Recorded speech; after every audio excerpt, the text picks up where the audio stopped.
and it's their intrinsic nature. It's food basically. Sound, visual, sound like.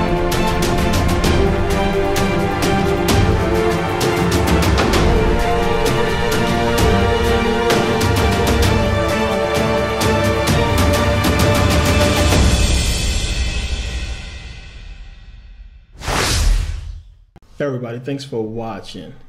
Now, this is a video that a lot of people are not going to be ready for. This is a video that's going to go very deep into the Bible, specifically the Old Testament and the whole Garden of Eden story. It's going to go deep into Satan. It's going to go deep into the existence of Satan and what was going on in the whole Garden of Eden story. There's a lot there. It's a lot that went on in there that a lot of people do not realize.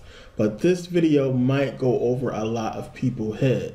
Now, if you keep up with my videos and you understand the research and what I have been putting out, over the months, then you may understand what I'm saying. But this video is going to go over some people's head. It's going to be hard for a lot of people to understand. So I'm going to have to break it down in a way that everybody can really understand and get it, because it's going to be very deep. Seriously deep. It's probably going to be the deepest video I have done so far, especially, when it comes to this subject. Now, I have talked about Satan before, and the whole thing is, when you first start out doing your research, you are going to run into Satan, because Satan can be found in many different forms, many different names, many different subjects. When you look at the music industry, you'll find Satan. When you look at sports and entertainment, you will find Satan. You will find him everywhere. But if you do not understand what Satan is and what's going on, you will fall victim to it every single time. And the first thing that happens is, when a person runs into Satan, they automatically go back to the Bible and they say, well, if Satan is real, then Jesus is real. And, this whole thing must be real. So let me continue to worship God and worship Jesus in the Bible. And that is by design. I know, because I did the same exact thing when I first started doing my research. I kept running into Satan. I left the whole music industry alone at first because I thought it was controlled by Satan. And I was like, what's going on? Everywhere I look and everywhere I turn, I see Satan. It's not until I did years and years of research that I realized what was going on, what Satan is. And I had to understand it by really studying the Bible and studying what they are putting out. Now, I put out a video before about Satan and Saturn. What you have to understand is you have to get your mind off of Satan being this one being. Just this one being out there who is responsible for all of the evil. You have to understand that Satan represents a principle. He represents a law of reality that must exist. A law that says that without darkness, there cannot be light. Without good, there cannot be evil. Darkness is light. Good is evil. If you can't wrap your head around this principle, you will never understand the nature of reality. So, when we look at it this way, we can't be good if there's no such thing as evil. If we don't have good and evil, what do we have? If we are not good or evil, what can we be? We would just be, right? Now, if you was to make some food and then I taste your food and I say, hey, this is good, then I have just created evil. I have just created bad, because the whole purpose of there being a such thing as good means there has to be a bad, there has to be a evil. So soon as you consciously create good, you have subconsciously created evil. Now, I know it sounds crazy, it sounds confusing, but it's going to make a lot of sense. Now, when you are first born, you know nothing. You have no knowledge of good or evil. If I put you in a place that has nothing but things that are pleasing to you, then that's all you would know is pleasure. The only thing you would know is bliss. Now, if I tell you, do not touch this tree over here, you can eat from every other fruit, every other tree. Don't touch this tree. It is the knowledge of good and evil. Now, remember, you're just born. You don't have a concept of good and evil. You don't know what that is. I might as well just tell you, don't touch the tree of Google Gobble.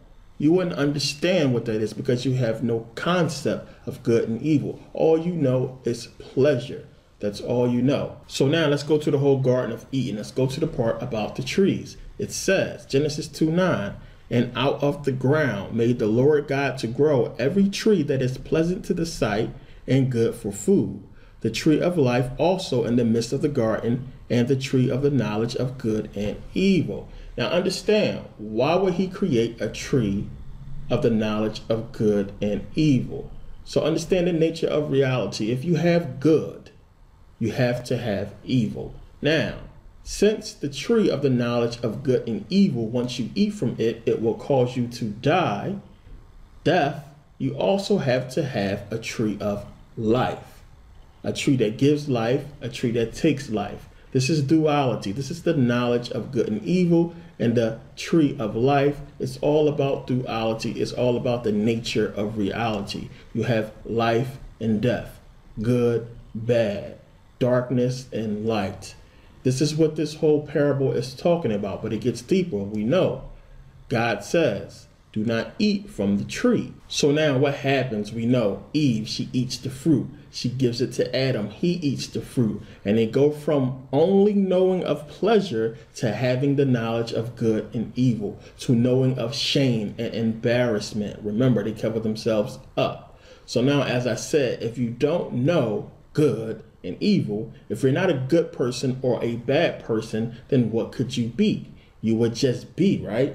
Before they ate the fruit, they were just beings. They had no knowledge of good or evil, right or wrong. They were just existing. So now the whole Garden of Eden story is about duality. Everything has a dual nature there. There are good trees, bad trees. You have man, you have woman, you have good and evil, you have God and Satan. It's all about duality. It's about the nature of reality. It's a parable. So now we know it is Satan that comes and he tempts Eve. And Eve, she succumbs to Satan's temptation. She eats the fruit. She gives it to Adam. They both eat of the fruit. And in doing so, they create duality for their reality. They now understand the dual nature of existence, the dual nature of reality. Now remember, God tells them, if you eat of the fruit, you will surely die. But we see as soon as they eat the fruit, they do not immediately die. They are still alive. So what is God saying? He is saying that once you understand duality and you understand the nature of reality, then you will understand that because there is life, there has to be death. There cannot be no death without first life. There cannot be good without evil, period. There is no time until you tell time. I'll give you an example. If you watching TV, you're watching a good movie, or you're out with your friends, and you got to be to work soon or eventually, what happens? You having a good time until you look at your watch and you see, oh crap, I got to get ready to go to work. I got to go to work. And then you realize that it was bad timing for you to chill with your friends at this particular time, to watch this movie at this particular time. Once you tell time, you become a slave to time. Now, I'm going to get into time later. So now, what was the whole problem with the Garden of Eden? What was God's flaw? What did he do wrong? He did not give them understanding. He didn't tell them why they should not eat from the tree. He said, don't eat from the tree or you will surely die. But he did not explain to them what death is. He did not explain to them why they should not eat from this tree and what would happen. So they had no understanding. Instead, he did what? He gave them a law. He gave them a rule. He gave them obedience. There cannot be obedience without disobedience. It is a law. It is a principle that must exist. There cannot be obedience without disobedience. Laws and rules are made to be what? Broken. So if you don't understand why you should not break this law and why you should be obedient, then you will have broken laws and you will be disobedient. Now understand, we know Eve is the one, she eats the fruit first, the woman.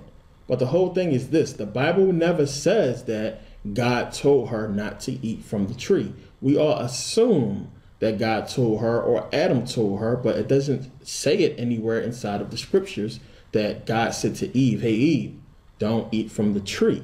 Doesn't see it nowhere. We don't see it nowhere. So now we know that, the serpent, Satan, comes into Eve. He goes to her and says, hey, if you eat from this tree, you will not die. She has no understanding of death. Yet she tells the serpent that, God told us if we eat from this tree, we would surely die.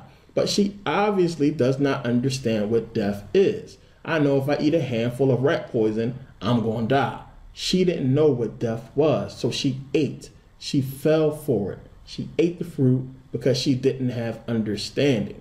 So now think about it. Why didn't Job just give in to Satan? When Satan had all of the boils all on him and he was filled with leprosy and he was sick, why didn't he just give in to Satan? Why did he not just curse God's name? Because he understood good and evil. Why didn't Jesus just give in to Satan's temptations? Because he understood good and evil. Now, you have to understand, Satan is not just some being out there who is responsible for all the evil. He is not some being who is creating, all the bad things in the world. Satan is a principle. He is a energy. He is a law of the nature of reality and duality, period. We are all Satan. We are all God. We are all capable of good and evil. God is just the good.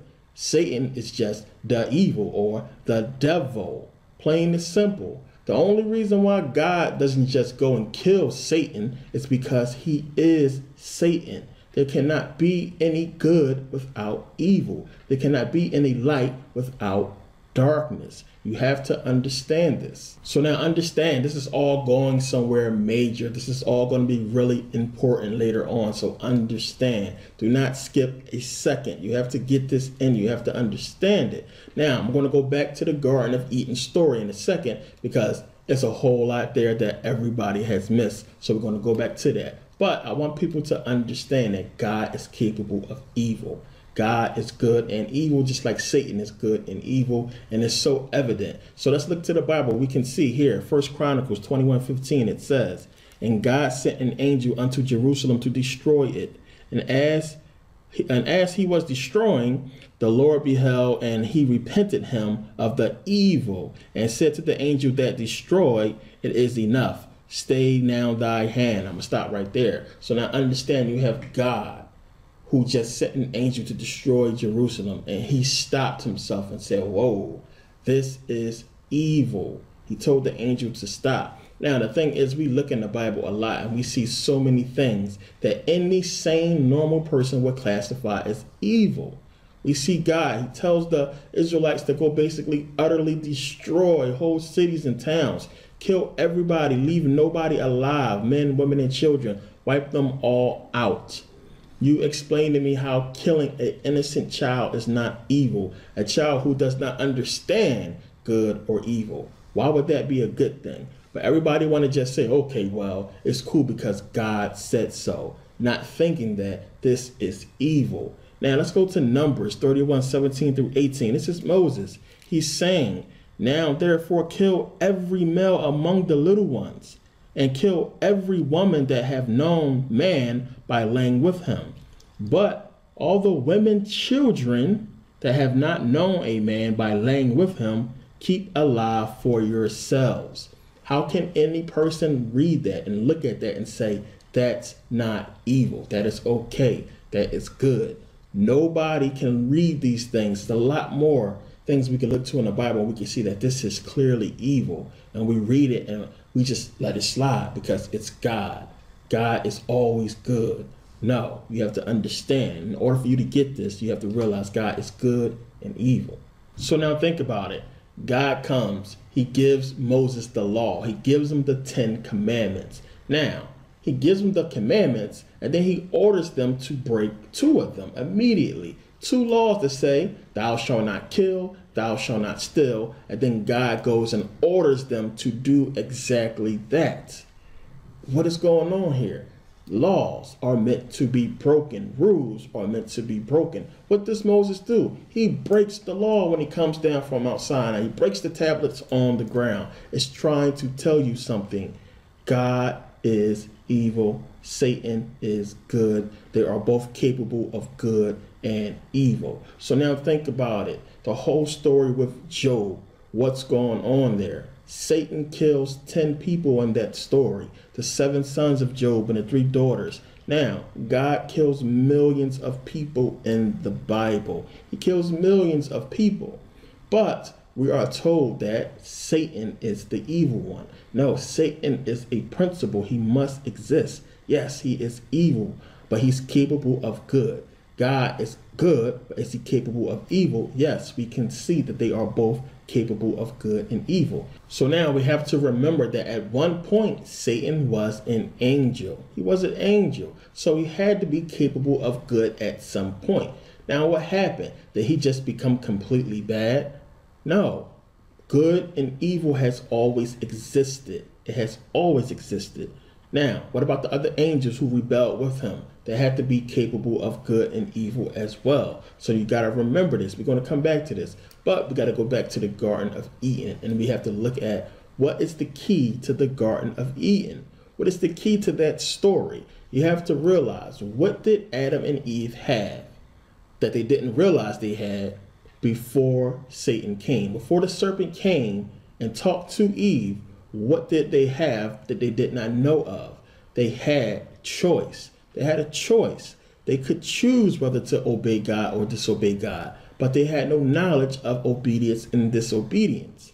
They could choose to eat from the good tree or from the bad tree, but they had no knowledge of disobedience and obedience. What happened? When the serpent spoke to Eve and he told her, he gave her a choice. He said, hey, if you eat from this tree, you will not surely die. He know that if you eat from this tree, you will become like him, having the knowledge of good and evil. He gave them a choice. So now this is where it's going to start to get kind of crazy, so pay attention. Now, think about what Adam and Eve was before they ate the fruit. They were just beings. They were just regular, normal beings. They had no knowledge. They didn't know about good and evil. Now, what was God? God was God. And God already knew about good and evil. He already knew that good and evil existed. And he was God because he had this knowledge. So Adam and Eve had a choice. They could either choose to blindly obey God or to what? Become God. Remember, Satan says, if you eat the fruit, he knows your eyes will be open and you will become as God, knowing good and evil. But there's a twist to this. So now, they eat the fruit. And God is like, what? He's like, damn, they are like us now. Now, let's go to Genesis 3:22. It says, and the Lord God said, behold, the man is become as one of us, to know good and evil. First of all, who is he talking to? He said, the man has become as one of us, to know good and evil. Who is he talking to? Could he be talking to Satan? Could he be saying, damn, Satan, they like us now. We both knew about good and evil, to know good and evil. Now, it says, and now, lest he put forth his hand and take also of the tree of life and eat and live forever. So now, pay attention.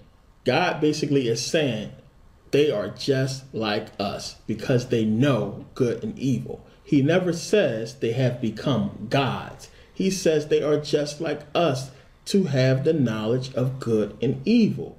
Now, unless they eat this fruit from the tree of life and live forever, they basically will not be gods. Now, understand, Satan comes and he tells them, hey, if you eat off this fruit of the knowledge of good and evil, you will become gods. But he fails to mention that they also have to eat from the tree of life. That tree that everybody seems to have forgotten about. I'll say that again. Everybody seems to have forgotten about the tree of life. He doesn't tell them that you got to eat from both trees. Now, what does God do? Let's go to Genesis 3:23-24. It says, therefore, the Lord God sent him forth from the Garden of Eden to till the ground from whence he was taken.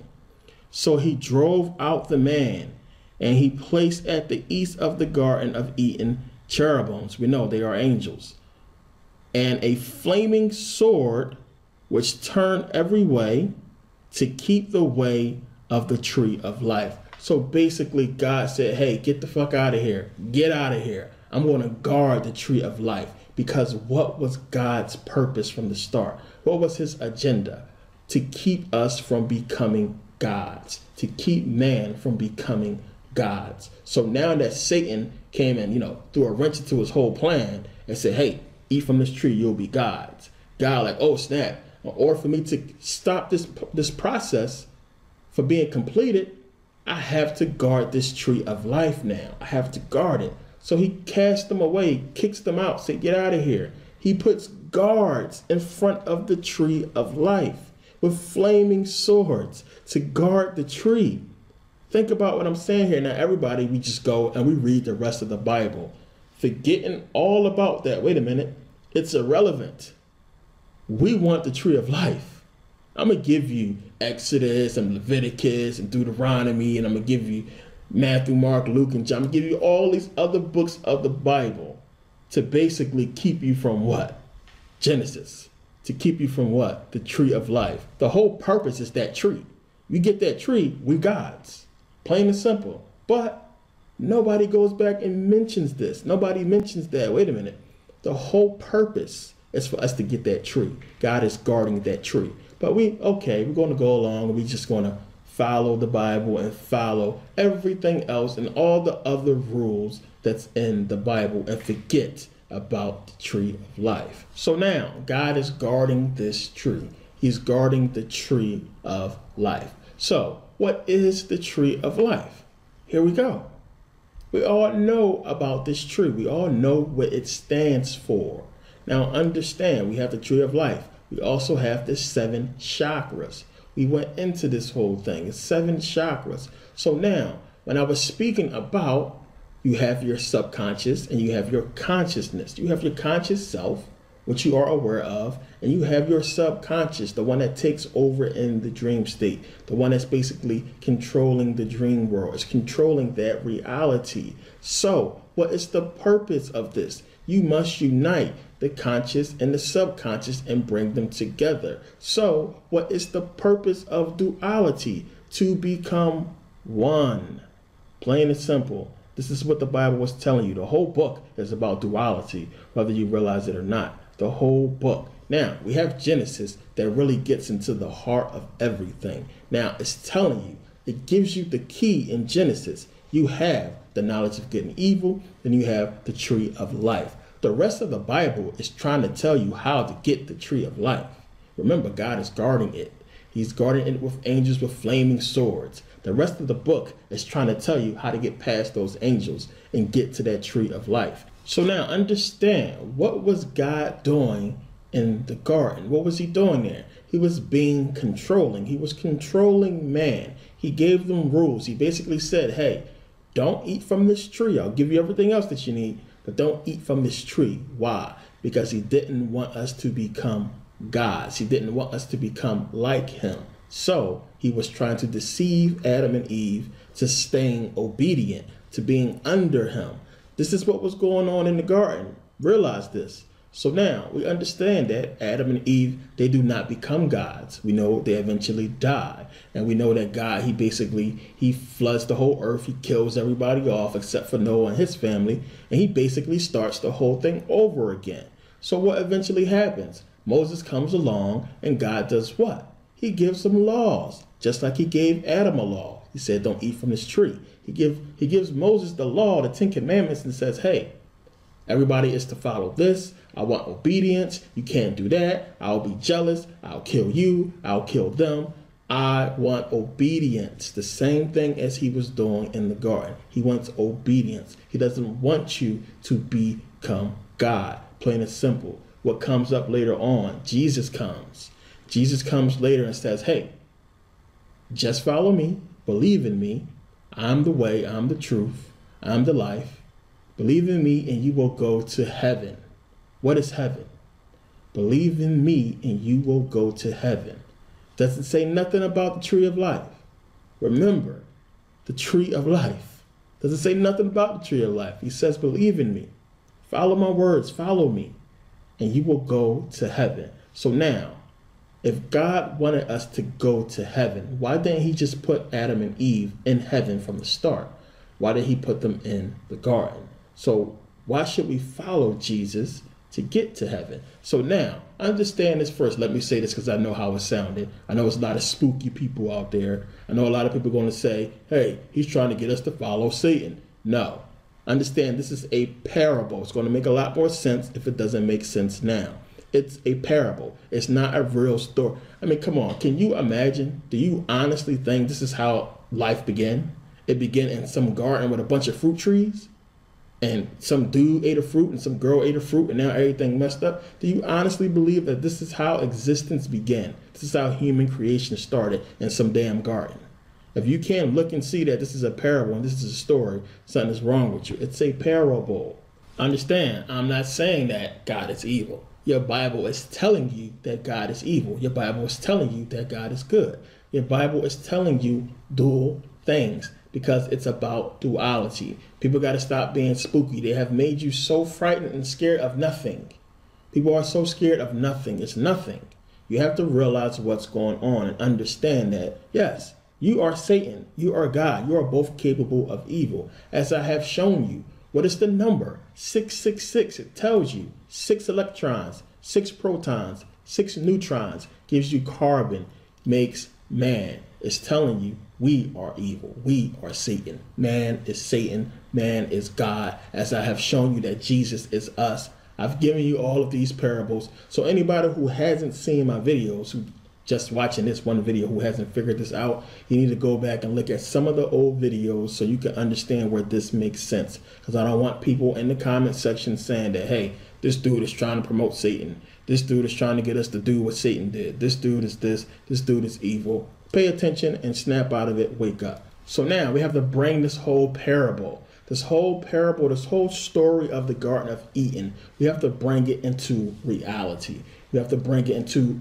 our lives, our everyday lives. So now remember, God, his whole purpose, he was controlling Adam and Eve in the garden, trying to keep them away from the tree of knowledge of good and evil and the tree of life so that they would not become gods. Now, they got the tree of knowledge. He cast them out of the garden. They went on, they later died. God destroys the world. Then he saves Noah and his family. They replenish the world. He gives us more laws. He becomes more controlling. Don't do this. Thou shalt not that. I will kill this. I will be jealous. Then Jesus comes along and says, hey, follow me. Obey God's rules. Obey God's laws. Follow me and you will get into heaven. He gives you laws. He gives you rules. He gives you things to follow. Remember, we get our law from Ezra, the book of Ezra. We get it from Moses. We have laws, we have rules, we have things to follow for what? To keep us away from the tree of life. So now, let's bring this into reality. What can we find to fit the description of God in the Bible? Our government system. What does our government system gives us? It gives us laws. It gives us rules. It gives us entertainment. It gives us sports. It gives us everything to distract us and keep us away from what? The tree of life. Damn, I'm good. I'm good. But let me get a high five. I swear to goodness, I'm good. I ain't even getting into Saturn yet. I ain't even getting to the Saturn part yet. You have to understand what this whole thing is. The government is God. Plain and simple. What did they give you? They gave you your money. It says, in God we trust. They are taking the role of the God in the Bible. The Bible is the parable. It's trying to tell you what's going on. So think about it. Look at the government. Look at the system that we live in. Look at hip hop.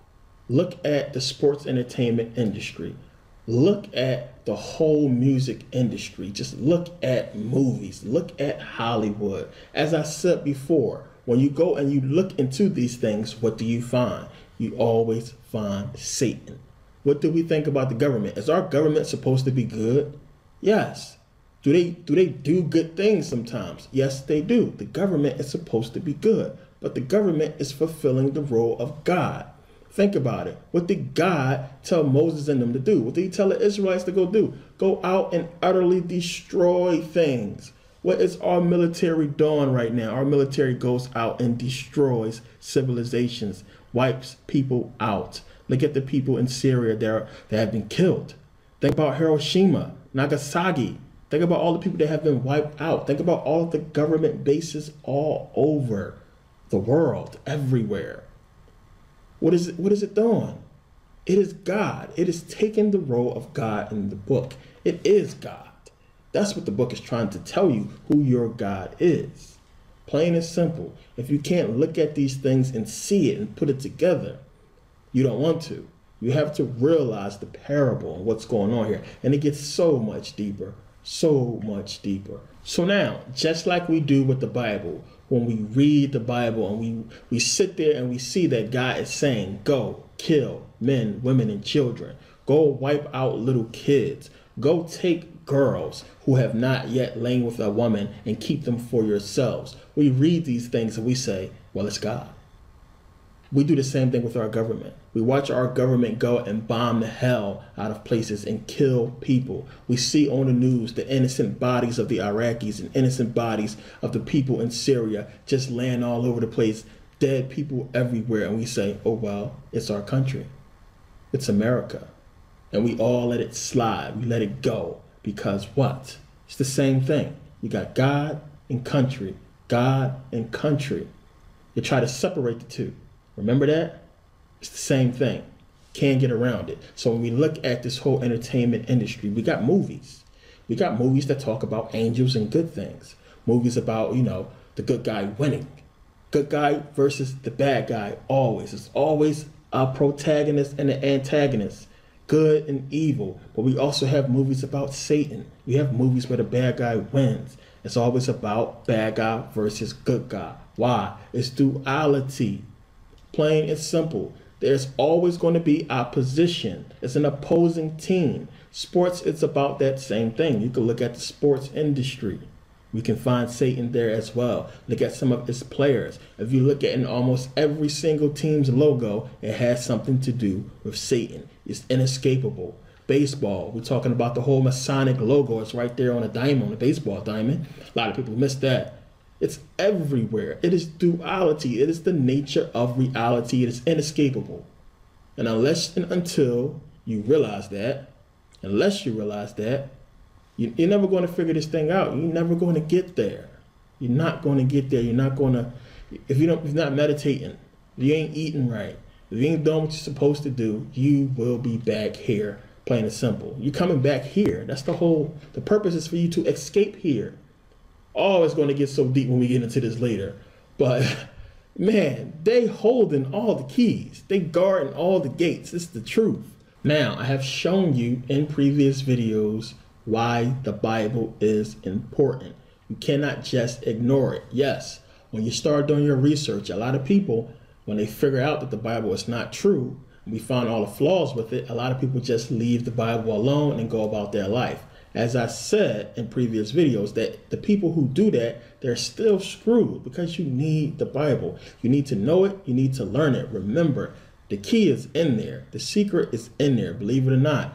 It's duality. Of course, they're going to give you bull and they're going to give you good. It's duality. Everything is. They're going to give you the key, but they're going to also give you stuff to make you think the key is somewhere else. And this is where Jesus comes into play, where Jesus says, hey, just believe in me. Everything's going to be fine. Just believe in me. But remember, I showed you in previous videos. I showed you in That's Game, the Bible and Christianity Finally Explained. I showed you that Jesus is the key. He is the way, he is the truth, and the life. He is the key. And I showed you how, because you are Jesus. He is you. Plain and simple. Just like you are Satan. But if you don't understand the principles that go along with all of these things and how to become one, you're never going to escape it. You're never going to, figure this whole thing out. You have to understand. You have to read the Bible. You have to, most of all, and I can't stress this enough, pay attention to two people. I always say pay attention to two people in the Bible. And it's Paul and it's Jesus. Everything that they say. You need to really take notes of it. You need to pay attention and put it into your head. Paul is giving you so many clues. He's kind of sort of backing up what Jesus is saying, but you have to really pay attention to them too, because they are the only two who really reveals what's going on in the book. Now, like I said, when you read the rest of the Bible after Genesis, when you start reading the rest of it and you start putting it all together, you will see how to get the tree of life. We know that Jesus basically is the key to getting the tree of life and getting past those guards. So we can't still just sit back and we can't read Genesis 3:22 through 24, where it's saying God is trying to keep this tree from us. We can't read that and then just go along with the rest of the Bible and never go back and revisit this tree.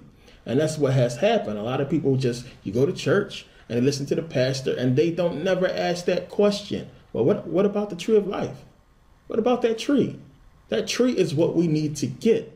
Now, a lot of people just look at it as, well, that tree is disobedience. That tree is Satan. Satan wanted us to get that tree. So in trying to get that tree, we are basically trying to be like Satan and follow Satan. No, that is not what's going on. You need to realize the parable and understand what's being said here. No matter what, people just sit around and they act like everybody's just all goody two shoes and everything is all good and nobody is capable of evil. The things that Satan do in the Bible, which is basically kill people, you do in real life. People do far worse. You got people setting people alive, on fire alive, burning people alive in this world, killing babies. It don't get no much more evil than killing a baby. I mean, you got to be a sick, evil mother to kill a baby, to kill an innocent child. You got to be a sick person to set somebody on fire. It don't get no more sicker than that. Plain and simple. You have to be a sick person to watch millions of people starve to death when you got infinite money to feed them all, to make everything better. But it's duality. You got the rich, you got the poor, you got the good, you got the evil, you got left, right, up, down. It's inescapable. It's all throughout reality. It is a universal law that we can't escape in this reality. Plain and simple. So now, that whole part was about God, about the Garden of Eden. I wanted to get into that part so you can see the duality of God in the Bible. That's why a lot of people say, the God of the Old Testament is Satan. A lot of people look at it, and as I was showing you in a previous video, that's how a lot of people, like the Gnostics and a lot of other people, looked at the Old Testament saying that, wait a minute, this God is not, a loving, good God. This God is evil. It has to be Satan. So that part was about God. Let's get into Satan. You have to understand that Satan is Saturn. Long before modern day religion, long before the religions we know today, you have to understand there was the worship of Kronos. You will find the worship of Kronos all throughout the ancient world. We're talking about the golden age of man. Now, when you look at Greek mythology is basically, disguising the worship of Saturn, the worship of Kronos. And as you study Greek mythology and you study Saturn, you will start to see where they look exactly alike. You'll start to find the same names, the same terminologies. They disguising it as Greek mythology, but it's really still the worship of Kronos. So now when you start looking at Golden Age, Bronze Age, and when you start looking at ancient Greek and ancient Roman mythology, you're going to start to find the Saturnians. And the Saturnians worship Kronos. Kronos, of course, is the god of Saturn. He is the god of time. All that happened was Saturn became Satan. It's just that simple. That's all they did. They just changed Saturn unto Satan when they created the Bible. That's all. No matter what name you want to put Satan in, no matter how you want to express Satan, it all goes back to Saturn. It's inescapable when you start doing the research, and you're going to see that here. Now, Kronos. Kronos is the god of time. When you start looking at all the symbolism that surrounds Saturn, we know about, Capricorn. Capricorn rules Saturn. Capricorn is the goat. It rules Saturn. That's where we get Baphomet. So now, when we look at the planet Saturn, there is a storm in the North Pole. The storm in the North Pole is shaped like a hexagram. And we know from the hexagram we get the square. From the hexagram we can get the star, the 5-pointed star. It's something big, something strange, and something never seen in the universe before.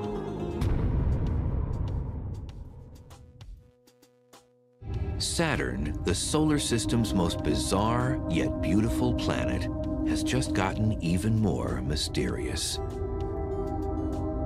In 1979, the Voyager spacecraft showed a perfect geometric form over the North Pole. In October 2006, the Cassini craft found that it is still there. It's just bizarre, and it sits there kind of still. It doesn't move with the planet. The pole, there's a hexagonal feature, a six-sided polygon that encircles the pole at about 78 degrees north latitude. And it's sitting there as a set feature.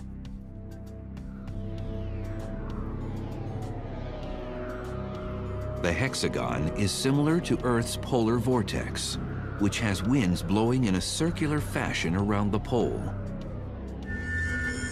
Saturn's vortex can fit 4 Earths inside of it and extends 60 miles deep into Saturn's clouds. And what's more bizarre, Voyager saw little tiny clouds going around at about 100 meters per second, which is about 200 miles an hour, going around this racetrack. Now, whether you realize it or not, all of the numerology that surrounds Satan can be found in the planet Saturn. The number 9, 666, all of it can be found in the planet Saturn. So now understand, all of these symbols, every last one of the symbolisms that we find in the planet Saturn, we can equate to Satan. Satan uses the same symbolisms because they are the same exact thing. Get it out of your head that Satan is this one being. He's not just this one being.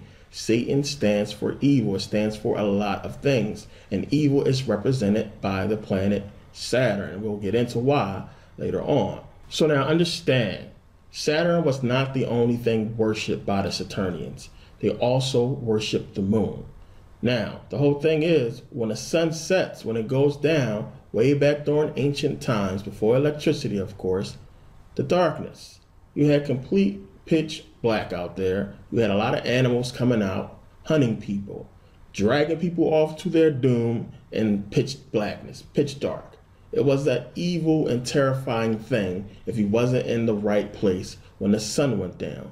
If you ever drove down, a highway at night or a certain area at night and it's just pitch black outside, without your car lights, you would be in complete darkness. I know a lot of people have, done that before. So imagine back then, or being somewhere like, Africa, or being somewhere where there are wild animals that can, hunt you and kill you at night, and, it's nothing you can do. So at night, it was a terrifying thing.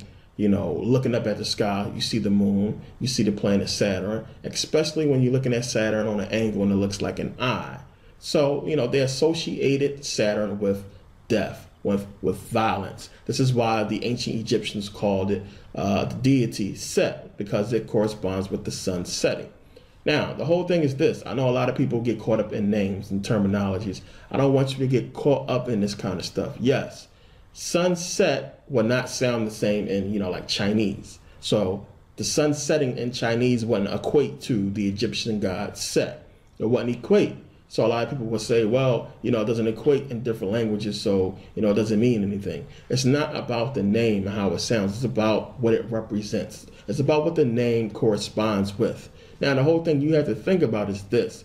When they created the English language, why did they make these terminologies, equate to certain things, certain biblical things, like Jesus is the sun and our sun.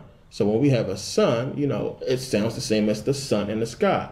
So you have to realize, as I said before, the English language was created to go with the Bible. It was made to go with the Bible to deceive you, plain and simple. The same thing with Arabic and Islam. The whole language was created to deceive you, created to go with the doctrine. It's the same thing with Hebrew. The whole language was created to deceive you, to go with the doctrine. Plain and simple. You don't find none of these languages in the ancient world. You don't find them. They was created specifically for these religions. So this is why the names match. So don't get caught up in names or terminologies, really. Just really think about what it represents. So now understand, Saturn used to be closer to Earth. thousands of years ago. A lot of ancient civilizations, they drew depictions. They talked about Saturn being closer to the planet. Not only being closer to the planet, but also being a sun. A lot of researchers, a lot of scientists have written about Saturn being a sun and Saturn being closer to our planet. Let's take a look at a couple things. In 1944, C.E.R. Bruce wrote, "In fact, it may well be that both Jupiter and Saturn were at one time minor stars, and that their satellite systems were formed as the result of minor or planetary nova outbursts."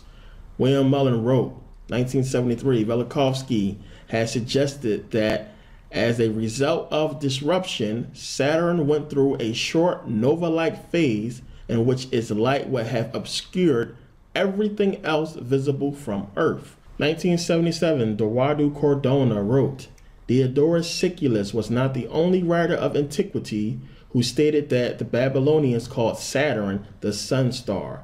Hyginus also expressed his opinion that Saturn was called the star of the sun among modern Assyriologists. It seems as if Thomson was one of the first to notice that the Babylonians designated the planet Saturn as Shamash. Yet Shamash, as a cursory glance through any work on Assyrio-Babylonian mythology will show, was very much like the Egyptian Ra, the usual Babylonian name for the sun."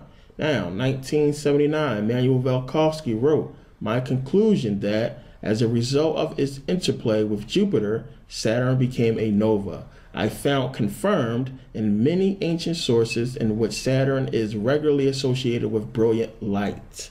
Brilliant light, think about that. Brilliance, illumination, Illuminati. That's why they call it the Illuminati, the illuminated ones. This is where that whole name came from back then, but a lot of people will tell you they have since changed that. Now, it goes on to say, "But I was led to this idea first of all by a certain clue contained in the biblical account of the deluge." Now, yes, when you read the Bible, when you understand what's going on in that book, the Bible is talking about Saturn a lot. I'm going to show you. We're going to go through that. So now it goes on when we look at other scholars talking about this.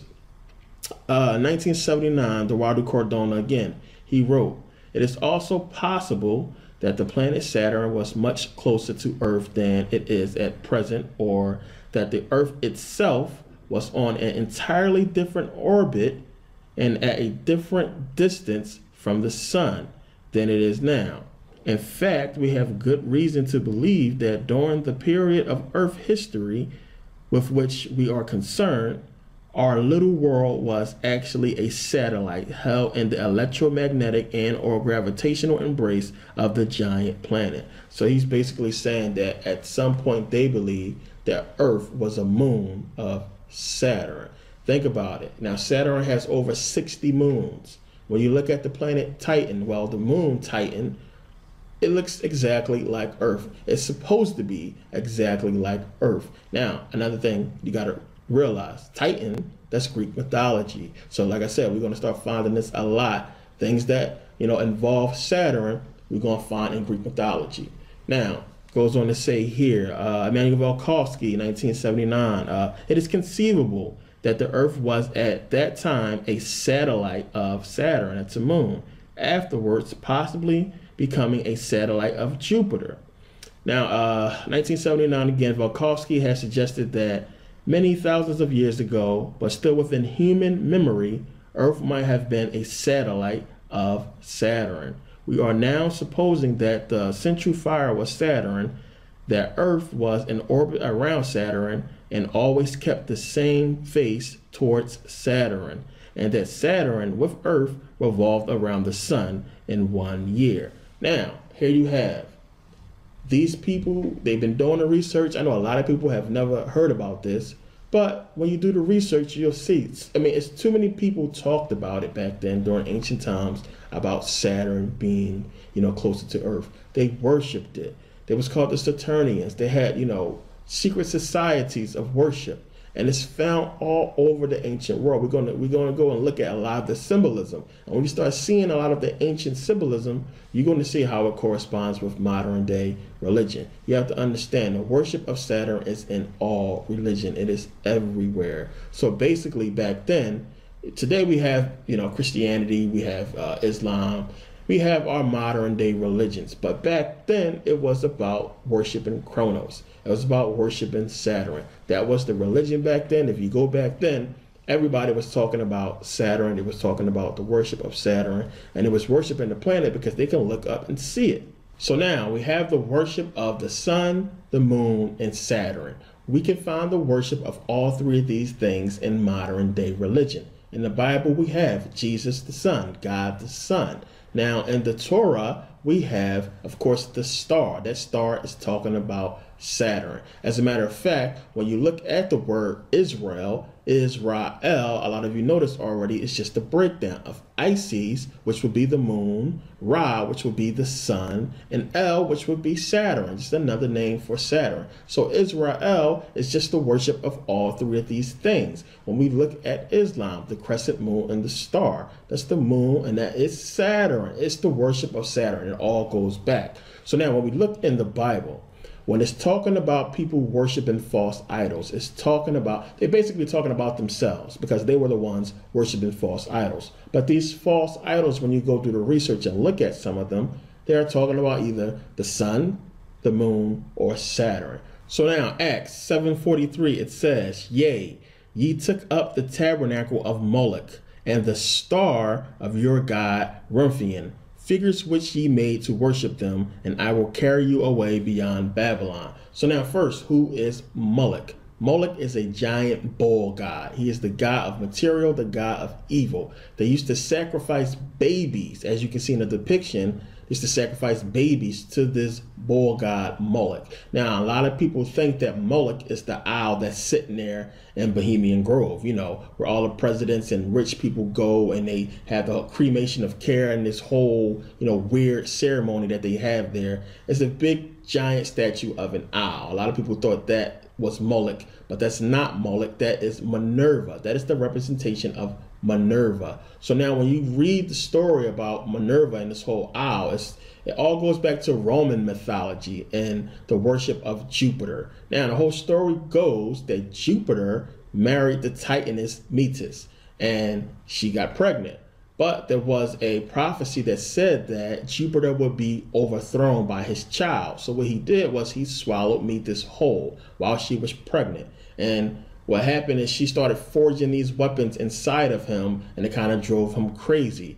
Then eventually the Vulcan, the God, that's another thing we got to look at, Vulcan. Just that name alone, we know it goes back to Spock, and it's a whole nother thing about the Vulcans. But this Vulcan, or this dude named Vulcan, he basically splits Jupiter's head open, and out comes the baby. Only it's not a baby, it's a full-grown woman, Minerva. Now Minerva, when she comes out, she has these weapons that her mother forged for her inside of Jupiter. So now understand, Minerva is the goddess of wisdom, which is why they use the owl. We know wise is the old owl. There's owl symbolism everywhere. When you look on the $1 bill, you can see that there's an owl over top of the one hidden there.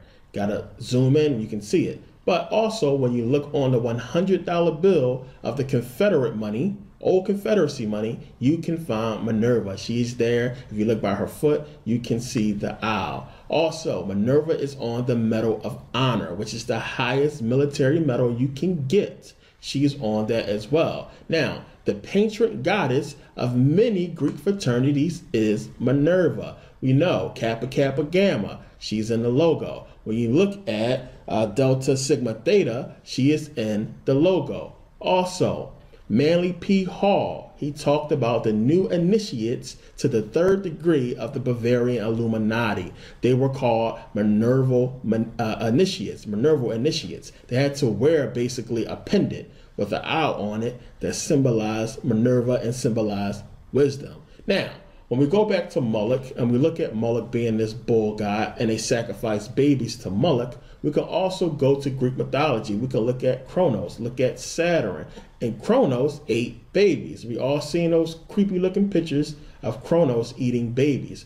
That story is almost the same as Jupiter. So we have Saturn, we have Jupiter. And the story is basically the same, where Kronos, He had a prophecy that basically his child will overthrow him. And we know Zeus ends up running it all. If you ever played a game, God of War 3 in particular, we talk about Kratos, who basically goes and he wipes out all the Titans and the Greek gods. He defeats Kronos. He defeats Zeus at the end. And basically, when the game is over, the world goes to, you know, us mortals or us regular people. So when you look everywhere, we're talking about the worship of Kronos. We're talking about Greek mythology. We're talking about Saturn. We're talking about all of these things that we can put and we can trace it all back to, or the symbolism back to, Satan. So you got to understand, it's not Satan. This is all ancient mythology, ancient worship. We're talking about the Saturnians worshiping Kronos and worshiping all of these, planets and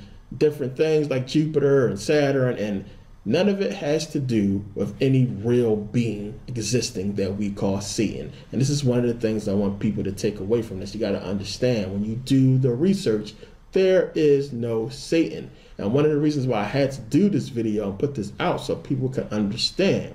Yes, I was there before. I know how it feels that when you're going back and you start doing the research, you keep running into Satan.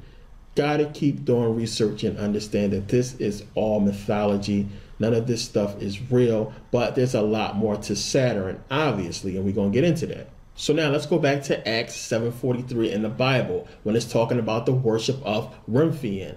When you translate this word, it means Saturn. When you look at the Coptic Bible, the word still translates to Saturn. So here we have the Bible talking about the worship of Saturn, and it's disguised as a different word, Remphian. You got to do research. Now, when we go to Islam, we can see it plain as day, the worship of Saturn. Saturn is called the dark sun, or the black square, or the black sun and the dark square, any way you want to put it. But we can see here what's going on. They are basically worshiping Saturn. That's the cube. Now we know at the top of Saturn is a hexagram. And from that hexagram, we can get the cube or the square. Now they are walking around the square, symbolizing the storm that is going around the hexagram or the square of Saturn. Now, do they realize what they are doing? No, because Islam tells you not to do any research and not to basically try to prove your religion true.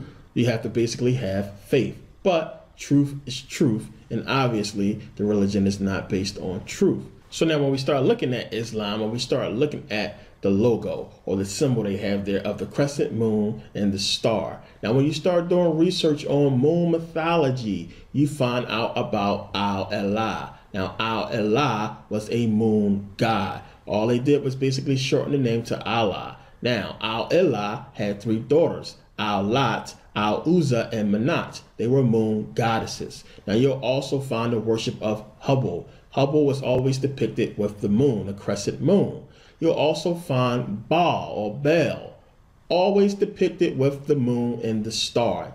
Looks exactly like the Islamic symbol or the Islamic logo. Now also we can find Baal in the Bible, and he is always associated or usually associated with Satan in some way. So now when we start looking at these symbolism, when we start seeing the crescent moon and the star, we can find it so many places, so many civilizations way back in ancient times worshipped and used this logo, the crescent moon and the star. Now, a lot of Muslims will look at this and they'll say, well, they just worship the same God or worship Allah, but by different names. But they don't realize that this was the worship of the moon. It had nothing to do with Islam and their religion. It was the worship of the moon. So now when we look at Judaism, when we go and we start researching the Old Testament, when we start looking at these characters, they all resemble Greek mythological figures. When we look at Eve, we have Pandora. When we look at the whole Noah's Ark story, we have Deucalion and Pharaoh.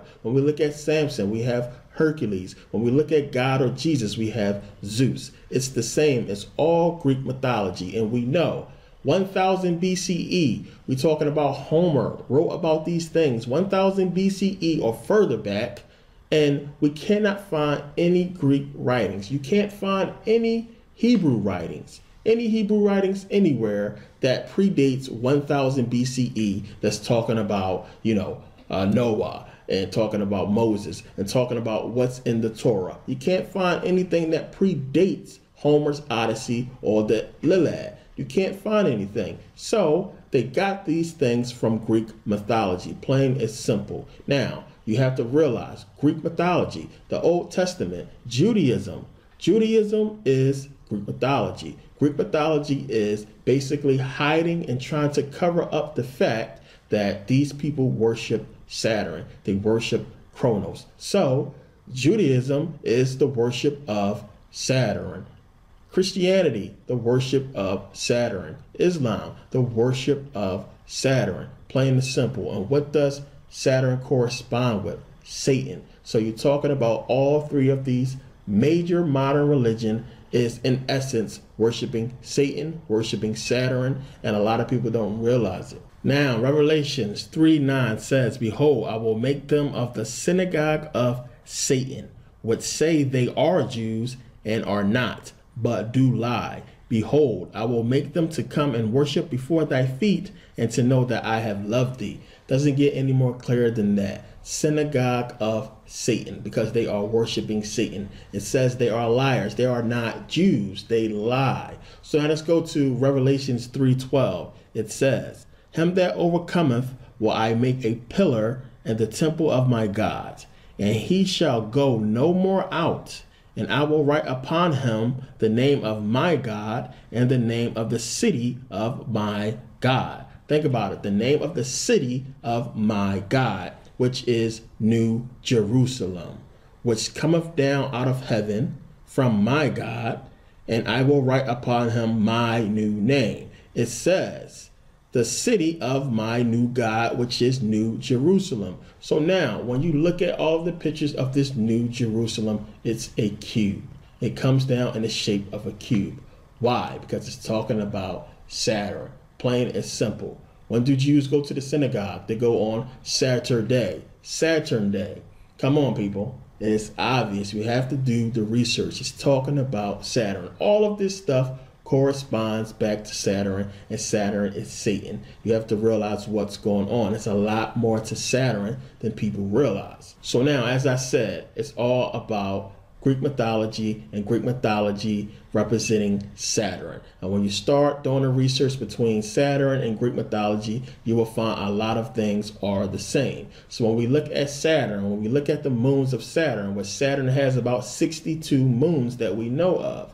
Now, some of the names of these moons are the same as Greek mythological figures. So when we look at Titan, we know about the Titans in Greek mythology. They also have a moon named Prometheus, a moon named Janus. We have a moon called Calypso. We have a moon called Pandora. All of this stuff goes back to Greek mythology.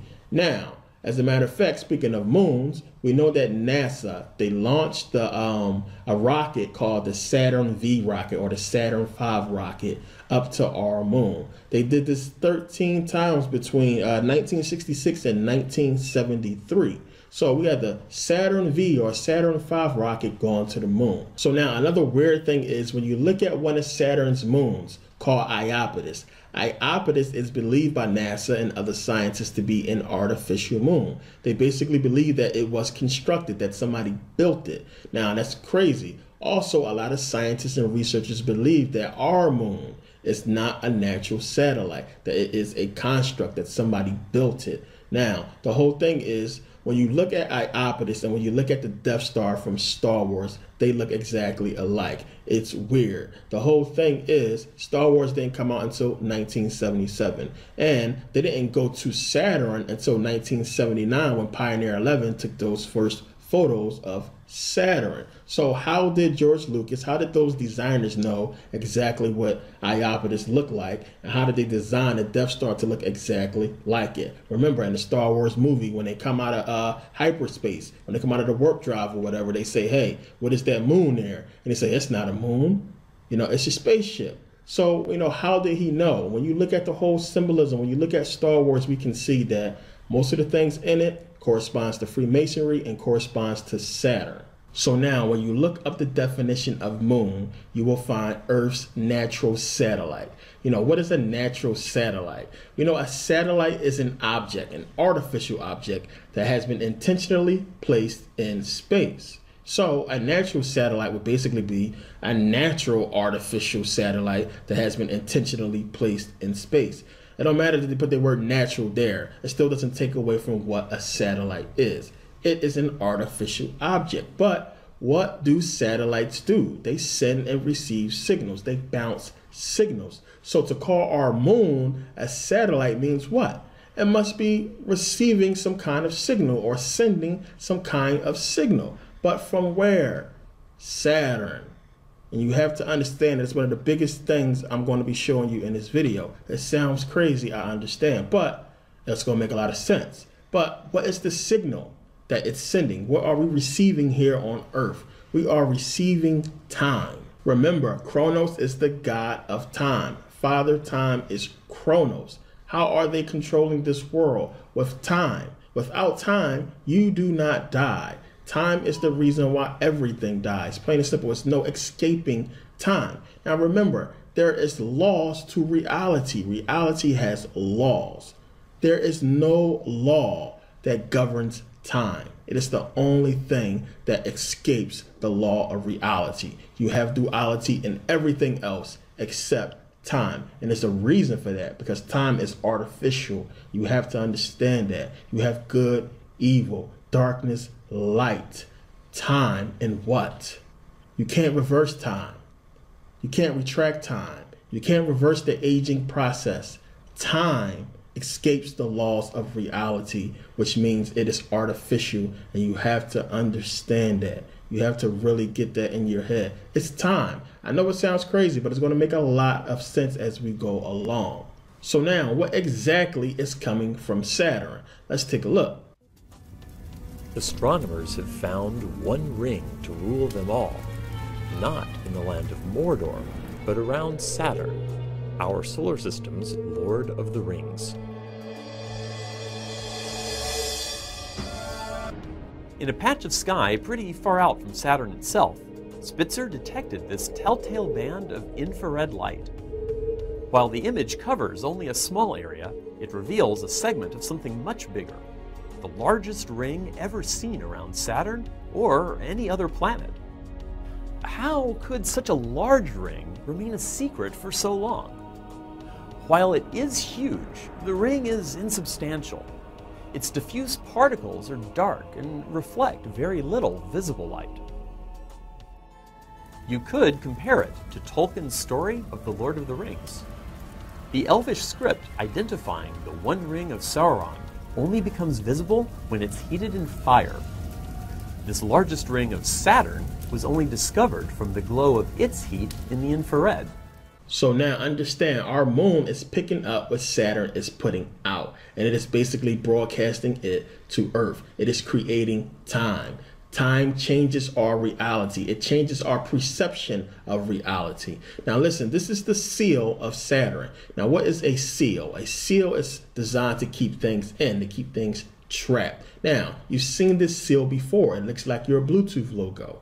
Now, with Bluetooth, I can send you something, a message wirelessly. I can send you a file wirelessly to your phone or to your computer or tablet. So you see this seal everywhere. You see this seal of Saturn all over the place. When you look at communications towers, I mean, look at them. What are communication towers designed to do?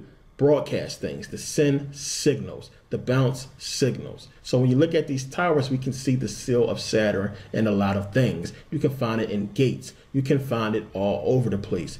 This is what it's talking about. It's the seal. It is time. Time controls everything. Remember, back in the garden, what did God want to do? He wanted control. If you want to control people, time is the way to do it. Now, have you seen the movie They Live with Roddy Piper? I talked about this in a previous video. Now, in that movie, it's basically about these aliens or these beings controlling Earth. Now, they put subliminal messages everywhere, messages telling people to obey. That's where we get the whole t-shirts and the hats that people wear now saying obey. Comes from that movie. Now, in that movie, unless you have these glasses, you can't see what they look like. You can't see who they are. You can't see what they are doing. So Roddy Piper gets a hold of these glasses and he finds out what's going on. Now remember, at the end of that movie, he goes and he destroys the satellite. Now when he destroys the satellite, what happens? Everybody can see, you know, reality as it is. They can see what's going on. They can see the people and what they look like. So now that whole thing is basically a parable. It's a metaphor for what happened if you destroy the moon. Now, when you go back and you look at how many movies, I mean, it's so many movies where the moon gets destroyed, where the moon gets, you know, messed up. Now, when you go look at the movie called The Time Machine, in the movie The Time Machine, the moon gets destroyed. Now, there's two weird things in that movie that they show. One, they show the moon, and they show the dark side of the moon, the back of the moon. And on the back of the moon, it's a whole city. It is a city there, structures there. Now, that's something that had nothing to do with the movie, but they showed that part. But then they also showed the moon is destroyed. There's a lot of movies where the moon is destroyed. In Oblivion, the movie with Tom Cruise, the moon is destroyed. And Nutty Professor 2, the moon gets destroyed. And Titan AE, the moon is destroyed. I mean, there's so many movies we can go to and we can look and we can see where the moon is destroyed or the moon is, you know, messed up or something happens to the moon. So now there's a lot more to this whole time thing. Time and the moon and time as relation to the moon and Saturn. It's a lot more to it. Now, I have a series I'm going to do on quantum physics. I have to do that first because a lot of people is not going to be able to understand what's going on when I start getting to this whole thing about time and the moon and everything like that until I do the series on quantum physics, which is why this video is part 1. I'm going to do a part 2 of this video, but first I have to do the series on quantum physics. Now, I went out and I bought a brand new, I went online actually, and I bought an expensive ass camera. I bought some green screen and lighting and a bunch of professional stuff. So when I do the series on quantum physics, when I do the part 2 to this video, it's going to be way more professional. Everything's going to look cool. It's going to look a lot better. I am a graduate of film school, so my videos should look a lot better than what they do. And I know the sound quality has been awful. I went out and I bought a bunch of stuff. Well, I didn't go out, as I said, I went online and I bought a bunch of stuff, you know, to make the videos look a lot better and to have better quality and to give you better videos. So, you know, I did that, spent some money, and the next videos, I think I got one more video after this I'm going to do. But after that, when I go back to America, you know, I got professional camera, green screen, I got a lot more stuff. I'm going to be doing a lot better videos when I go back home, when I get back to America. So then I'll release eventually the whole series on quantum physics and quantum mechanics. I'll release that. Then I'll eventually come out with part 2 of this video. But we're not done yet here. We have a lot more to go here that you need to understand. So let's get back into it. So now when we start looking at these beings who are supposedly in control of Saturn, they have been known by many different names. The Demiurge or the Archons or demons or Satan. They have been worshipped for thousands of years. You have the Saturnians. You have the Saturnalian Brotherhood, which is the real religion, the real belief system of the inner core of the Nazis and Hitler. It's what they really believed in. So now when you go to ancient Rome and you start studying ancient Rome, you know the capital was Saturnia. Saturnia is still there today. It still exists. Saturnia is actually a pretty beautiful place when you go and look at it. But Saturnia, it all validates everything. When you start going back and you start doing the research and looking at history, you can see there was a worship of Saturn. It's all over the place. They don't teach us none of this stuff in school. They don't tell us anything about the Saturnalian Brotherhood or, you know, the Saturnians or Saturnia or anything like this. We get Greek mythology to disguise it all. So you have to dig and dig and dig and do research. As I said, when I first started doing this, you know, there was no YouTube. There was really no, I wasn't even into the internet like that. But you can find books. The older the book, the better the book, which is why I'm a big guy when it comes to books and, you know, giving people books and getting people to read certain things, because it's important for you to read, because this stuff is not everywhere. I mean, it's not that many of us doing videos on YouTube that's putting out this kind of content. You gotta go find it in books. Books are important, which is why I'm all about, you know, donating books and encouraging people to get books. So the whole thing is, whoever is running Saturn, whoever is controlling this whole time thing, they may not be as powerful as we think they are, or they need us. So now what could they possibly need us for? This whole thing is about energy. It's about our energy. Now understand, there's a lot of theories out there. It's a lot of things people talk about. People talk about, reptilians and Nibiru and, the Pleiadians and all kinds of different things. Me, I like to stick to what I can prove. I like to stick to what the research is pointing to and what things are pointing to. Now, not all the time when I read something ancient, I don't automatically believe it. Now, another thing I want to talk about is that whole Sumerian tablet thing, this whole thing about, humans being created to mine gold. I mean, it's one of the stupidest things I heard of. I know they got some kind of facts to kind of back up their story, but when you start doing the research and looking at the whole thing, it just doesn't fit. It doesn't make sense with history. And then the whole thing is the people who is pushing this whole story about the Sumerian tablets, and Enki and Enlil and that whole thing. I mean, the people who push that story, when you really look at their background, they write books. They write books, they make up stories, they go out, and then they sell these books, and they do book tours, and they do like tours in Africa, and they charge people a whole bunch of money to come out and look at these so-called places that they talk about in a book. And when you go look at these places, it don't fit with what they're talking about. I mean, there's no proof. It's just people talking and making up a story. It's basically what the Bible is. It's a story. It's the same thing with this whole thing. It's a story. None of this stuff fits. You have to understand. I mean, first of all, quantum physics destroys all of that crap because you don't create something this complex. Human beings, we are very complex. We are very powerful beings. You don't create something like us to mine gold. I mean, it's just stupid. If you can create us, you don't need us to mine gold at all. It's not going to be a problem for you to mine gold. So why create something this advanced, this powerful to mine gold when you can train some monkeys to go mine some gold for you? I mean, it's just crazy. I know a lot of people had questions about that, but I wanted to address it. Now, a lot of people do like it because, I mean, the whole thing says this. Black people, our whole purpose is to be slaves. And that's why I don't dig that story and why I did a lot of research into it, because our whole purpose is saying our purpose is to be slaves. We was created to be slaves, and the white race is just basically a casualty of that. We was created first. Everybody knows black people, and then white people just came from us, and it just was like, a mistake or something like that. I mean, it's all stupid. It's nonsense. It's nonsense. Don't buy into that stuff. I only deal with what I can prove, what the research is telling me. I'm not going to come on here and give you a bunch of, whatever and what have you. Trust me, if I'm speaking about it, I found research to support what I'm talking about, and I usually give you that research in the videos. So don't buy into all that crap that people's talking. So now, what kind of energy do they want?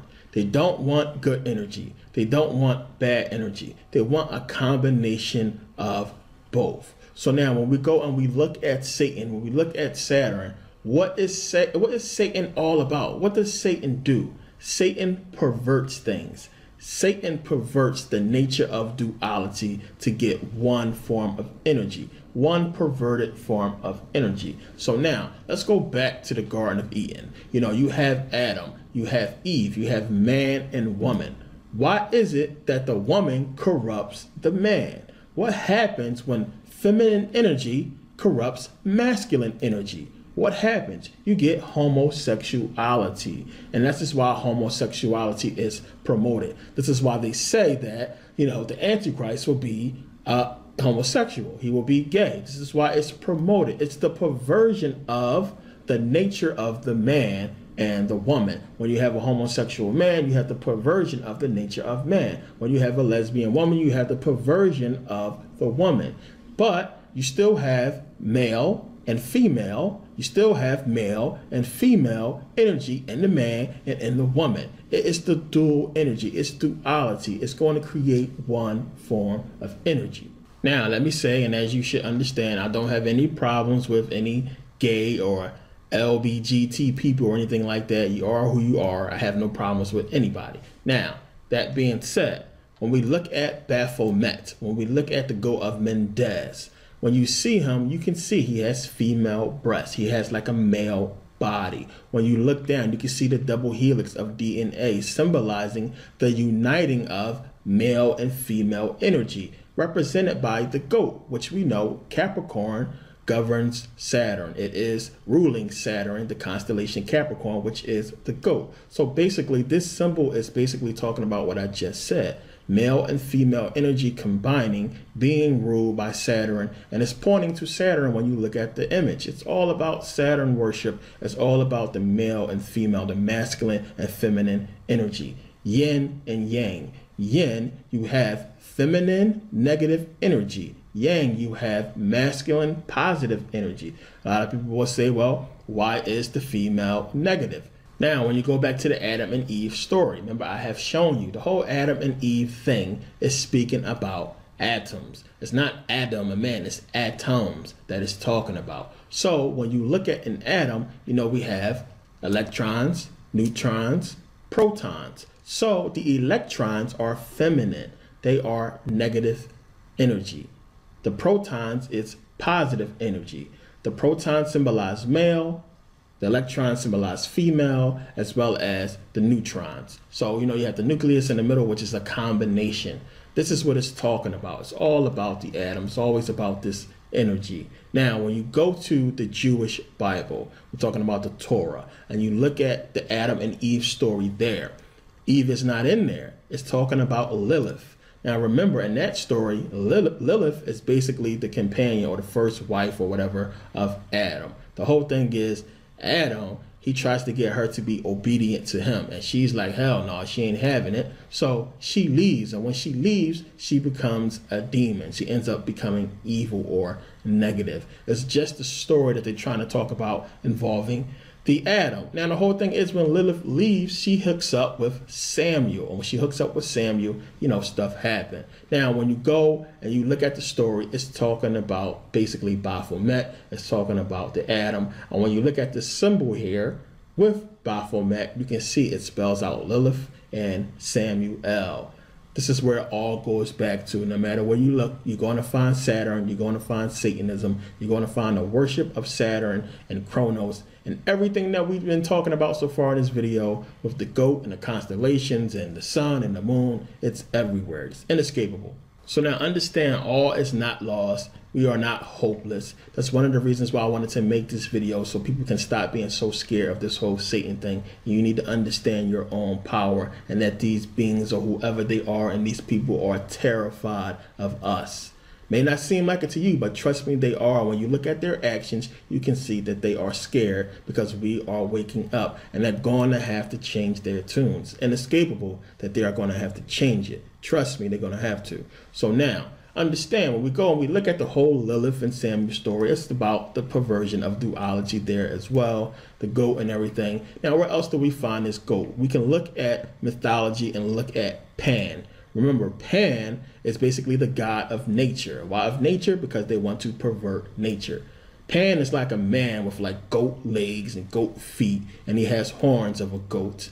And, you know, it's a perversion of nature. Now, also, Pan is the name of one of the moons of Saturn. So, like I said, you're going to find it everywhere. You're going to find Saturn. You're going to find it throughout mythology and all over the place. It's about the perversion. I mean, that's what they do. Our government is exactly the same way. Our government perverts everything. You know, hospitals, you know, medicines, doctor. They're supposed to basically cure things. Doctors supposed to cure things. Medicine's supposed to cure things. Hospitals supposed to cure people, but they do not. Our politicians are supposed to take care of the people. They do not. Our teachers are supposed to teach us, you know, real history, real science, you know, real things, but they do not. It's about the perversion of everything. Everything is perverted. TV tells lies to your vision. It's supposed to tell you something that you can use. It don't. It's supposed to give you the news. The news tell you lies. Everything is a perversion. Everything is twisted. So understand, we are not supposed to be slaves to this material world. We are not supposed to be slaves to materials. We are supposed to use materials to help us develop our spiritual self. Now, we have to develop our spiritual self away from material to escape this planned net that they have us trapped into, this planet or planned net. So now everything is about keeping us away from the tree of life. That's what it's all about. Keeping us away from that tree, keeping us away from the truth. So now when we look at our world, when we look at our, civilization, our system in America and all over the world, so many things that they give us because they are in panic mode. They give us so much to keep us from that tree. I mean, look at the entertainment industry. Look how much money they pay these people. They pay movie stars millions and millions of dollars to deceive you, to give you movies, to distort your perception. They pay these athletes. I mean, we talk about athletes getting paid $20 and $30 million a year to play sports, to deceive you, to keep you entertained, to keep you away from that tree. Musicians, rappers, and pop stars, they're getting all of this money, all of this attention and fame, everything to keep you distracted and away from this tree of life. So this is why we call these famous people and these celebrities stars. It goes back to the hexagram of Saturn and the star. Now we look at these celebrities, we look at these actors and these rappers and famous people, and we see what they're doing. We see them wearing the goat. We see them talking about, satanic things and having satanic messages in their lyrics and flashing things that have to do with these secret societies, and they talking about all kinds of rituals and all kinds of crazy things that all corresponds to this whole worship of Satan and satanic worship, but we just let it all slide. We see all these things. Nobody says nothing. It's all about keeping you away from that tree.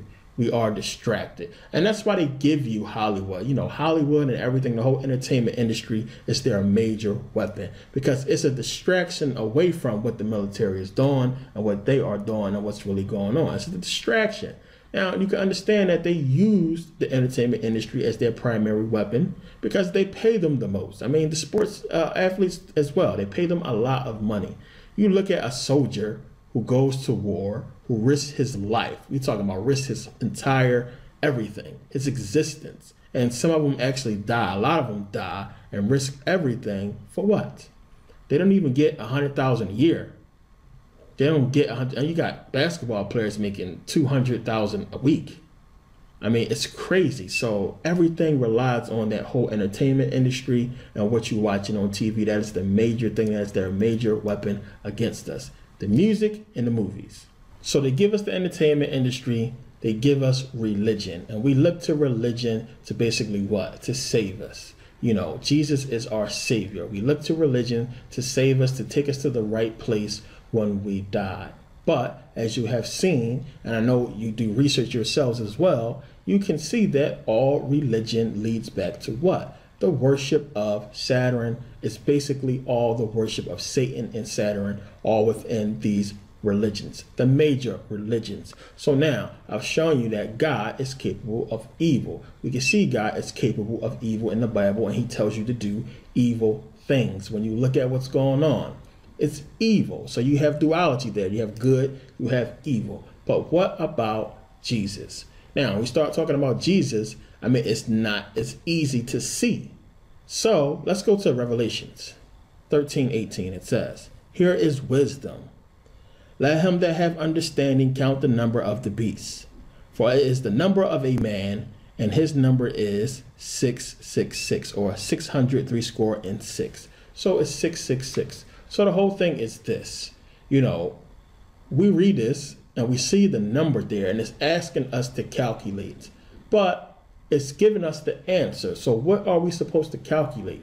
The number of his name. What is the name? Whose name are we supposed to calculate? They never give us that. So now, as I have said, you can find Satan in many different places. Satan can be many different things.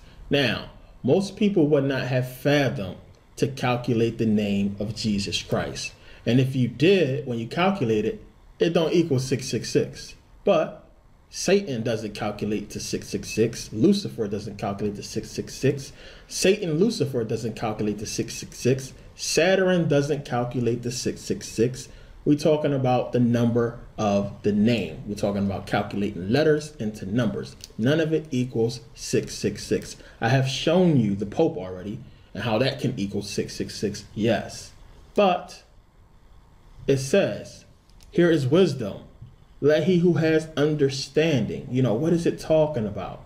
So now when you go here and it says, and his number is 666, but it gives you the number. So what are we supposed to calculate? You're supposed to calculate and his number is. When you calculate that, you get 3170, 430, 1171, and 666. And when you add those together, you get 2,368. Now, when you calculate Jesus Christ, the Greek name, Jesus Christ. Remember, the New Testament is written in Greek. When you calculate the number of his name, it equals 2,368. Boom. Jesus Christ is Satan. It's the worship of Saturn. I can go into more with Jesus Christ. And when you start looking at the pictures, when you start looking at the paintings, it's corruptible man. That's what they're talking about. It's talking about Jesus Christ. It's talking about him. When you look at this, the pictures, you can see the resemblance of the paintings of Jesus and Baphomet. There's a lot of hidden things in a lot of these pictures they're trying to show you, which is why they give you one painting of Jesus when he looks like this. They show you another one of Mary looking the same exact way. It's duality. It's a lot of hidden symbolisms in a lot of these paintings, and you have to really look at them to see what's going on. So now we can see why these celebrities can praise Jesus. We can see them, throw up the goat symbol and flash all these devil symbols and symbolisms and talk about all this satanic stuff in their lyrics and, show all this satanic stuff in movies and everything like that. We can see why they can do all of that, then come on stage and say, well, I like to thank Jesus. I like to thank God first. Thank you, Jesus. And start talking about Jesus. Now we see why. It's the same shit. Jesus, Satan, God, Satan, same thing.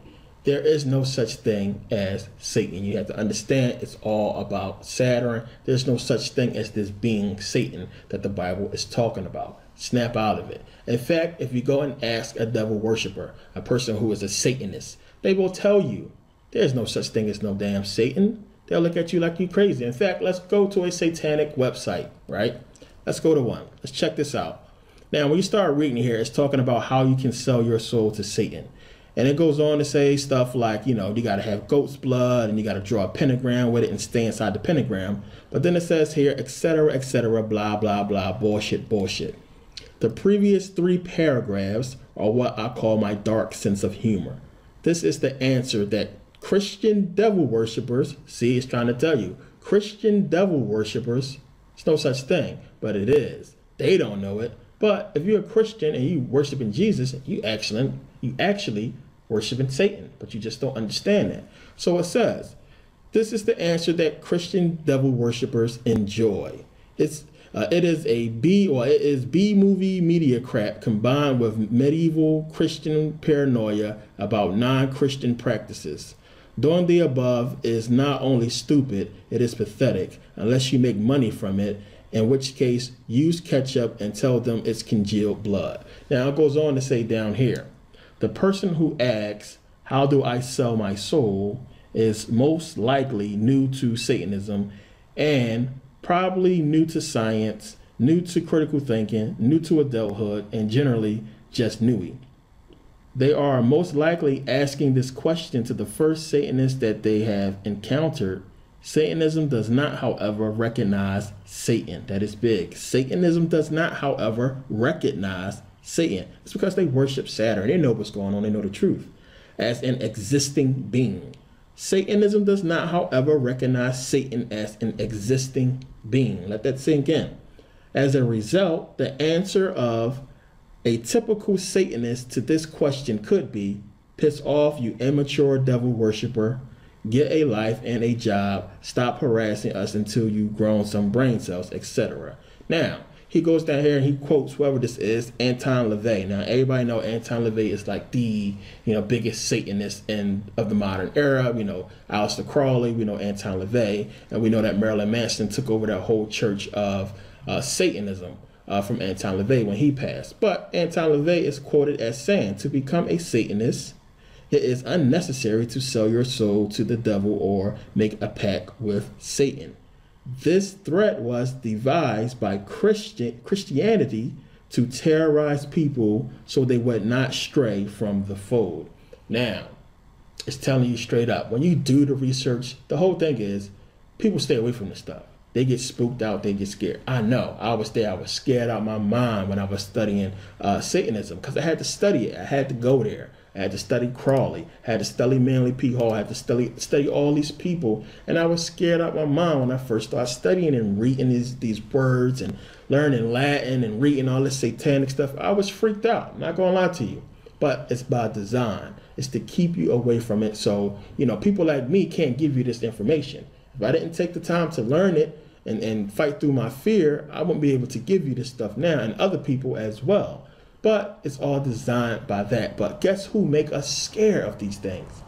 Christianity, the church. Now, instead of them telling you what I just said and giving us the truth, they give us this whole fairy tale about, burning in hell and, dying and suffering and stuff like that. But this is what they should be telling us. Take a look. I don't think hell exists. I happen to believe in life after death, but I don't think it's got a thing to do with reward and punishment. Religion is always in the control business, and that's something people don't really understand. It's in the guilt-producing control business. And if you have heaven as a place where you're rewarded for your goodness and hell as a place where you're punished for your evil, then you sort of have control of the population. And so they create this fiery place, which has quite literally scared the hell out of a lot of people throughout Christian history. Mm-hmm. And it's part of a control tactic. But wait a minute. What do you make of the theology, which is quite prominent these days in America, which is that there is one guaranteed way not to go to hell, and that is to accept Jesus as your personal Savior? Yeah, I grew up in that tradition. Every church I know claims that we are the true church. And they have some ultimate authority. We have the infallible Pope, we have the inerrant Bible. The idea that the truth of God can be bound in any human system, by any human creed, by any human book, is almost beyond imagination for me.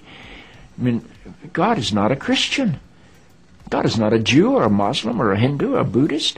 All of those are human systems which human beings have created to try to help us walk into the mystery of God. I honor my tradition. I walk through my tradition. But I don't believe my tradition defines God. I think it only points me to God. Now, people look at that video and they'll say, well, he has demons in him. And, celebrities have demons, and they have demons that make them do this, and demons control them, and demons. People always talk about demons. But demons are a manifestation of your own evil into reality. Plain and simple. Satan and demons are your scapegoats. It's what you use to justify your own evil. And everybody want to run and point the finger at demons and Satan instead of taking responsibility for their own evil and their own actions. There is no demons. Everybody has what we call demons. What is demons really? I mean, come on. It's just your own evil. It's something that you can't let go of that is bad for you. When you have a drinking problem, we call them demons. When you have a problem, a drug problem, or, any kind of problem, it is you holding on to something that is evil that you should not hold on to, and we just call them demons. Now, I had a person tell me that they was possessed by 4 demons, right? 4 demons. And they said that, well, they was possessed by these demons, and these demons was making them do bad things. And, they sat down one time and they watched a YouTube video, and there was this guy on YouTube teaching people how to cast out demons. So he said he sat down, he watched this video, and he learned how to cast the demons out of himself. And he completed the process, and he was able to cast the demons out. So I said, so wait a minute. You mean to tell me that you had demons in you that was controlling you, making you do bad things, right? So these demons allowed you to sit down and watch a video that was going to teach you how to cast them out, and they let it happen? It don't make sense. This is the kind of, psychopathic religion or religiosity or whatever you want to call it that makes people look crazy and insane. I can't believe when people come to the comment section on YouTube or when people tell me certain things, the stuff that comes out of their mouths. And it's like I'm looking at people because I'm a realist. I'm a real person. I'm just like, stop playing. When people be talking about, I spoke to God and I felt the Holy Spirit, and I'll be like looking at them like, stop playing, man. Like, come on, I'm a grown ass man. You know what I mean? Stop that. Don't sit here and tell me about this Holy Spirit and all this and that. Come on, be real with yourself. Snap out of it. You know you lying. It's just the weirdest thing. It's a uncomfortable conversation when somebody is talking like that, and then you sitting there knowing that they lying, and they know they lying. But it's like, damn, if you really believe in that, one, you know you lying. But if you really believed in this God and you're gonna sit here and you're gonna lie to me, what do you think, if God was real, he would do to you, lying about all this stuff? Like, it's just crazy. That's why I call religion it's a sickness. They make people do and say sick things and crazy things. So now when you hear about all these celebrities and these Satanists and these people who do all these rituals, all these sacrifices and all these little weird rituals that they do that's supposed to be in praise to Satan or, satanic worship or whatever like that. When you hear about these celebrities and all these people doing these things, what they are doing is they are stealing your energy. Plain and simple. So when you talk about these Satanists and these celebrities being possessed by demons, it's energy. But guess what? They get the energy from you. They get it from us. They get it from the people. That's where the energy is coming from. So if it's evil energy, well, guess what? They're stealing your evil energy. But it's not evil energy. It is a mixture, as I was talking about before. That's what it's all about. When you go to these concerts, these huge concerts full of people, I don't know where a lot of you are at as far as like meditation and stuff like that. So I don't know if you can feel energy yet and, feel the energy in the room, or maybe you're not aware of it. But if you go somewhere like a concert, you can feel it. The energy is everywhere. You can feel this energy. You can feel it when you go to the club and the speaker is vibrating your insides. It's just like, it's energy throughout everywhere. You can feel it. Now, they know how to harness that energy and pull it in. I know you might say this is crazy, how? But remember, Bluetooth. Look at your Bluetooth. You don't see no string when you send a signal. You get internet wirelessly. You don't see nothing in the air going from, the router to your phone. It's the same thing. It's about energy. This is what they're doing. It has nothing to do with some individual demons coming from wherever, hell, or wherever you think they're coming from. It has nothing to do about some demons taking over your body. It's your own evil. You are manifesting it. You are scaring your own self. Now, as I was talking about in my previous video, we do the same thing, every day. We absorb energy. If you're in a room with a bunch of angry people and they pissed off, it could be a bunch of people just standing in line, mad about being in line or something like that. But if you go in a room and you stay there long enough with a bunch of angry people, you're going to get angry as well. You're going to feel their energy. You're going to absorb it. You have to be really conscious of your own energy for you to not, absorb this negative energy and just, manifest it onto yourself and then make yourself angry. But, it's contagious, just like laughter. Same thing, it's energy. You go into a room with a bunch of happy people jumping around, dancing and having a good time and this and that, it's going to rub off. If they laughing, you're going to start laughing. You're going to start having fun. The atmosphere is happy. We have all been there. So happy, happy, happy, happy. Now, except if you go to Chuck E. Cheese or something like that. You go to Chuck E. Cheese, the kids is happy.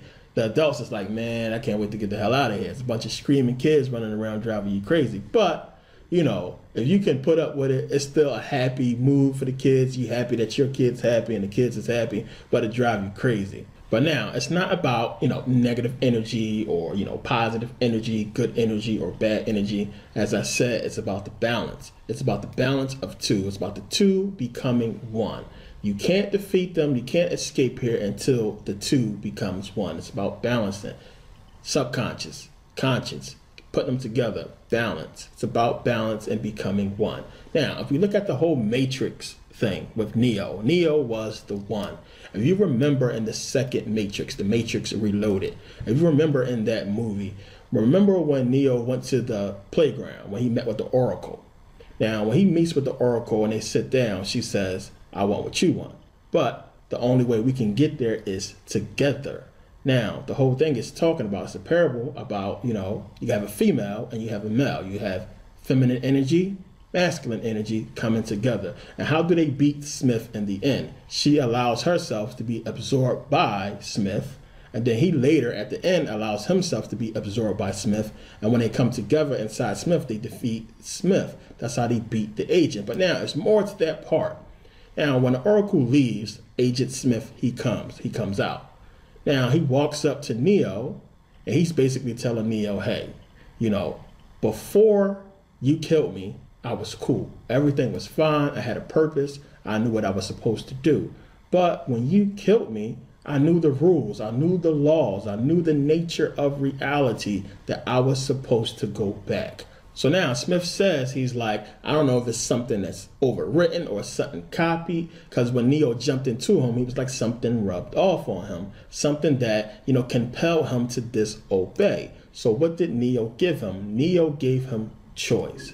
He gave him a choice to stay and remain a slave or a agent to the system, or to become like the system, or even more powerful than the system.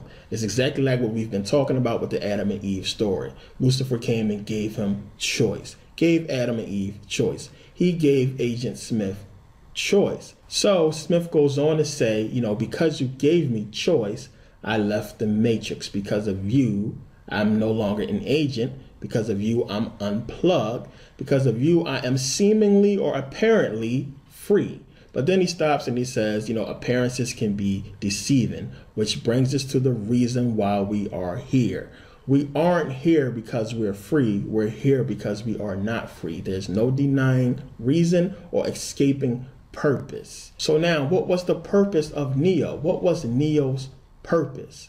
His purpose was to do what? His purpose was to defeat the system, and to defeat the system and free his people from a world where they were being lied to, a world where they were being told lies. And while they were being told lies, in reality, what was going on was what? Their energy was being stolen. Plain and simple. It's the same thing we've been talking about. It's the same thing. When you start doing the research and when you see your research line up with movies, that's when it's like almost validation right there. It's like, oh my goodness, this is exactly what they was talking about in so many movies and books. And it's why they talk about these things. I know a lot of people say, well, why do they make movies trying to tell us what's going on and this and that? Do they not want us to know? I thought they don't want us to know. The whole thing is this. This stuff is not easy to come up with. This information is just not. People don't figure this stuff out. They don't expect you to know this stuff. This movie is not for you to watch and to know what I just said. It's for you to watch and just, get lost in the whole fantasy of Neo and Morpheus and Trinity and everything like that, and just have a good time and watch the movie. The whole thing that's behind the movie, the stuff that we talk about, is not for us. It's for them. It's just for them to understand what's going on. It's why they put these movies out. It's not for us. We're supposed to get deceived. It would be better for them if they wanted to tell us the truth, to just tell us the truth, instead of, giving it to us in parables and stuff like that. But because there's so much information that came out and that's out now, people who are in the know, who have their eyes open, we can look at these movies now and we can, break them apart. But now, what was the whole purpose of the system? The purpose of the system was to what? To deceive us, to keep us deceived while they steal our energy. You had a whole matrix world that was just like our world. It was normal, but in reality, they was doing what? Stealing the energy of the people. It's the same thing. So now, we're not finished yet with this scene. Let's go back. Now remember, after the Oracle says to Neo, the only way we can get there is together, she says to him, but first you will need the key maker. Remember, the whole second part was about them trying to get the key maker. The key maker, they went to the Merovingian, and the Merovingian said, no, you can't have them, and they end up stealing them. But she says, you will first need the key maker. Who is the key maker? Here's the key maker. That is the symbol. That's the Vatican coat of arms. It is keys. 2 keys. Now, if you do an aerial shot of the Vatican courtyard, you will see the keyhole, because the Vatican is holding all the keys. They're guarding all the doors, everything. They have all the secrets. You have to understand what they are talking about and what's going on before you can get out of here, plain and simple. Now, understand, we know it's the Vatican. We know it's Catholicism. But if you don't get it yet, if you do not realize that they control all 3 major religions, you are not doing enough research. Christianity, Judaism, Islam, is all Roman. Rome helped create them. They created them all. They all correspond with each other, which is why, as I said, all 3 books are in the Masonic Lodge. You have to understand all 3 to understand what's going on. It's just that simple. The key is the Vatican. If you understand them and what they're doing and the rituals, if you go and you look at the history, you can figure this stuff out and you can put it all together. They are the key. Plain and simple. They are the key. So now let me try to bring all this, together for you can understand. First, understand this. Whoever these beings are that's basically running things, they cannot affect this physical material world. Their only weapon is time. They prey on the evil that exists within man. They use that evil in order to control us, in order to siphon energy from us. In order for them to affect us on this physical level, they themselves have to become physical beings, which is why a lot of people believe that, this whole reptilian thing, or they believe in this whole thing about these beings being among us in human form. The whole thing is this: if they are humans, if they are here in this material world as material, they can be affected, they can be killed and stopped. Plain and simple, and they understand that, which is why they are terrified of us all waking up. So now, a lot of people always say, well, I can't feel no changes. I can't feel nothing, happening to me. I feel fine all the time. No, you do not. You don't realize what's going on, and I'm about to explain it to you. The whole thing is this: you don't feel 100% energized 24 hours a day. What happens when the sun is out? You wake up, you're happy, you have energy, you are fine. What happens when the sun goes down? The moon comes out. What happens when the moon comes out? You get tired, you get sleepy, you fall asleep. What just happened? You had a whole day of your energy being drained and you never knew about it. You think it's normal that you get tired at night and you go to sleep. You think that's a normal thing because you was born in it. It's not normal. We are infinite energy. What happens when you go to sleep? You don't plug yourself into the wall like you do your phone. You recharge on your own. Your own energy recharges your body. So if that's infinite energy, then how are we getting tired? The only way we can recharge is where time doesn't affect us, within the dream state. And that's our subconscious recharging our body. They can't affect us there. They can only affect us on the outside, which is the material. So because of their weapon of time, our material body doesn't last forever. We can't live forever because of time. So because of time, once they finish draining all of the energy our material body is capable of having, we die. And our spirit body, it leaves, but it can't go anywhere because of this planet. This planet is trapped, which is why it's important for you to awaken your chakras so you can have the power to escape here, so you can leave. So now when you die, you don't have a choice. You have to reincarnate because you have to try the process all over again. The problem is, once you go back to this material world, you have no memory of your past life. Some people do.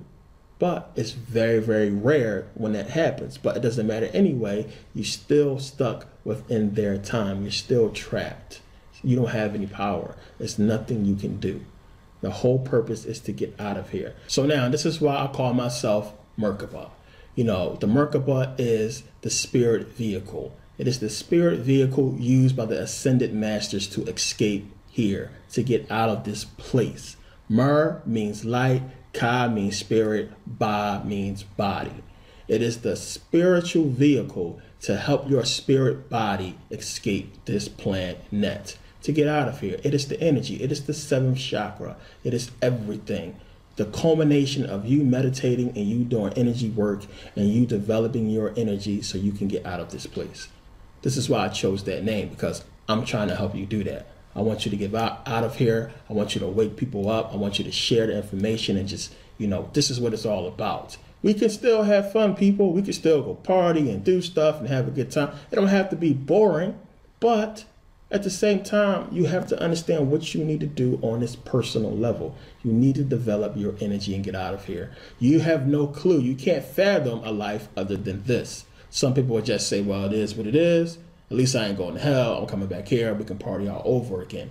Now, whole thing is, we got to get the information out there. You have to read. You have to understand what's going on. Books are very important. You need to start digging in and try to find the oldest books you can find. If you go to thrift stores, I'm telling you, you can get books for like $1, $2, $3.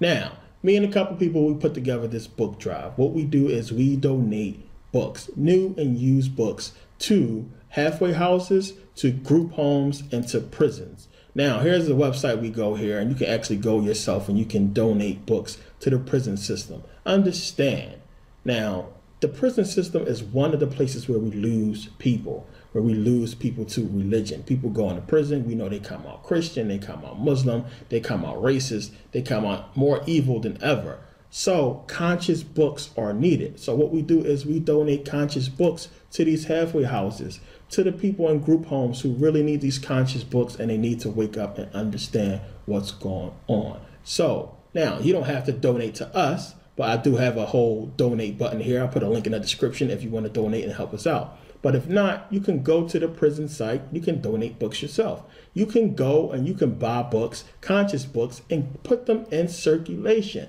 You know, go buy Dr. Ben's book, buy John Henry Clark's book, buy Brother Polite's book, Shaka Atmos, and these people you see online who putting out books, who trying to get the information out. Support these people. Support them, and, you know, put this information out there, get it in circulation so we can have this information, because it's important. Now, unfortunately, there's a few people in the religious community who do not like me. You know, Muslims and Christians and Israelites and Jews who don't like me putting out this information. They're going to look, and the first thing they're going to say is, oh my goodness, he's trying to be like Jesus. He's calling himself a savior. He's trying to save people. That's the first thing they're going to say. You know, he said he's the Merkabah. He's trying to help people and save people. He's a false god or a prophet. People, I mean, people crazy. They really have a spooky imagination. And every time you put out information, certain information, it gets critiqued, and somebody tries to take that information and compare it with Satanism. And every single thing that you do that goes against their religion, when they don't even realize that their religion is Satan, as I just shown you in this video. They don't even realize what's going on. So, yeah, there's some haters out there, and I wanted to say that because I don't want people to think I'm trying to be like Jesus and save people. Like, come on, the people who watch my videos, you already know what it's hitting for. I'm not talking about you. But for anybody who's new, who don't know me, who don't watch the videos. But I don't want people thinking that that's what I'm trying to do. I'm trying to create some kind of religion. I'm not trying to create no religion. This is information that is out there you could put together on your own. All I did was go out there, get the information, put it together, and make a video. You can do it yourself. If you did the research on your own, you will come to the same conclusion as me. It's just that simple. All I'm doing is trying to save you the trouble by putting it together and putting it out there myself. That's all. I see these things. I've been doing the research for over 14 years. This is what I've come up with, and I just feel compelled to put it out there. I have to put it out. It has to be known. It's just something that you can't keep this stuff inside, which is why I wrote like 6 books already. And I'm going to put out my first book next year, because it's just, you can't keep it in. It's not meant for us to do that. I don't know what it is about, you know, about this information that we can't keep it in. We learn it and we want to put it out because we feel like this is what we are supposed to do. And I know it's the truth. It's what we are supposed to do. It's embedded in us to get the truth out. And I know the haters going to say, oh, he's asking for donations for books. You know, he want to give books to people who need books. People are going to hate, man. It's just crazy to think into people and how people think when you're trying to do something to help people. It always got to go back to something false or something that's negative or something bad. You know, everybody trying to scam everybody. It's not even about that. I have money. I'm a successful dude. I'm not super stinking rich or nothing like that, but I'm very successful. I've worked hard in my life to get to this level of success that I am at right now. I'm not a super big baller, but I'm good. I'm comfortable. I don't need to come on YouTube and beg for money or nothing like that. I'm trying to help people, and other people want to help people. They just don't know how. They want to help themselves. One of these days, you could be booked for something. You might end up in jail. You might need one of these books, and you can look and you see, damn, you know, one of Dr. Ben's book right here. Let me read this joint. We got to get these books out there. That's all I'm trying to do. So now what I'll do is I'll put my book list as well in the description of books that you should buy, you should read if you don't have them already. If you can't afford it, you know, download the PDF. Go online, try to find the PDF and download the book. But I'm going to put a book list in the description. If anybody wants to donate, I'm going to put a link in the description. I'm going to put a link in the description for the prison system where you can donate books. So you can, you know, you can just try to do what you can to get this information in circulation, but also, you know, educate yourselves as well. Learn as much as possible. Now, part 2 is going to be awesome.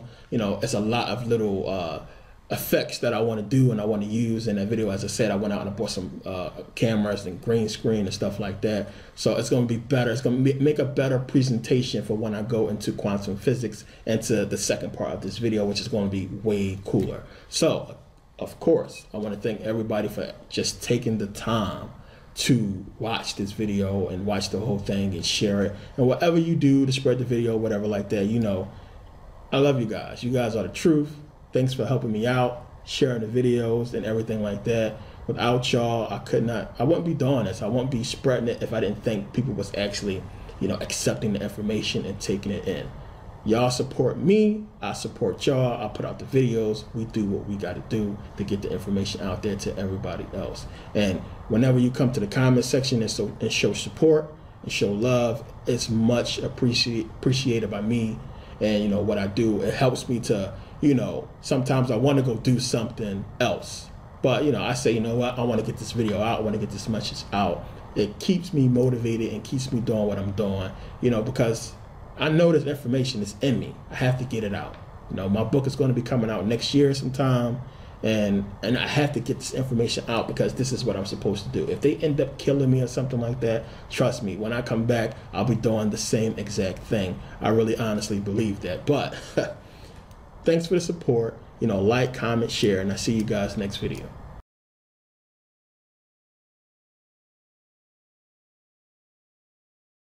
And it's their intrinsic nature. You know, it's food basically robs. Sound, visual, sound like.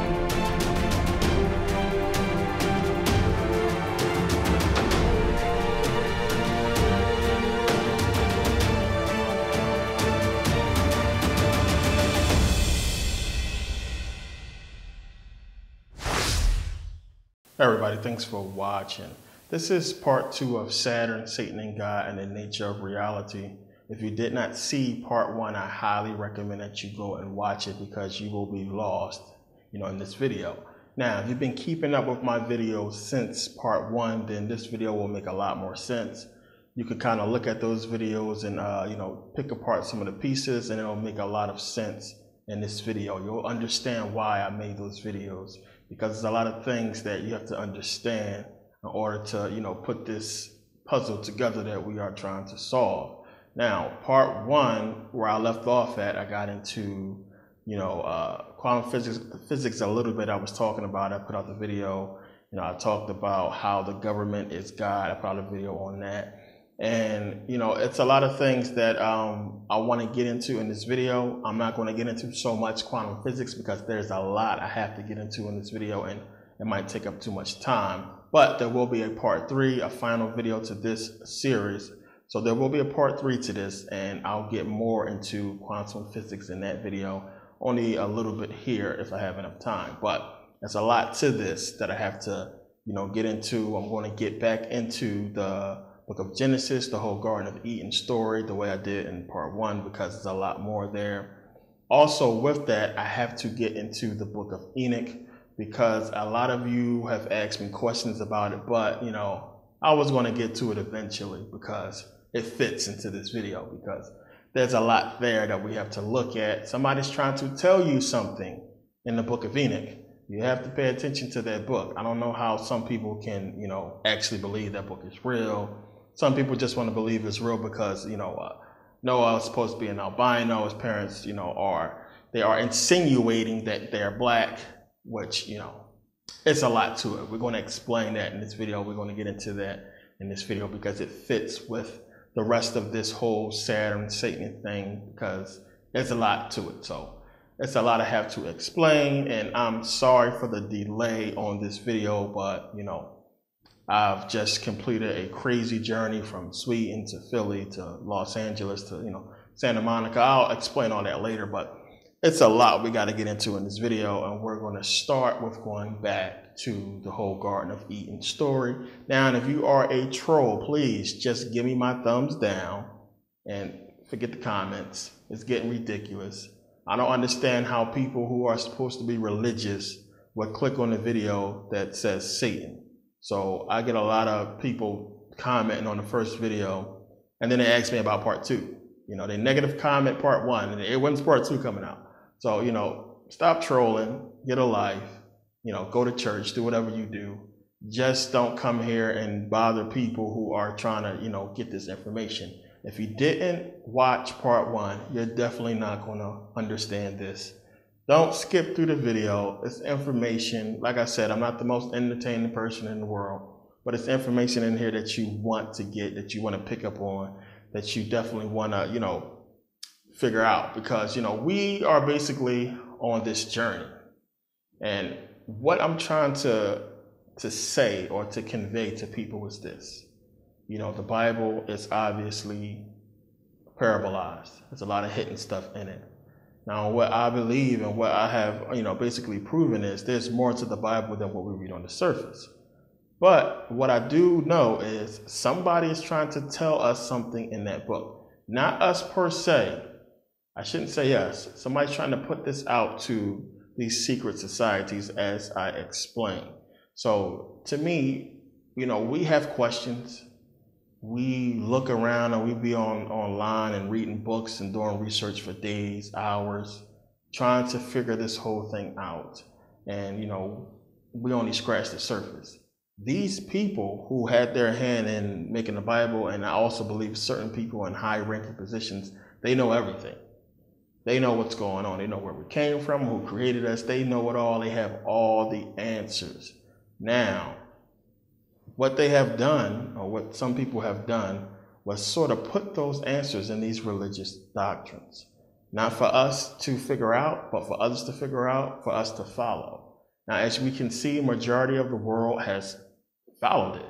They've bought into it hook, line, and sinker. And it's only for those who can look past the bullshit, who do the actual research, who can see that it's more to these books, it's more to this, this whole religion thing than what we have been told. So that's basically what these videos are about. Part 1 was basically just taking a little twist on this Bible and really digging into deeper the hidden meanings that's in there. And part 2, this will do so as well. But I also wanted to kill 2 birds with 1 stone. Instead of putting out a whole long video on the Book of Enoch, I'm going to go into it here because it's going to help us out. But we're going to start back in the Garden of Eden. Okay, so now, we have been told our whole life that Adam and Eve are the first 2 people. Adam first, Eve later, first 2 people on the planet. Now, when we read Genesis, when we go to Genesis 1:27 and 28, and we start reading about, him creating man, it says, in the image of God created he him, male and female created he them.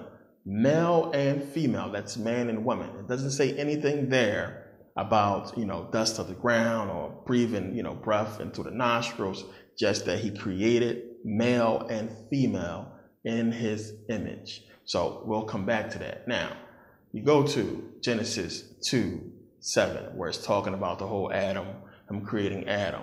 So it says, he formed Adam from the dust of the ground and breathed into his nostrils the breath of life. Remember that, the breath of life. Breathed into his nostrils the breath of life, and he became alive. And then, Genesis 2:27, and we get Eve. He basically puts Adam into a deep sleep, removes one of his ribs, and creates, woman, creates Eve.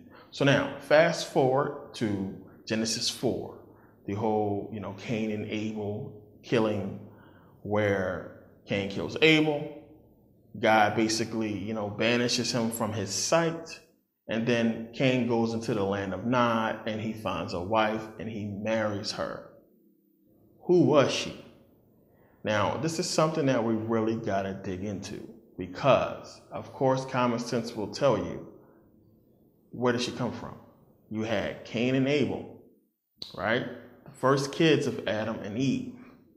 So Cain kills Abel. It should only be 3 people left. Who is this woman in the land of Nod? Now, we got to deal with this because you got to examine both sides of the story. You're going to get religious people who's going to tell you that, well, wait a minute. This is a continuation of the Genesis story. It's not 2 separate creation stories there. It's just a continuation of Genesis. But You also get people who's going to say that, well, Adam and Eve had more children. But for people who read the Bible, we know that Adam and Eve, they do not have children before, more children before Cain kills Abel. Never in the Bible do you find that more children was born before Cain kills Abel. You don't find more children being born before Seth is born. So we know Adam and Eve, Cain, Abel, Seth. It doesn't say anything about children being born before that. We know it was children after that, after Cain kills Abel. So it couldn't have been his sister that he married. And we're going to get into why people believe that it was his sister. But we got to look at this thing. So now we know that Cain marries his wife, Genesis 4:17. And when you read Genesis 5:4, this is where it's telling you that Adam and Eve had more children. It says, in the days of Adam after he had begotten Seth were 800 years, and he begot sons and daughters. Now, this is clearly after Cain kills Abel. So understand, as I said, if Cain kills Abel, you have Adam and Eve. So that's 3 people. Where did Cain's wife come from if they didn't speak about Adam and Eve having more children until after Cain leaves and marries his wife? Where did she come from? Now, when you go back to the Genesis story about male and female created he them, you have to understand this is a whole nother creation. This is the first creation. Adam and Eve is the second creation. But you got to understand something first. If we are going to accept the Bible face value, if we're going to just read it and accept what it says, there's no reason of doing this stuff. We're trying to figure out a parable. We're trying to, solve a riddle here and understand what's being said. So if we're going to accept what it's saying, we're not going to understand that. Now, we know the Bible is full of contradictions. It'll tell you something outright and then contradict itself. It does that for a reason. That's what a parable is about. It does that for a reason. So now when you read 1 Corinthians 15:45, it's basically saying that Adam was the first man, it says. And so it is written, the first man, Adam, was made a living soul. The last Adam was made a quickening spirit. And we know in Genesis 3, it says that basically Eve will be the mother of all people. She will be the mother of all. So now we have to understand, and we're going to accept that. We're not going to figure this out. So now we're going to accept that Adam and Eve was the first 2 people created, that Eve is the mother of all people and Adam was the first man. We will have to simply ignore Genesis 1:26-28. And that's what they want you to do. They want you to ignore that. Ignore what it just said. It just told you that people was created before Adam and Eve. It told you straight up. I don't understand how people can read that, then read, man being formed from the dust of the ground and not go back to Genesis 1:26-28 and say, well, wait a minute. I thought he already made male and female. This is where that brainwashing stuff comes into place. It makes you, ignore common sense. It's telling you right in the book that people was created before Adam and Eve. Let's go take a look. It says, and God said, let us make man in our image after our likeness, and let them have dominion over the fish of the sea and over the fowls of the air, yada, yada, yada. So God created in his own image. In the image of God created he him. Male and female created he them. And God blessed them, and God said unto them, be fruitful and multiply and replenish the earth and subdue it. So now, stop right there. This is obviously a separate creation from breathing, breath of life into the nostrils of this dust man he created. 2 separate creations. In my own image, I created male and female. Then from the dust of the ground, I created man. And from a rib of this man, I created a woman. 2 separate creations. So now the question becomes, why didn't God put those first people in the garden, but instead put Adam and Eve in the garden? What was it about those first people that was created in the image of God that made him not put them in the garden with Adam and Eve. Now, we just explained it. I just read it. This is two separate creations. I don't understand how people want to argue that. It's saying it clearly in your Bible that this is two separate creations. You have male and female being created. God says, go, be fruitful, multiply. Why would he tell them to go be fruitful and multiply? We're going to put them in the freaking garden and have them tilling the ground and not tell them nothing. He gave them dominion, and, he gave them, dominion over the fish and fowls of the air and all that to just lock them in the garden. This is what he said to that first group of people. Go, be fruitful, multiply. Then to Adam and Eve, he got them in the garden, just walking around butt naked, eating off of certain trees. Ain't even explained to them really anything.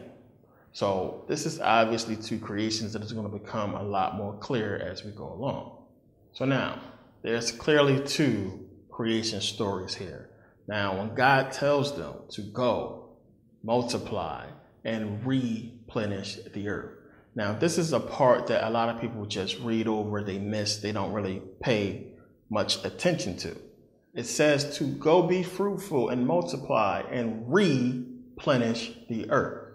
Replenish. Now, we all know what means. Means to do it again, to replenish. If you're replenishing anything, you are basically putting it back. You're fixing something that was already there. You're filling up something. You're restocking. But it always implies that something was already there. So if I'm going to refill a cup of water, that means that there was already water in that cup before. So when he told them, these are supposed to be the first people created. He says, be fruitful and multiply and replenish the earth, implying that there were already people there before.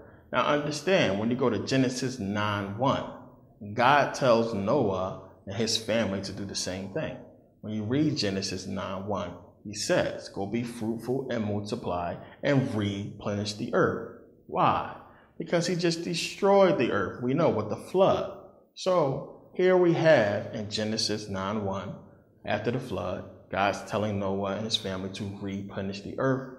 Why would he say that same exact thing to the first people if they are the first people? Now, again, this is before the creation of Adam and Eve. These are people that he made in his own likeness, and he's telling them to replenish the earth and subdue it, implying that there was already people. So now we're going to come back to this later because it's very important, but it's something I have to point out now because it's going to make a lot of sense later. So now God makes the universe. He makes the heavens and the earth and, the fish of the sea and the fowls of the air. He makes male and female in his own image. In the image of God created he him, male and female created he them. And he told them, go be fruitful and multiply.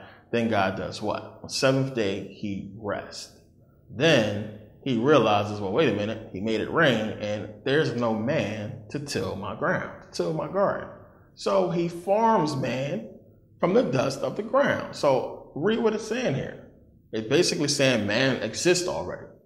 Then he formed man from the dust of the ground. So if there is no such thing as man, if Adam was the first man and he's creating the first man, how can you say that he formed man from the dust of the ground? There's no such thing as man. So how are you forming man from the dust of the ground? Man don't exist. If this is the first man, that's like me saying, well, I'm going to make an apple from the dust of the ground. I'm going to make this dirt look like an apple. There's no such thing as an apple. So what are you talking about? If you understand what I'm trying to say here. But it's saying he formed man from the dust of the ground, breathed into his nostrils the breath of life. So now, that's like me saying again, what if I say I'm going to form a baseball from the snow of the ground? I'm going to take some snow from the ground, I'm going to form it into a baseball. Now, just because I use snow to make a baseball, to make it look like a baseball, does that mean that, baseballs are made of snow? Of course not. So he formed man from the dust of the ground and breathed into his nostrils the breath of life, implying that this is some kind of fabricated fabrication, some kind of fabricated man, some kind of separate man. This is not like the first man he created in his likeness. And it's going to become more clear as we go along. So he formed man from the dust of the ground, put him in his garden, and said, till the ground. Go ahead and do that. So we're talking about a separate creation that was created for something specific, and that was to till the ground. So how can God, in his infinite wisdom, not realize that, well, wait a minute, I'm going to need one of these men to till my ground? He doesn't realize that until he rests. So a lot of people have to think about that. You have a creation before God rests and a creation after God rests. So it's highly unlikely that God will create everything, universe, animals, everything, and rest on the seventh day. Then on the eighth day, create man. So man was created on the eighth day, or was man created before God rests? This is what the Bible is telling you clearly. I mean, it's in the book. For man and woman, then he rests, then you get Adam. What's the problem? So how is Adam the first man when it's telling you clearly in the Bible, in Genesis, before he rests, he made male and female. He rested, then he made Adam. How is Adam the first man? But your Bible tells you that he is the first man. See, like I said, you have to understand the contradictions. And a lot of people can't wrap their head around it because they're too busy following the book instead of reading the book and understanding what's being said. So look, when you go and look at Exodus 24, 9 through 11, it says Moses takes 70 men up to the mountains and they see God and they eat with him.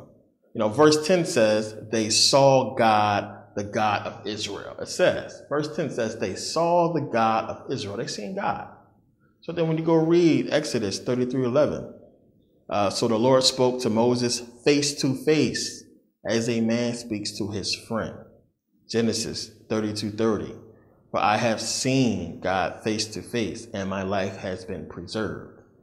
Exodus 33:20. God says, no man shall see, basically shall see him and live.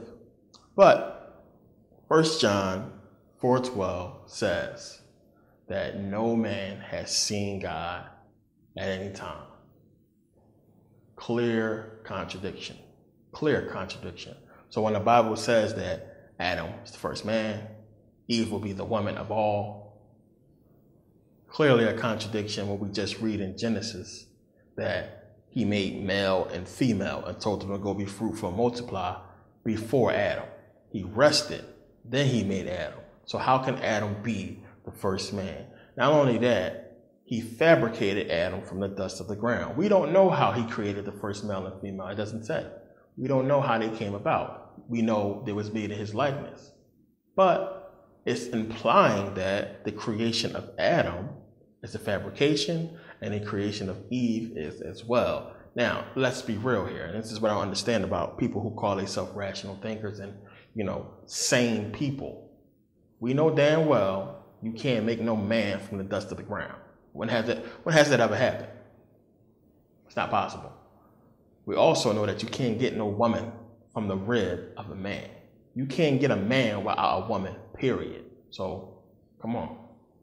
A man cannot exist on this planet without the woman first. Everybody starts their life on this planet as a female. I'm going to get into that later. Heavy. So, understand it's a parable, people. Come on. How can grown people actually believe that a man can be made before a woman? How can grown people actually believe that we can be made from the dust of the ground? Like, come on. The book is clearly telling you there's two separate creation stories here. Two separate creation stories. You can read it yourself. It's right in there. Male and female created Edom. Go be fruitful, multiply, rest, seventh day. Oh, wait a minute. I need somebody to till my garden. Creates Adam, creates Eve, put him in the garden, and we know the rest. So now to clear up another thing that religious people say when they read, the whole creation story. A lot of people read in Genesis 4:17 where it says Cain knew his wife. So basically people say, well, he knew her. So she was his sister. That's how he knew her. And that, when they explain Adam and Eve having kids later, they really are referring to, a prior time. They just put it later in the Bible. Some crap like that doesn't make sense. But it says Cain knew his wife. Now, anybody who reads the Bible and study this stuff, and it's original Greek and Hebrew. I'll say original Greek because we don't have a Hebrew version older than the Septuagint, which is in Greek, as I pointed out in previous videos. But, in Greek, the word new is Yonaxaris. So Yonaxaris means new. And in Hebrew, it's Yada or Yeda, and it means new. Now, new in those terms means basically sexual content. So when it says you knew somebody, or, Yeda or Yonaxaris, it's speaking about sexual content. So it makes more sense when you understand that, and then you go back and read it again. So when you read in Genesis 4:1, where it says Adam knew Eve and she conceived, well, of course he knew Eve and she conceived. He knew her. They had sex and she had a baby. That's what it's saying. So when you read Genesis 4:17, where it's saying that Cain knew his wife and she conceived, meaning what? They had sex. It doesn't mean he knew her and that was his sister. It means they just had sex. That's all. And this is why you have to translate the words back and understand what's really being said here. And understand that they put that word there to confuse you. This is a parable. So understand that this woman clearly, who Cain meets in the land of Nod, obviously is one of the offspring of the first creation. Obviously it's the offspring of one of those male and female created he, them. Those first people, before he rested, it's clearly one of those people that he meets and, and has children with. And come on, let's, we got to be real about this whole thing. As I said, all you got to do is read the book. It's right in there. It's telling you what's being said. If you're not going to do the research, this is how a lot of people get caught up and they don't figure this stuff out because they simply don't want to do the research. You can't take the book face value. By now, I don't, some of the people who grew up in church and some of the young people, I don't expect them to be this deep into the book. And this is an advanced video. If you are a novice in this information, you're really going to be lost, or you're going to think I'm crazy. So, if you, I consider people to, those of you who understand the first video and this video, I consider you to be like, good in your knowledge, knowledgeable people, part of those people who know what the hell they're talking about. Like, I would like to say the elite in knowledge as far as the Bible, for you to get part one and to get this one. If you are just starting out and you're trying to figure this whole thing out, I have other videos that you should watch, and you definitely shouldn't watch part one or this video because you will be lost. I try to put it out as clearly as possible, but a lot of people is not going to understand some of the terminology and some of the things that I say. So it's really important that you read, that you watch part one and you watch some of the previous videos. Namely, Game Over the Bible and Christianity Finally Explained. Watch that. And if you're into the whole Hebrew thing, definitely watch Game Over the Old Testament and Hebrew Doctrine Destroyed. Watch those videos and, you'll really understand. But, when it's saying he knew, it's not talking about he knew her. Like, they lived on the same block or in the same neighborhood, went to the same school. That means they had sex. And I think that's obviously clear. So that should be the end of that argument. It's clearly two creation stories here. So now, who are these people in the first creation? Who were these people? The people who was created before Adam and Eve, this whole male and female created he, them. Who are these people? So now, when we look at what we have been told about, human history, I put out a video on it that, African people was here before anybody else and everybody came from us. So we can say in this Bible that it's alluding to the Africans, black people. That's who it's talking about, the original man, the first man, African. Now, the Bible gives you a clue as to who these people are, and a lot of you are not going to agree with it. But I'm going to read it. When you read Genesis 6:1, it says that it came to pass, when the men began to multiply on the face of the earth, and daughters were born unto them, that the sons of God saw the daughters of men, that they were fair, and they took them wives of all which they chose. Now, if I was to say to you that the sons of God are these first men that was created, this male and female created he, them. If I say to you the sons of God were these people, what would you say? Now, most of you would say, no, the sons of God were angels. Anybody who reads the book of Enoch is going to say clearly, what are you talking about? Are you tripping? The sons of God were angels.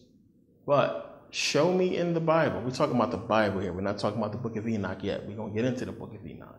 But show me in the Bible where it says that the sons of God were angels. Whenever the Bible speaks of angels, it calls them angels or cherubims. It never says the sons of God. Who is the Son of God? Jesus is the Son of God. If there were more than, if this whole book is about, the whole New Testament is about the Son of God. Oh my God, God had a son. It's a big deal. But if he had more than one son, where's the story on these people? So who are these sons of God? They have to be regular people. They have to be regular men. And I'm going to explain to you how we come to that conclusion, and we're going to get into the book of Enoch, because you got to realize what's being said. So now, when you read where it's talking about Adam having Seth, when Seth is born, it says Seth is born in the image and likeness of Adam. So when you read about the creation of male and female, the first creation, it says, in the image of God created he him. Male and female created he them. He said, let us make man in our own image and likeness. So you have Adam and Eve, Adam having Seth in his own image and likeness. So he was made in the image and likeness of Adam, and he was Adam's son. These first men and women were made in the image and likeness of God, so they were what? The sons of God. Never in this book. Get your mind out of the book of Enoch. It's going to make sense in a second, because I know y'all like, oh, this nigga tripping. It doesn't say nothing about these men being angels at all. It's not in here. You won't find it. So look, let's make this a little bit more clear. Let's go to the book of Job. When you go to Job 1:6, it says, now there was a day when the sons of God came to present themselves before the Lord, and Satan came among them. So let's just analyze this for a second. Most of you believe that the sons of God are angels. So why would the sons of God be coming to God? People believe that this happened in heaven. This had to take place on earth because we know Satan was cast out of heaven, and Satan can't just go up in heaven whenever he wants to. It says clearly that they presented themselves unto God. There was angels. Satan would not have able to be there. He wouldn't be able to be there at all if this took place in heaven. The sons of God that it's speaking about is regular men. Regular men. Now, when God asks Satan, where he come from, he says, from going to and fro in the earth and from walking up and down in it. So we're talking about this happening on earth. The only reason why people believe that the sons of God were angels is because of the book of Enoch. And a lot of people we were born after the book of Enoch came out. So a lot of people don't fathom that when people are taking this whole story from Genesis and mixing it in and making it seem like the sons of God is talking about is the same as the book of Enoch. You gotta separate the two. We know that the book of Enoch was supposed to be in there, but we don't have the original, so we can't say that. Now, for argument's sake, we're going to separate the two, and I guarantee you it's going to make a lot more sense. But here, clearly, when you try to analyze it, it's saying the sons of God, these sons of God were just normal men. Now, another thing, people don't realize what they read sometimes. When you read John 3:16, God sent his only begotten son, only begotten son. Only begotten son. Now understand, begotten, when you read it in the Greek text, in Greek it's yoniventa. So yoniventa is begotten. But when you translate it, it means, what a transliterated word would be monogenes or monogenes. So mono, we know, if anybody's into music, Mono is one. It's, it's one. Stereo will be two. So mono is one. So you have one gene. One gene. Begotten is one gene in Greek. Yoniventa. That's what it's alluding to here. So as I said, if there were other sons of God, how come the Bible would, who were these people? Who were these people? So it's not talking about angels, and that's clear. If they were angels, the Bible would just say there was angels. And angels came down. Whenever it's talking about angels, it clearly says that they were angels or cherubims. When it says the sons of God, it's talking about the sons of God. It's talking about these men. Now understand, as I said, we are trying to figure out a parable here. If we're going to accept the book face value, you might as well just be a Christian. There's a parable here. It's a story here. We got to decode it. You got to break it apart, because they put this here for certain people, not for you to figure out. But you got to understand what's being said. The sons of God are black people. That's who they are, the original man. And it's only going to allude to them at certain times. And you got to understand what is being said. It's so much going on in Genesis that is crazy. And it's very important that the book of Enoch was created. If the book of Enoch that you read, it's not the original. It's not the one that was probably with this one. And who knows what it said, or if it was even really written and taken out. Who knows? We don't know. But the person who wrote the one that you are reading, the one that we know, is a genius, because they were trying to fill in the gaps, but at the same time, it's telling you something. And we're going to get into that. So now Genesis 6:4 says, there were giants in the earth in those days, and also after that, when the sons of God came in unto the daughters of men, and they bare children to them, the same became mighty men which were of old, men of renown. So these sons of God that it's talking about are regular men, regular dudes. They are not angels. It doesn't say that they are angels. The only reason why people believe that they are angels is because they are taking the book of Enoch and putting it into the King James Version. And we're only going to go by what the book has said. The book of Enoch is something else. We're going to get into the book of Enoch. Now, the daughters of men would be who? The daughters of men would be the daughters of men. Or they would be the daughters of the descendants of Adam and Eve. So we are talking about the sons of God, who will be the men of the first creation, coming in unto the daughters of men, the daughters of the second creation, which would be the descendants of Adam and Eve. This is important because these are two separate races of people here. That's going to be clear later on. But never does it say that these people were angels. When you go down and read where it says that there were giants in the earth in those days, and also after that, it said giants were in the earth in those days, and also after that. When were giants in the earth? When the sons of God came in unto the daughters of men. That's when. So think about it. It's not telling you that these children were giants. It doesn't say that angels came down. Now you would think that it would say definitively cherubims or angels came down and had sex with the daughters, or cherubims or angels came down and knew the daughters of men. It doesn't say that. And they bear children. It doesn't say that. It says the sons of God came in unto the daughters of men and bare children, men of renown, men of old. Now renown means famous. That these people were famous. They was heroes. That's basically what it's saying in the Bible. The book of Enoch is something different.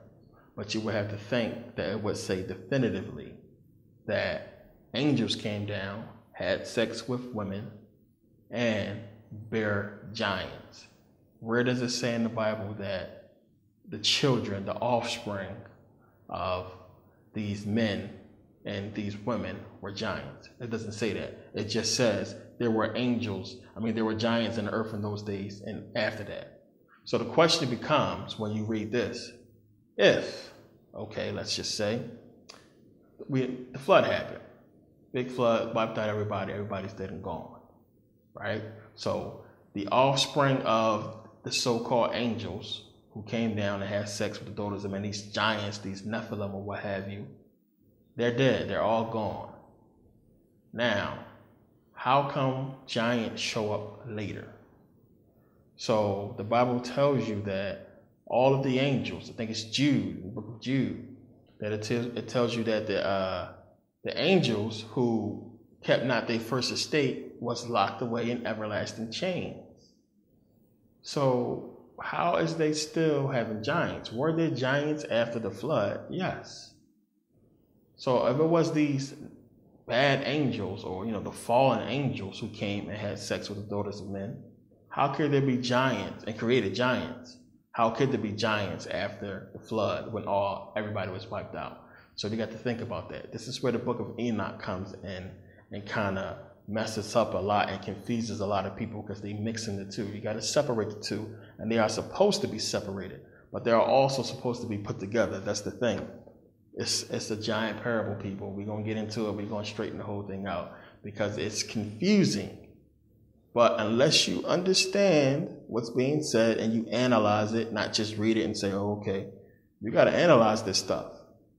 As I said, I consider people who understand this stuff to be, an elite thinker, somebody who does their research and who thinks deeply. This is not for the follower. This is not for the people who is caught up in religion. This video, and the first part is for people who like to think, who use their brain when they read their Bible, because this stuff is deep and it's confusing when you read this stuff. But you can't mix in what everybody else is saying, versus what's actually being said in the book. The Bible does not say anything about these people making giants or angels coming down and having sex. It's clear about what it's saying. Clear.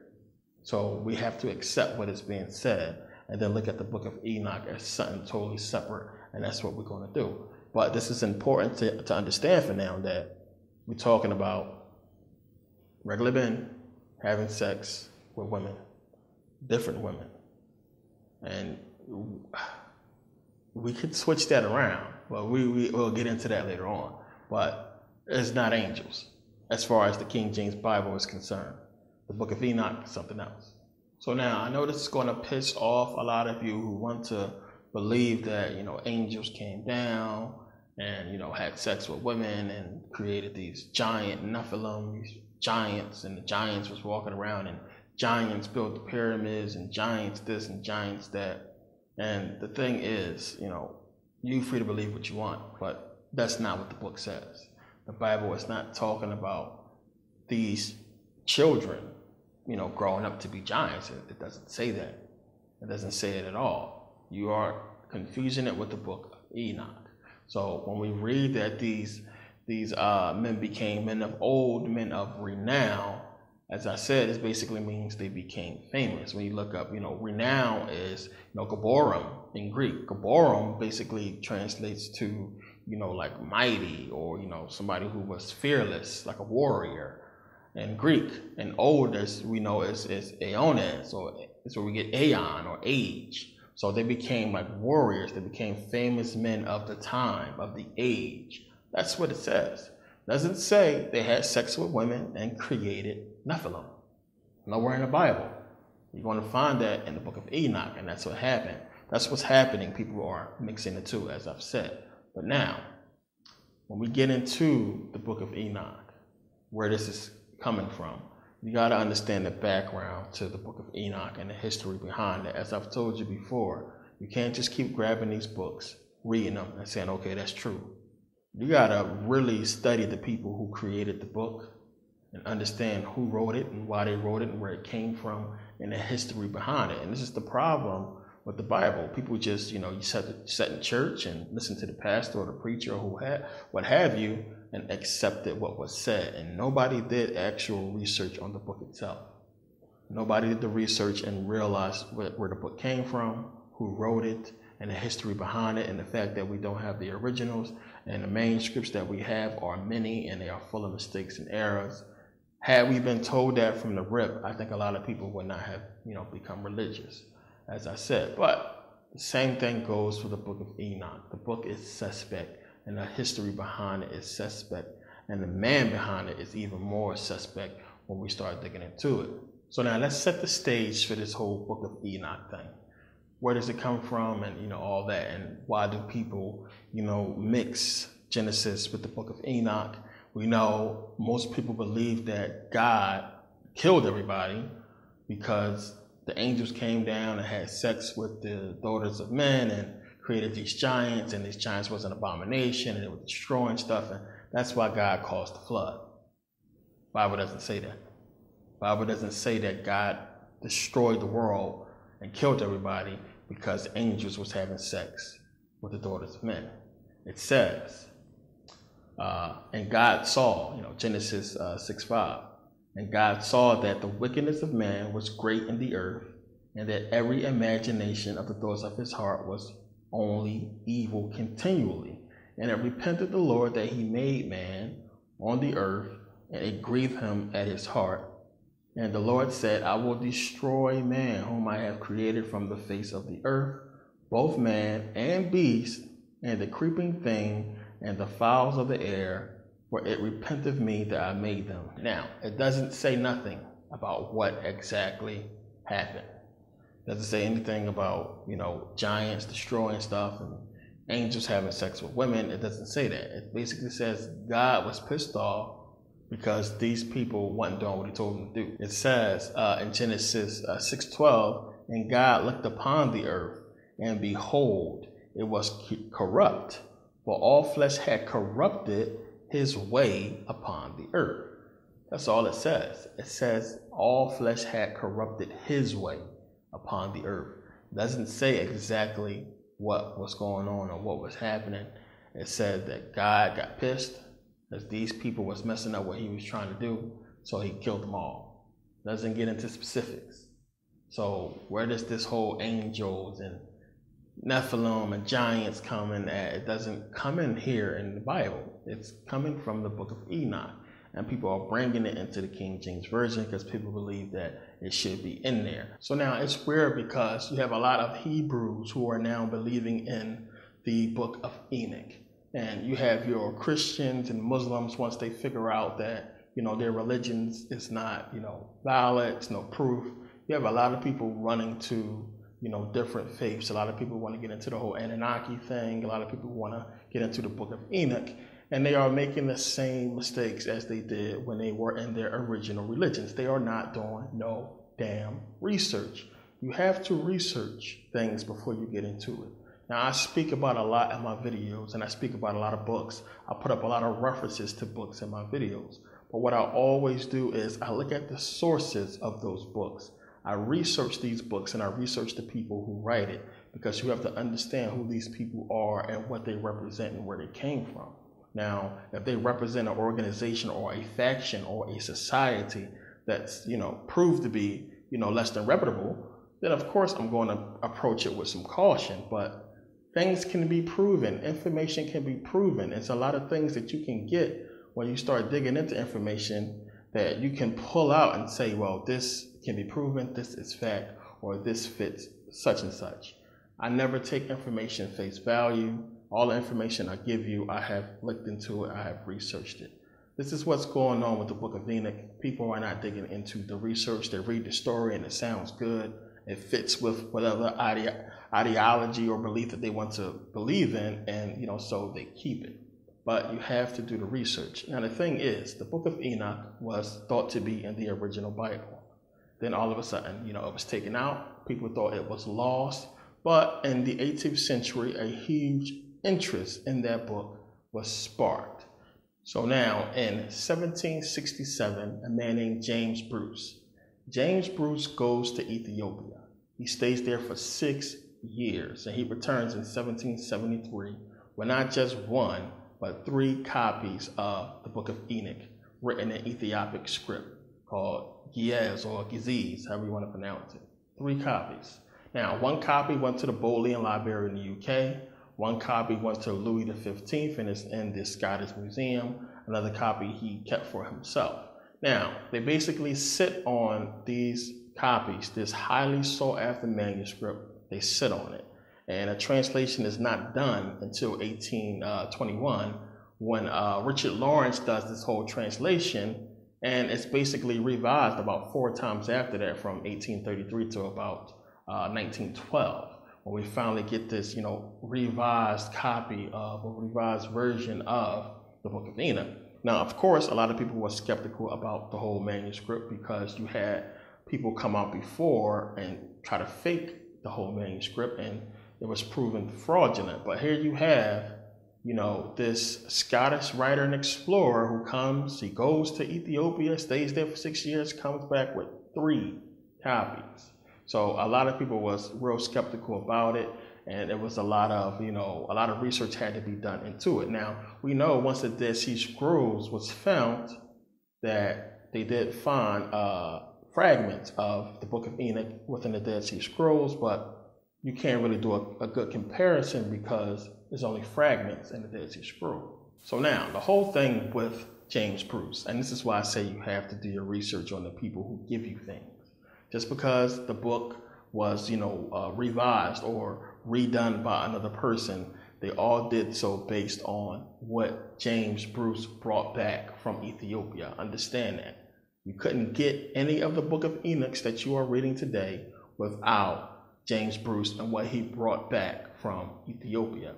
Understand that. But now also understand who James Bruce was. He was a Mason, not just any Mason. He was a very high-ranking Scottish Rite Freemason from the Canongate Kill-winning No. 2 Lodge in Edinburgh. His family is a highly bureaucratic family full of Masons and is well known and well documented. He comes from a family of bureaucratic Masons. Everybody knows this. When you go to their site, when they list the former members that who has passed, you can go and find James Bruce. There it is. Here's his name.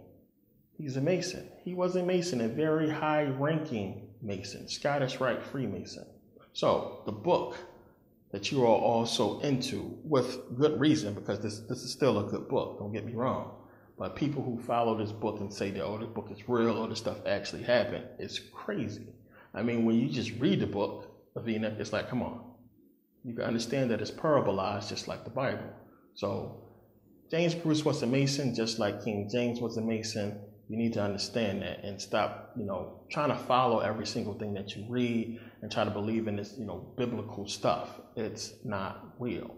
Now, another thing about James Bruce is this man can already, before he went to Ethiopia, he was already fluent in the language of Yazid, or the Ethiopic script. He can already read it and write it before he ever went there. So he already knew it, and that's another thing that's well known. So he went there, he stayed for 6 years, and let's speculate that he wrote the book.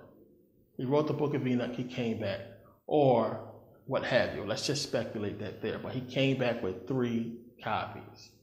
Now, since we do not have the original, Book of Enoch, we can't really compare it to anything. We can't compare it. And you got to understand that people who are in control of these manuscripts are all on the same team. So, why would they do any, real comprehensive, comparison on the thing when it's the same people giving you these doctrines? Same people, they're on the same team. You got to understand that as well. So this is why I told people you have to do your research. You can't just be jumping on YouTube and looking at videos and saying, oh, well, this is true. This is why I give you book references. And I always tell people, question what I say. Go look into it, do your own research. Now, the Book of Enoch is a fascinating book. We're going to get into it more because it fits a lot with things that is going on. And, it all leads somewhere that I don't think a lot of people is going to expect this video to go. But after we get through the information, you will all be convinced, trust me. But understand, you have this Scottish Rite Freemason, right? He already reads the language, writes it as well. He goes away for 6 years. He comes back with the most, elusive book ever, that has been missing from the Bible. Very elusive. So many people have searched for this book and tried to fake it. But he comes back 6 years later with 3 copies of this book written in a language that he already knew. And nobody stops to think that, well, maybe he wrote it himself. Nobody stops to think it. He didn't even do a translation when he came back. He came back with the manuscripts. He did whatever with them, and that was it. He was a Mason. Why would you expect a Mason to give you any truth? They're a secret people, a secret society. Their whole job is to hide the truth or guard the truth. Why would you expect this man to give you any truth? Now, don't get me wrong. He gave you a book, a parabolized book with a lot of hidden meanings into it, just like King James did with the Bible. This is the whole reason why they make these books. It's not for you, as I told you before. It's for them. That's why he didn't do a translation, because it's not for you. And the translation that was done and what was put out to the public later in English for us, it's all parabolized. We're not going to know what the original said. We're not really going to know what the Ethiopic script says. And all black people see is, oh, well, it came from Ethiopia. It's our book. They don't want to do no damn research. Oh, it came from Africa. It came from Ethiopia. It's our Bible. And don't look into it. Now, I know that the Ethiopian church added it to their Bible, but they did so after he found it. You know, they didn't do it before. Because if they did it before, then it wouldn't be an elusive book. It would be like, okay, I go to Ethiopia. It's not going to take me 6 years to find the book of Enoch if they already have it in their Bible. So they didn't add it till later. The Ethiopians said, oh yeah, it came from Ethiopia, it came from us. Okay, well, let's put it in our Bible. That's all that happened. And you need to understand that. That's all that happened. Do some damn research. People just want to fall in love with every little teeny biblical thing because they don't understand. They don't want to understand. They want an easy way out. This is not going to be easy. This information is hard to come by, and you really have to dig and do research. You can't just be falling into stuff. But understand, it's not real. It's not. It's a parable book. It's like the Bible. The Bible's not real. The book of Enoch is not real. But it's information that you need to take from it. So now understand, when we look at the Ethiopian Orthodox Church, now you got to realize the Ethiopian Orthodox Church was under control. It was controlled by the Coptic Orthodox Church of Alexandria. It was under control by them from the 4th century all the way up to 1959. Now, when you go ahead and look at the Ethiopian Orthodox Church, when you look at the Ethiopian monasteries like Abba-Garima, when you look at the walls, look at this place, you can see who they worship. You can see that these people have been brainwashed. They have been basically misled. Look at the walls. Look at the pictures here. You can see who they follow. Now, we are in Africa, and nobody looks like them. Nobody in their gospel looks like them. This is the illuminated gospel of Abba-Garima. Now, Abba-Garima was a Byzantine royal who came there in the 5th century. Now, they say that he performed miracles and he healed the sick, and that he wrote this whole illuminated gospel in one day. Now, the monks there in the monastery, the Ethiopian monks believe that the gospel has powers. I mean, that's it under the glass right there. Like I said, these people have been brainwashed. They don't know what's going on. They didn't even know they had the book of Enoch in Ethiopia. They didn't find out until the word was put out, and then they said, okay, well, let's put it in our gospel. But that was already being controlled by you know who. So we can't look at this and say that, it's completely authentic. You have to question it. Now, when you start doing the research and you see it goes back to Freemasonry, and that a Scottish Rite, a high-ranking Scottish Rite Freemason came out with the Gospels, I mean, it's suspect. Now, that doesn't mean that you shouldn't read it or you shouldn't, touch it, because there's information in it, and I always you need to understand what your enemy is trying to put out on you, or what your enemy is trying to do. So I always say read everything. Don't waste your time sometimes in certain things. You could just, when you got more information, you can see what's bullshit. But even still, if you got time, I always say read everything, dig into everything so you can understand the tricks and, the ploys that they're trying to put out on you and put out on the masses of people. Now, what I find weird is the Christians and the Hebrews who come out talking about the book of Enoch. Now, if you are a Christian or a Hebrew, what are you doing with the book of Enoch? A lot of people say, well, I believe in the book of Enoch because they took it out of the Bible. It was the truth. That's why they took it out. But if they took the book of Enoch out of the Bible because it's the truth, why would you believe anything else that's left in the Bible? Why would you believe the Bible itself is true if they took out a book because they didn't want to give you the truth? This is crazy. People got to wake up and understand what this book is. People say, well, they took it out because it's the truth. It was a lot of books that was taken out of the Bible. We know over 500 books was supposedly taken out of the Bible. Now, understand, a lot of these bishops, they have copies. They kept copies. Copies have been circulated, have been found, fragments have been found of all kinds of books that were supposed to go into the Bible. They have even come up for auction. You can even buy fragments and pages of these books online. Take a look.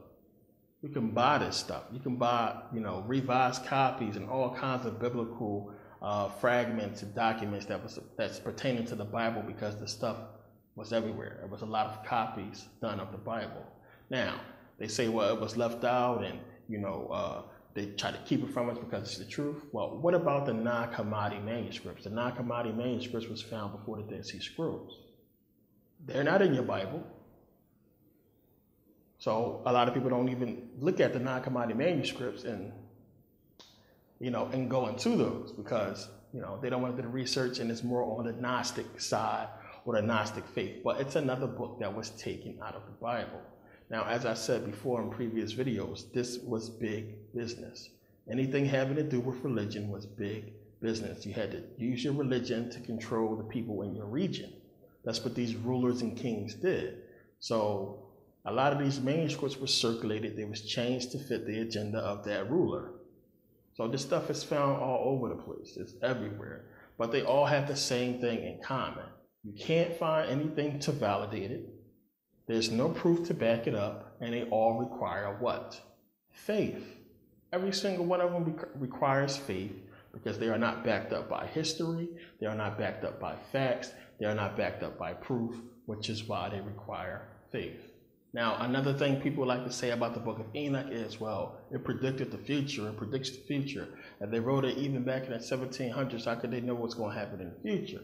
But you got to understand, these books are written by people in secret societies, and they know the agenda. Even the scribes who write the copies, they are Masons. They are a part of the agenda. They are in the Masonic order. So even the scribes understand what's going to happen. So you had scribes who write manuscripts, and just like the movies, you have script writers who write manuscripts, who write screenplays. It's the same thing. Now, you have these biblical manuscripts. What do? You're talking about, they tell you a story, they predicting the future, this and that. Well, it's the movies. That's all it is. It's the updated version of the movie. So you got your Bible that's predicting the future that you say. You also have movies that predict the future. You got, remember, Back to the Future, the movie. Now, that movie predicted what? Projection TVs, flat screen TVs. It predicted 9/11 for people who want to know. You had the movie 1984, George Orwell book based off of that. And that book basically predicted, Big Brother watching you. It predicted TVs with video cameras. It even predicted the Patriot Act. I mean, it predicted the police getting more aggressive. All these things have come true. Why? And George Orwell was a Mason. He was in the Fabian Society. He was, a member of the elite. These people are in the know. They understand what's taking place, and these books are not written for you.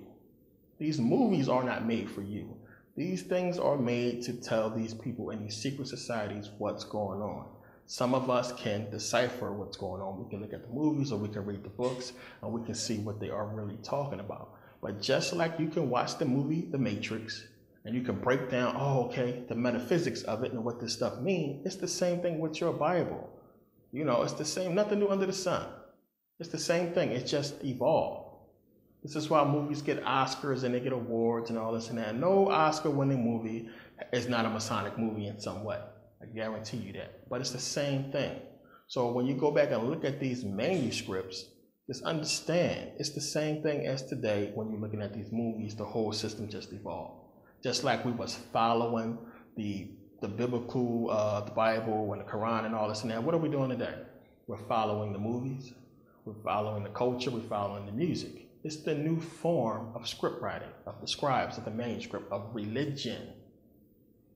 That's all it is, and that's all that was. So when you say that, it predicted the future or it's predicting the future, you gotta understand what you're talking about. You gotta realize what you're saying. and really think about it. You know, do some research into that. It's not predicting the future. It's not predicting anything. If you know what you're going to do before you do it, how is that a prediction? I knew I was going to make this video, you know, months ago. I said it in previous videos that I'm going to make this movie. Here it is. Is that some kind of prediction? No, I mean, I knew what I was going to do and I did it.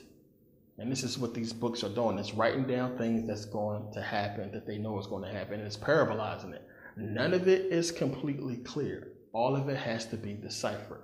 The Bible doesn't definitively really tell you anything that's going to come true.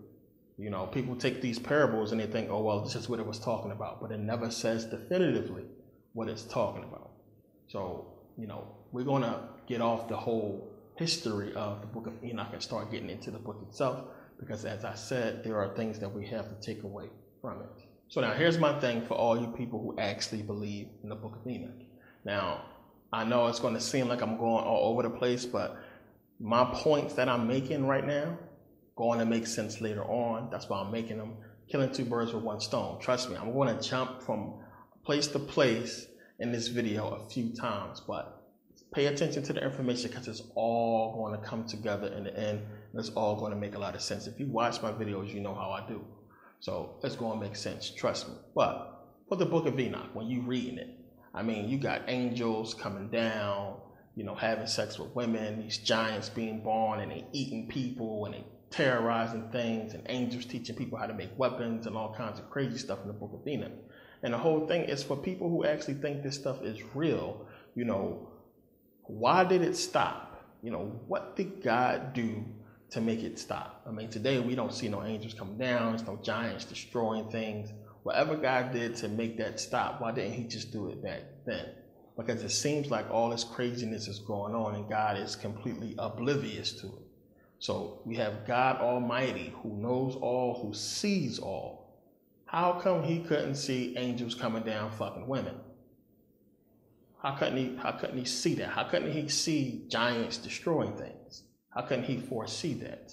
Now, for people who come to my channel and they're talking about God created me and God is the creator, I wouldn't be here without God, God created us, God this and that. If God is the creator, I mean, these people actually believe that when a man and a woman have sex and a baby is produced, that God put that spirit in that baby. He created that spirit. He put that spirit into that baby and made that baby live. So, if all the spirits of creation is coming from God, God Almighty, when those angels was coming down and fucking these women and producing these giants, where did that spirit come from to animate that giant? Where did that energy come from? How could they do such a thing and God not know? How could God not know that this energy is on earth, this evil energy that he's supposed to have produced? These are common sense, critical questions, but you know, a critical mind is going to think about it, but a person who's trapped in religion would never fathom these questions. But it's like, huh? Well, if God creates everything, if he is the creator of our soul, then who created the soul of these giant beings? And how could God not know about it? God Almighty, God himself. How could he not know? Now, the whole thing is when you start getting into the book of Enoch, right? You have God reveal to Enoch the future, you know, things that's going to come, things that's going to happen. Now, when you have later on Methuselah, when he comes to Enoch, because Lamech basically has Noah, Noah's father Lamech comes to his father Methuselah and says, hey, you know, my baby came out albino, he looks like offspring of the angels, da-da-da. And then, you know, Methuselah goes to, because he tells Methuselah, hey, go see what's up with Enoch, because he's supposed to be with God or something like that. So go tell him what's going on. So he goes to Enoch, and Enoch tells him the future, like, you know, what's basically going to happen. So here you have Enoch knowing the future and what's going to happen because God told him. So what do we have? We have God knowing that everything that's going to happen. Giants going to be destroying shit. We know that people are going to be evil. God knows all these things that's about to happen, and he does what? He doesn't stop it. So if God knew these things beforehand, now remember, it's in the book of Enoch, it's Enoch who names Noah Noah. He says his name is going to be Noah. You name him Noah. That's going to be his name. When you read in the book of Noah and the book of Enoch, he tells Methuselah that's going to be the child's name. He's going to do this. He's going to be that. And the whole thing is, if God knows what's going to happen, how come he doesn't stop it ahead of time? This is a critical question you have to ask yourself. And I'm saying this because for you who think the book is real and actually written by somebody, a prophet, to tell us what happened, I mean, it's stupid. What it is a parable, and it's trying to tell you something else. It's not a real, actual story of events that actually happened. Okay, so now for anybody who has not read the book of Enoch, let me explain it in a nutshell. So basically you have about 200 angels. 200 angels were supposed to be basically keeping watch over earth. Now these 200 angels, led by an angel named Azazel, they decide to come to earth and basically have sex with women. So they have sex with women, and the children that they bear are basically giants. They marry these women or what have you. They have these giants who are evil, who are destroying stuff. So they teach the people how to make weapons, and they teach them witchcraft. They teach them all kinds of crazy nonsense. So the good angel Michael, he basically goes to God and tells God what's going on. So it's like, how does Michael, have to go to God to tell God what the angels are doing? He's supposed to know that these angels have done all this. But in any case, he goes to God and says, this is what they're doing. And God is furious, and he basically spends 13 pages saying what he gonna do to the angels. And, basically word gets back to the angels that, hey, God pissed at y'all. God about to basically tell y'all a new one. And let's say the portal, or the way that these angels was getting from heaven to earth, God basically blocks off. So he basically blocks it off so they can't get back into heaven. So the angels are panicking. They like, oh my God. And they say, hey, wait a minute. Hey, Enoch, you're supposed to be cool with God. Do us a favor. We're going to tell you all our sins, and we repent, and all the stuff we want to tell God. We want you to do it because God won't listen to us. He won't let us back in heaven. He won't listen to our repentance. So to tell Enoch everything, Enoch goes and he starts praying to God and telling God everything that the angels told him to say, and he basically passes out and falls into a deep sleep. Then most of the book after that is about his dream that he has. So he has this dream, and a dream about God showing him the future and all this and that, all this craziness, this whole thing about, wolves and sheep or what have you, goats or whatever. And then he has the balls to come back and tell the angels, basically, you're screwed. So he comes back and tell these angels they basically screwed. Now, when we get into the book of Noah, it basically, because Enoch basically goes and stays in somewhere with God or what have you. God keeps him. And you get to the book of Noah, and Noah is born to Lamech. And the parents of Noah, they see that, well, wait a minute, Noah he doesn't look normal. He doesn't look human. He is white, skin is white like snow, hair is white, and they say he doesn't look human. That's one of the main parts you got to take from this. He doesn't look human. He looks like the offspring of the angels. So they basically saying that Noah looks like one of these giants that was born to the angels. So then, as I was saying before, he goes to Methuselah, his father. Then Methuselah goes to find Enoch and tells him the whole story. And then they basically tell him that, well, Noah's going to be the one, and Noah's going, he's going to be the only one that survived, and everybody else is going to die, and all this and that. So that's basically the book in a nutshell. There's a lot more to it, but that's basically the book in a nutshell. So now, of course, none of this stuff never happened.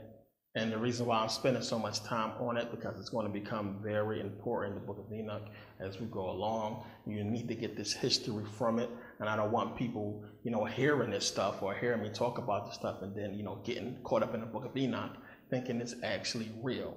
As I said, it contradicts the Bible. And we know when you read Genesis 6, It doesn't say anywhere about any angels coming down, having sex with women, and creating giants. It doesn't say that. It's not in your Bible. They get that from the book of Enoch. That's where it came from. So people are reading Genesis 6 in the Bible and just putting all this stuff from the book of Enoch together, which is what you should do. But you have to remember that it's not saying that in the Bible. So if you're a Christian, you can't go there. It contradicts everything. You're a Hebrew, you can't go there. It contradicts everything. It's a big contradiction. I mean, Genesis 6:3 says that people are basically not going to live past 120. I mean, it says it in the Bible. Nobody's going to live past 120, and we know that we have many people who live past 120. A lot of people live past 120. We got people that live to 127. You got a woman that lived to 120 in China. Matter of fact, you got somebody, a man, I believe, lived to 197 to maybe 256. They think he lived somewhere between that age. So you got people who live longer than 120. So that's another thing we can just debunk and take away from the Bible. But the book of Enoch is important because it gives you so many pieces to a very huge puzzle that we only scratched the surface of so far, and we're going to really get into in this book. And it goes deep. It gets really deep. So stick with me. As I said, I'm going to bounce around a little bit, but it's all going to come together. Trust me. And it's definitely some serious information. Okay, so now let's really get into this information. It's going to get deep. Let's get into the heart of what people are looking at when it comes to the book of Enoch. Now, the book of Enoch is talking about these angels, and they bearing children to the daughters of men, and these children being giants, evil giants who was eating people and destroying things. Then the part that everybody was caught up in is you have Noah. This is at the end of the book of Enoch and the book of Noah. It's almost like somebody wrote it like a movie. It's like, you know, the big shock and awe at the end, because it's talking about all this stuff and everything that's going to happen. Then you have the book of Noah. And then Noah is being born to Lamech and his wife. And Noah is said to resemble the offspring of the angels. So it was like, well, wait a minute, the offspring of the angels was evil. Now in the book it says that, you know, his skin was white, or he was white. Now we assume that Noah's parents are black because they wouldn't be so shocked that they had a white child. They say he doesn't look like us. He doesn't resemble us. He's white. Skin is white as snow. His hair is white. He looks like the offspring of the angels. He doesn't look human.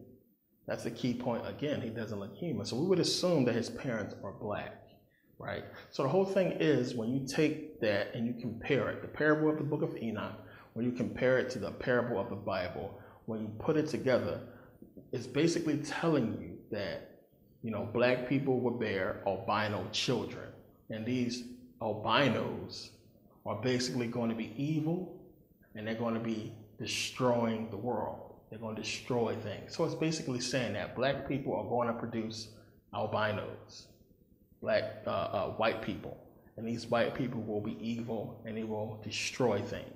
This is what the parable is telling us, but it's more to this parable. It's not just saying that it's going to be white people. It's something else here that a lot of people is missing. We're going to get into that. So now, as I've said, this whole thing is dealing with black people. As I said, and I think my first or second video I put out, everything that is happening on this planet has to deal with us, period. There's no way around it. You can think that it doesn't. You can think that it's other stuff and people just worried about money. They just worried about oil, or they just worried about gold. You can think this. Everything that is happening on this planet has to do with African people, melanated people, period. And we're going to get into that in this video. I don't have nothing against white people. As I said before, the only way we can beat this thing is together. So what I've said before, you need to pay attention to this video and understand what's being said in your Bible and the deception. We are not the only ones being deceived. You have highly been deceived because you have been lured into this false sense of security, and you think that everything is going to be all right, and you know white people rule the world, and you guys are in for a rude awakening that is like no other once you realize what's really going on. and it's serious, and there's only one way out. There's only one way to fix it, and like I said, that is together. And every parable, every piece of information that I have discovered leads me to believe that that's the only way. But the kicker is this: if black people want peace on this planet right now, that's what we need to do. We need to unite. We need to unite with white people if we want peace here. Now, if you want peace in the next life, you don't need to unite with nobody. Just do what I told you to do and get out of here and stay out of here. But it's not going to matter in any case coming up, and I'm going to explain that. But you got to understand, this is not about, being racist or bashing one race. This is about what the information is saying, where it's leading me. And after the video and after you do your own research, I think you will agree. Okay, so now, back to the story. You have the deepest part of the Book of Enoch that people are missing, or people are not digging enough into, is where it's saying that Noah is not human. He says he's not human, but he resembles the offspring of the fallen angels, or of the angels. He resembles them. So we know it's saying that they are giants, but it doesn't get into real specifics. So if Noah resembles these giants, and if Lamech is saying that he doesn't look human, then it's safe to say that these giants were not human. They obviously wasn't human. There was some kind of mix, but they obviously didn't look human either. There has to be more to this whole story. So now, the whole thing a lot of people are getting into is these reptilians. So I know people are going to say, oh, here we go with the whole reptilian thing and this and that. And people want to talk about reptilians now. The whole thing is this: if anybody is giving you any slack about reptilians, then that's a person who does not do any research. You cannot go back and look in the ancient world and not find reptilians. They are everywhere. You can't study antiquity and not find these serpents all over the place. It is serpent, reptilian symbology everywhere in the ancient world. You got statues of snakes. You have stories about these serpents being worshipped. You have stories of dragons. You have a whole culture that worship serpents and dragons. It's all over the place. The Thai, the India, and in Thailand, they worship the Nagas. In China as well, they worship the Nagas, the serpent gods. These were supposed to be serpent gods. When they showed depictions of them, you got statues of them shapeshifting, showing half human, half man. I was in Thailand. It's everywhere. It's all over the place. I took a picture next to one of them because, I knew what they was talking about. So it's everywhere. It's all throughout the ancient world. It's in Egypt, as we're going to get into. It's all in Africa. It's everywhere, the worship of these serpent beings, these dragons, whichever one you want to call them, they are still reptilians. Now we know in the Chinese culture, they have the year of the dragon. The last year of the dragon was in 2012. It just passed not too long ago. But they worship the dragon. We know they have all kinds of festivals and dances and everything. But also, when you look at the Chinese zodiac, the Chinese zodiac is called the Shenzhou. When you look at the Shenzhou, the Chinese zodiac, you see a dragon. A dragon is on there. Now, the thing is, everything else on that zodiac exists. We can find it. We know it exists, except for that dragon. The thing is, if dragons are supposed to be mythological creatures and these serpents are supposed to be mythological creatures, how come they were worshipped? They are worshipped more in Chinese culture than any other animal on the zodiac. They are highly worshipped still to this day, and in the ancient world when we find it. So we can't look at the whole reptilian thing and just blow it off. And I never did. It's just information that I always had that I'm giving to you now. I'm way past this information. I'm just putting it out now to relate to you what you need to research.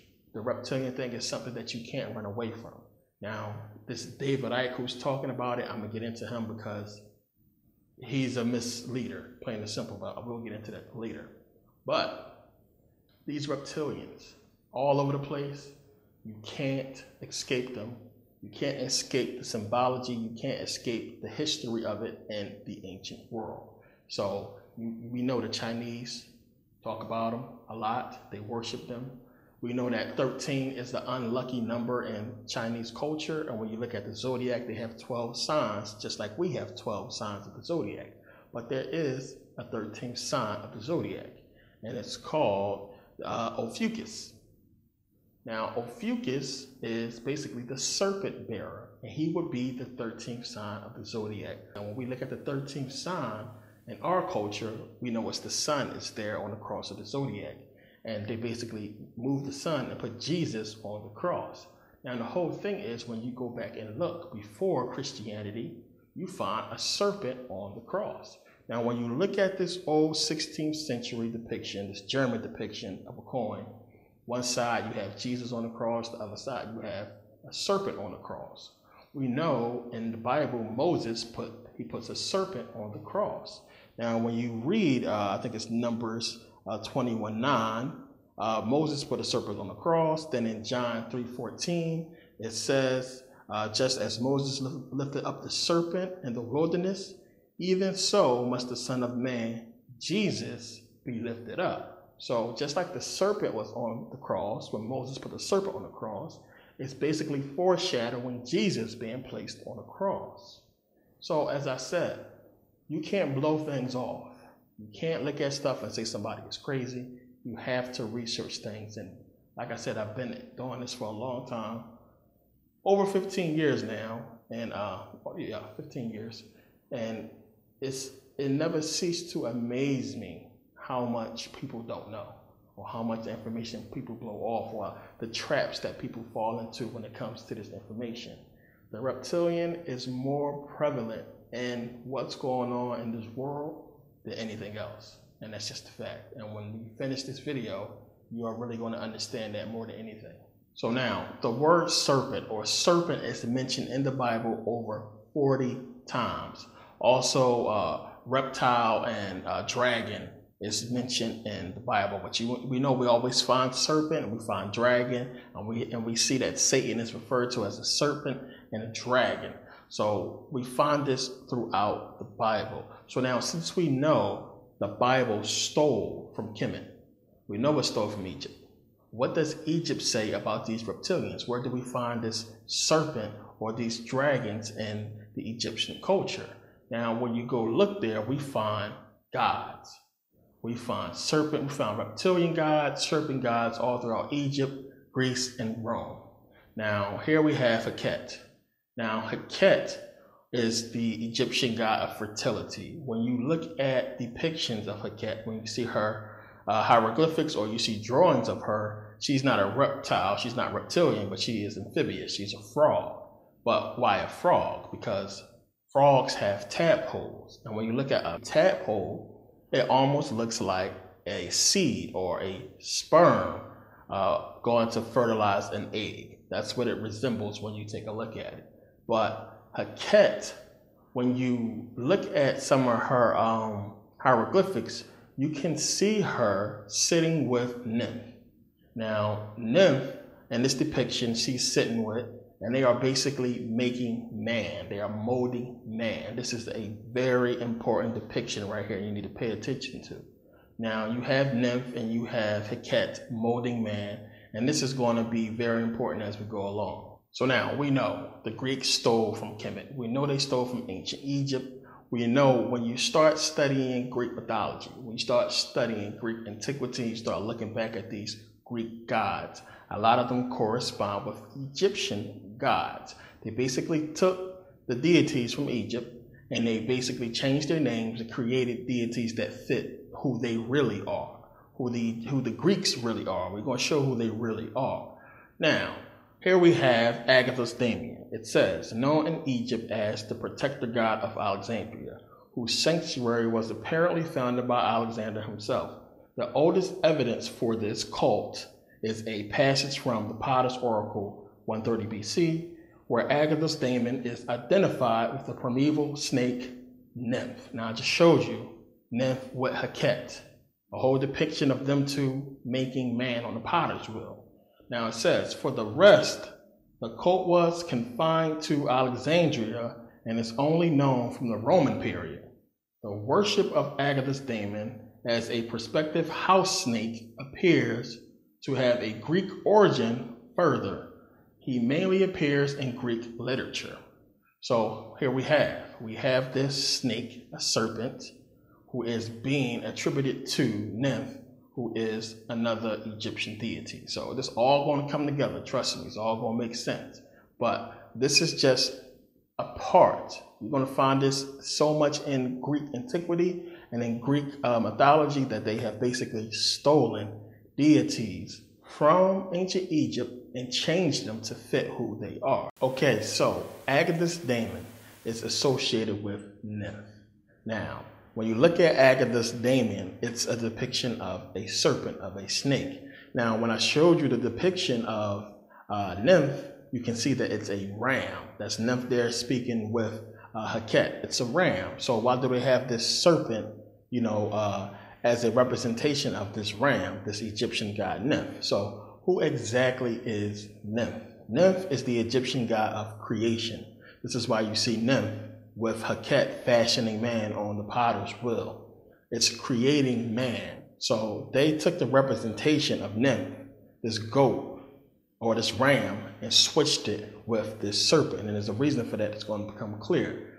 But when you read for Nymph, it says here, in Egyptian mythology, Nymph was originally the breath of life, his name meaning soul breath.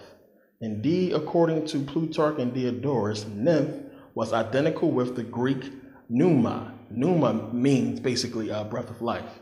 Nymph, in this context, was a spirit that breathed life into things, giving them form.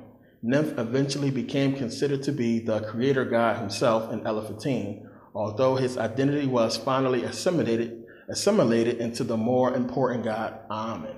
So, again, you got this serpent, Agathis Daemon, representing Nymph, this creation, this creator god, this Egyptian god of creation.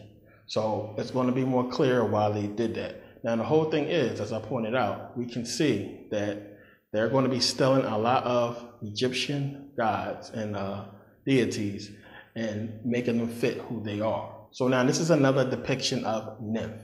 It's an egg with wings. This is actually a Masonic symbol. When you see this a lot of times, it's dealing in Freemasonry and they use it. Serpents, snakes have eggs. They lay eggs. Reptiles lay eggs. Humans do not.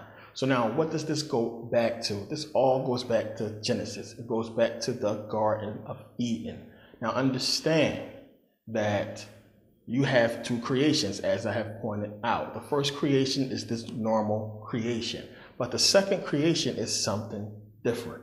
It's different altogether. You had basically God forming man from the dust of the ground, not creating man normally. So what was Nymph's name? Soul breath, the breath of life. What did God do in the Bible?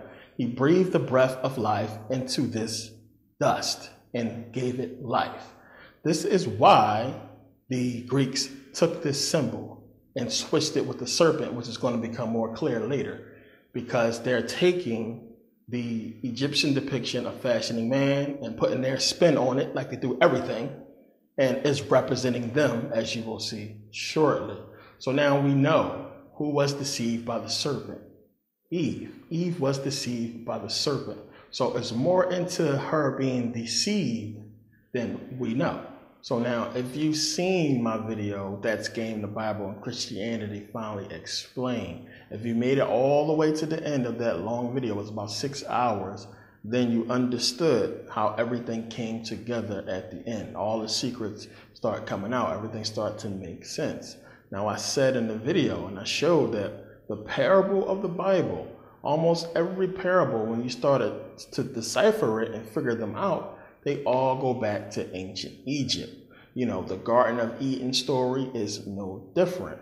The symbology here, as we can see, goes back to ancient Egypt. When you see in the Bible, it's saying God formed man from the dust of the ground and breathed into his nostrils the breath of life.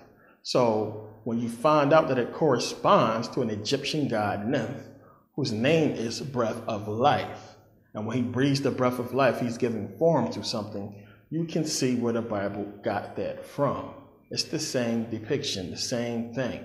It's in the Garden of Eden story. So the whole Adam and Eve story is symbolic. It's symbolic of the snake, the serpent, what it's talking about here in Greek mythology. So Eve being deceived by the snake, then passing it to man is something we're going to get into later, because that has, huge implications when you read it, what it's saying. So now when you realize that Noah is a descendant, he comes from the line of Adam and Eve. Now remember, if we look at a lot of the depictions of the serpent in the Garden of Eden, we can see that in some of the depictions, the serpent is shape-shifting. It's half like human, half snake, wrapped around a tree. It's showing that symbolizes shape-shifting for people who don't know. It's shape-shifting. It's half serpent, half human. So when you go into the book of Enoch, it's saying here, he is not human, but resembling the offspring of the angels of heaven, is of a different nature from ours, being altogether unlike to us. So could Noah have been a reptilian? So when they seen him, could he have been a reptilian? Now we know they're saying his skin was white, but that's symbology. But it also says that he is not human. So we know white people look human when you see white people. So you can't say, well, he was a white person. It's symbolic of the serpents mating with the albinos of the African people. That is the parable here if you did not get it, and it's going to make sense as we go along. So the whole thing is, the person who created this book of Enoch, they created specifically for you to use with the King James Version, with the Bible. I'm clear of that. Anybody who studies it knows it. So you have to take the parables that is showing you in the King James Version as well as in the book of Enoch, and you can do your comparison. So it's the symbology here is these serpents, whatever you want to call them, reptilians, mated with the offspring of the children of men. So they mated with basically the albinos of the African race and created something else. We're going to get into that. So now for anybody who may be confused, let me make it a little bit more clear to understand. The first creation that I was referring to in the Bible, the first creation, male and female created he, them, those first people, that is symbolic of just normal creation. Now, when I said that represents African people, that's because we are the first people and everybody came from us, all other races. So look at this first creation as the creation of African people and everybody that came from us, including the albino or the white man. So let's just say this creation represents all races of people on the planet. The second creation is symbolizing a different creation, something that is, fabricated, something that is, different. It's different from our normal creation. You see, it formed man from the dust of the ground and breathed into his nostrils the breath of life. This is why it's saying that it fashioned man. This is a different creation, separate from natural or normal creation. So when the Greeks introduced the serpent into this, and they did so by switching nymph with the Agatha's daemon, the serpent, that's symbology here. Now, take that symbology, that serpent symbology, it goes to the Garden of Eden where we have the serpent. Now, you have a deception that happens there with the woman and this serpent. That is symbology of what I'm going to get into later that's going to make more sense. And she passes it to man. But I'm going to get into that later, and we'll come back to this, and it's going to all make a lot more sense. I'm not saying that these serpents or aliens or somebody else created the white race. No, they came from us, period. It's a lot of people who hate white people who want to believe that aliens created them, or they are some kind of alien race, and you got some white people themselves who believe that. No, can't escape it. We are the mother and father of all races on this planet, period, point blank. There's no way around that. One more important piece of the puzzle was found in 2005, when cancer researcher Keith Chang was studying the black and white stripes of zebrafish. There are a lot of zebrafish in my laboratory because I'm a geneticist and I study how mutations occur, which is how cancer occurs, and I use pigmentation to detect those mutations. By chance, the light skin-colored fish that I used for that research also taught us a lot about how Europeans, how humans became lighter skinned. What Professor Chang discovered was perhaps one of the most important genetic mutations ever found. A single change among literally billions of coded instructions within zebrafish DNA that reduced black pigment from their stripes. Soon after, this identical genetic mutation was found in fair-skinned Europeans. There was a magic moment in this research. When I got back the results that showed that the number and the size and the amount of pigment in the light-skinned zebrafish were all diminished, and the same thing happened in humans. When I opened the textbook and saw that same thing, I began to sweat. Not only did light-skinned people evolve from black-skinned people, but lighter-skinned people, whether they're European or whether they're Asian, like me, were actually mutants of the dark-skinned people. This was remarkable because we had only inferred on the basis of circumstantial evidence that this must have occurred in evolution, but we didn't have any concrete genetic evidence. Now we do. Now, let me tell you how you can prove this. And this is how you gotta really dig deep and do critical thinking. If an alien race created white people to somehow, let's say, rule us, why would they not give the white people technology? Why wouldn't they give them the information that they need? Understand, we can prove this in history. All throughout history in the ancient world, you have every race coming into Kemet to learn. Remember, the Greeks came, the Romans came. They tell you themselves that they came and they got their knowledge from Greece. We know Thales. We know a lot of Greek philosophers, Aristotle and all these people came into Kemet. The Greeks talk about it a lot, how they came into Kemet and learned from the Egyptians, Herodotus, Diodorus. A lot of people speak about everybody coming into Egypt and getting the knowledge. So if some kind of alien race created white people, they would have gave them the knowledge. So they would not have to go into Kemet and learn from black people, learn from Africans. Now, it's one thing to be technologically advanced, but spiritually advanced is totally different. And that's what they needed to get from Kemet, was the spirituality, the teachings, and that's going to be more clear as we go along. So now understand, angels coming down, having sex with the daughters of men is symbolic of serpents having sex with the daughters of men. This is going to become very clear as we go along. So now the Greeks took the ancient Egyptian symbology and, put their own spin on it, as I said, to fit who they are.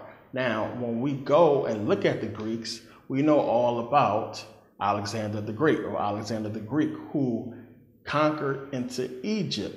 Now, the whole thing is, we know when you start reading about Alexander and his life, he always proclaimed that his father was a god. He's the son of a god. He's not normal. He always proclaimed that. Now, who was his parents? We have Philip of Macedonia and we have Queen Olympia.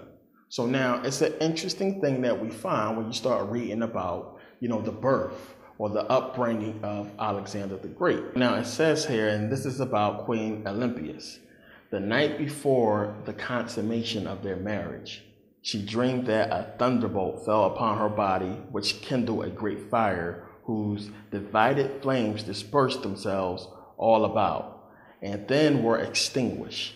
And Philip, sometime after he was married, dreamt that he'd seal up his wife's body with a seal, whose impression as be fancied with the figure of a lion. Some of the diviners interpreted this as a warning to Philip to look narrowly to his wife. But Aristander of Ptolemais, considering how unusual it was to seal up anything that was empty, assured him the meaning of his dream was that the queen was with child of a boy who would one day prove as stout and courageous as a lion. Once, moreover, a serpent was found lying by Olympias as she slept, which more than anything else, it is said, abated Philip's passion for her.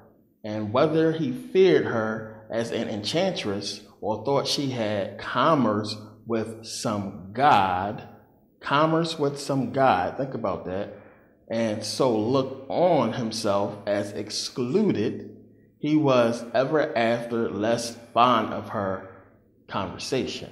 Now it says down here, Philip, after his vision, sent Charon of Megalopolis to consult the oracle of Apollo at Delphi, by which he was commanded to perform sacrifice and henceforth pay particular honor above all other gods to Ammon. It's the same Ammon that is Ammon, and you'll see that. And was told he should one day lose that eye with which he presumed to peep through a chink in the door when he saw the god under the form of a serpent in the company of his wife. Aristophanes says that Olympias, when she attended Alexander on his way to the army in his first expedition, told him the secret of his birth and bade him behave himself with courage suitable to his divine extraction. So now, what is it saying here? It's saying that Alexander the Great, Alexander the Greek, is the offspring of a serpent and his mother. It's saying that his mother has a secret birth. Remember, she told him who his father really is, the secret of his birth. He always said that he was the son of a god, not son of Philip of Macedonia, but the son of a god. And she tells him that. Now you have Philip saying that he peeked into the room and saw his wife with the serpent or with the god. Now this explains this painting right here. Look at the painting. That's Olympia. That's Olympia being seduced by Jupiter, and he's shape-shifting. He's half serpent, half man. Now look at the door. You see Philip of Macedonia peeking in and seeing the serpent, as it was saying in the story, that he looked in and he's seeing his wife with a serpent. He said, or doing commerce with the god. So we're saying that these serpents are gods. And here you have the depiction of Alexander the Greek, or the Great, having sex, his mother having sex with this serpent and creating him. That is the story. So it's basically saying that Alexander was basically a reptilian. He's a shapeshifter. He was born to Olympias and Philip of Macedonia, but his father really was Jupiter. Now, remember, it said that Philip of Macedonia had to make a sacrifice to Ammon. Now, understand, this Ammon is the same as Ammon. He had to make this sacrifice because he was peeking in at his wife with this serpent god. So Ammon is the same as Ammon. The Greeks just basically took the Egyptian god Ammon and created this Jupiter Ammon. Here's a depiction of Jupiter Ammon here. It's the same thing. So remember, Nymph was assimilated by Ammon, and then Nymph also corresponds with the Greek god Agatha's daemon. It's all the same being, all the same god. They just basically took Egyptian mythology and switched the names and switched everything to fit who they are, which, as we can see, is these serpents. That's what it's trying to tell you, but there's more to the story. So now understand the symbology of women with snakes. I know people can't wrap their head around that. Well, how does that work? A woman having sex with a snake. But that symbology is all over the ancient world. You see women being seduced by snakes, women and snakes everywhere. Now, Bram Stoker wrote a book called Lair of the White Worm. Now, a man named, Ken Russell turned it into a horrible movie. I think it was like 1988. Now, Lair of the White Worm says worm, but really it's a serpent. It's about a serpent, this white serpent. Now, the depictions in this movie tells you everything. It's so much they give away in that movie. It's a horrible movie. Now, it has Jesus on the cross with the serpent, just like I was speaking about before. There's also the symbology of these Romans, these half serpent, half men Roman soldiers raping nuns in the movie. You see them, they take the nuns and they rape them. That is symbology. Now, in the movie is a woman named Eve. Now, Eve is being tricked and seduced by this one serpent woman to be a sacrifice to the serpent at the end. It's the symbology of the Bible. Eve is seduced by the serpent. Now, what it's trying to tell you when you start putting everything together, when the serpent seducing Eve is symbolic of the serpent having sex with Eve. What did Eve do? She passed the fruit to man, or she passed the seed to man. She infected man after she was infected by the serpent, and she passed it on and passed it down the bloodline.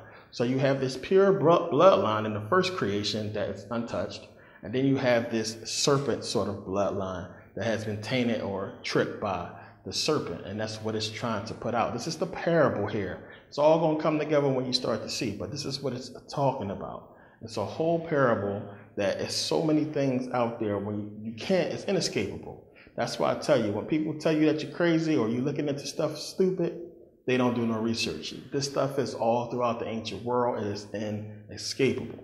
So now we also know that this serpent symbology is all throughout Kemet. It's everywhere. We know the Egyptians wear the Urea, which is symbolized by a cobra or a serpent. Now, this serpent represents Wadjet, who is the Egyptian goddess of justice, protector of royalty, protector of women in childbirth. She rules Lower Egypt. Now, when you see the other or the double Urea, that is Nekbet, who is symbolized by the vulture, which basically means that, you know, it symbolizes the rule of Upper Egypt. So now, when you look at ancient Egyptian mythology, it is said that Isis formed the Urea from the dust of the ground and the saliva of the sun god. So you can see where they use Egyptian mythology, spin it, give us these bullshit Bible stories, or spin it into Greek mythology. This is where this stuff comes from. It all goes back to ancient Egypt. Now, you have Wadjet, who is basically celebrated on December 25th. She's celebrated during the summer solstice, March 14th, April 21st. Different days that she is celebrated.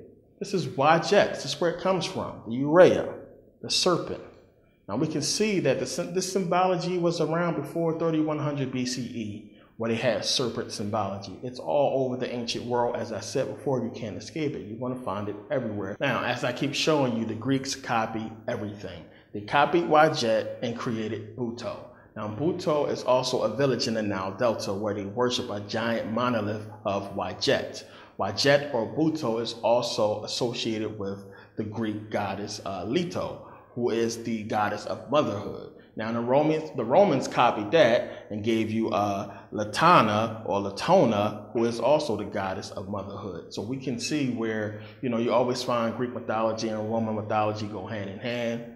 The Greeks copy from Egypt, and then the Romans copy from the Greeks, and they just changed the names. Everybody just changed the names, but it all corresponds back to ancient Kemet, where they get it from. So now understand, we know that Heraklion existed. It was a port in Egypt where they did trade. You know, they traded with the Ionians, the Athenians or Greeks, the Romans, people from all over. The Egyptians traded with everybody, so we know that they was coming in there and that the relationships at some point had to be good. They had to be doing good with the Greeks because the Greeks, they somehow knew the Egyptian language because they was coming in there learning. But something happened, something changed at some point, because we find in history that everything at one point had to be going okay, for trade to be going on, for the big city of Heraklion to exist, and everything, you know, commerce-wise, business-wise was doing good. The Egyptians was teaching, everything was fine, and something happened. So now we know the Persians would basically invade Egypt around 525 BC. Now, the Egyptians would try to get help from the Athenians to help them fight against the Persians, and the Athenians came to their aid. Now, this also shows that the relationship between the two had to be good for them to come to the aid of the Egyptians, but you know, it wasn't enough. We know that the Persians still defeated them. Now, the Egyptians will also try to do a deal with the Spartans. Now, they tried to hire the Spartans to come help them fight the Persians in exchange for a ship full of wheat. But the Persians took the ship and basically still conquered the Egyptians. So we can see here that, something was going on with the Egyptians and the Greeks to where everything was cool until the Persians came and messed everything up. And then we know that Alexander would eventually amass this huge army, and he would come in and basically defeat the Persians and, rule Egypt. Now, the Egyptians would, of course, think that, well, wait a minute, we cool with the Greeks, everything was fine, we was trading, everything was cool until these Persians came. So they would think that the Greeks would basically come and give them back, their independence, give them back their land, everything that they lost. But of course, that did not happen. So now when you go into Kemet, you see the hieroglyphics of, who is supposed to be Alexander the Greek and Kemet, when he took over. So now, what is this whole thing all about? You got Alexander the Great, who is supposed to be this reptilian. When you get into the symbology of it, you have the Egyptians themselves showing all this serpent symbology. It's all over the place. You got reptilian figures. This stuff is everywhere. It is all throughout the ancient world. What is going on? It's something that people have missed and people don't understand because it's scary to go this far. When you get to a point where stuff starts seeming out of this world, for real, I'm not talking about mythology. When you start seeing this stuff for real, it gets creepy, and I see why people leave it alone. People get away from it, and they try to jump on something else. But you can't escape this if you're trying to figure out the truth, because it's there. It exists. I've been dealing with this stuff, for over a decade with the whole serpent symbology. I was hooked on it, and I got through it because it's not hard to figure out what's going on, because the information is out there if you are willing to do the research. But to figure this stuff out, we have to go way back. I'm talking about before ancient Egypt. I'm talking about way before men ever existed. I keep telling you, I keep saying, you cannot get a man without a woman. Now, the reason why I keep bringing this up, because if you be real with yourself, if you stop being, egotistical, if you be real with yourself, then you know that a man cannot exist without a woman, period. There's no way around that. There's no way around it. So man and woman wasn't created at the same time. Woman had to be created first, because a man cannot exist without a woman. So no matter how you slice it, no matter what you want to say, you can't get man without a woman, period. So common sense should tell you that women had to be here first. They had to be on this planet first. So when you start going way back before ancient Egypt, what do you think we find? We find women, nothing but women. And then after that, we find matriarchal societies ruled by women. This is something that scares the hell out of them, and this is deep. They do not want to get into this. This is the biggest cover-up, one of the biggest cover-ups in human history, and it has been covered up so well because even the most, choir boy, church boy, the most innocent person, innocent man on the planet, unbeknownst to himself, helps in this whole deception of women being, less than man when man comes from woman. We all aid in it. We all buy into it. And they have done so well with it. They have gotten women to just refer to themselves as just a little old lady, just a housewife, beneath the man, when she is the creator of men. They have made women just think that they are, you are supposed to be this way when you are the creator. Understand, if women ever woke up and realized who they are, and more than that, what they can do and the power that they hold, they know that they would lose everything. Now, they fear that so much that they put in the Bible that man came first. And they convinced a bunch of grown-ass men and women who's supposed to have common sense that a woman came from the rib of a damn man. Convince people of that shit. You got people walking around believing the Adam and Eve story, which is a symbolic story as we just went through. This is the biggest cover-up, bigger than anything, when you start going back, and it's everywhere as I'm about to get into it, and a lot of people can't fathom what archaeologists and researchers have discovered about this planet being inhabited by nothing but women for a long time before a man came onto the scene. So now, when you start doing your research, we are led to believe by these books that, 9,000 years ago, the world was in a state of war, that the world was more like, Lord of the Rings or Game of Thrones, where people lived behind, kings and rulers who protected them, who built these walls, these forts around their kingdoms to protect the people from being pillaged and raped and killed, by barbarians or what have you. It's telling us that the world was basically, it was full of war. It wasn't civilized. This is what they tell you happened back then. Now we know really when you start digging into history, you get to ancient Egypt and everything else is sketchy. Now they contribute this to being because, it was so much war going on and, most of the records got destroyed and this and that, but that's not so. And, shows like Game of Thrones and, Lord of the Rings and other shows help to reinforce that belief that, 9,000 years ago, this was the case. But archaeologists, they have found in Paleolithic caves, we talk about in Africa, Australia, Spain, New Zealand, places all over the world, of cave art. Ancient cave art. We're talking about going back 10,000 BCE, longer than 9,000, of, depictions of peace, animals. Not one of the depictions that they find in these Paleolithic cave art has any symbology of war at all. No depiction of war or anything that is related to war. Nothing but most of the cave arts is, animals, or they show, figures. And the oldest cave art that you find is nothing but women. Nothing but women. Now, in the 1960s, a man named James Millard found one of the oldest cities ever discovered, called Çatalhöyük in Turkey. Now, what they found in this city was that it was no signs of war. Again, no signs of war.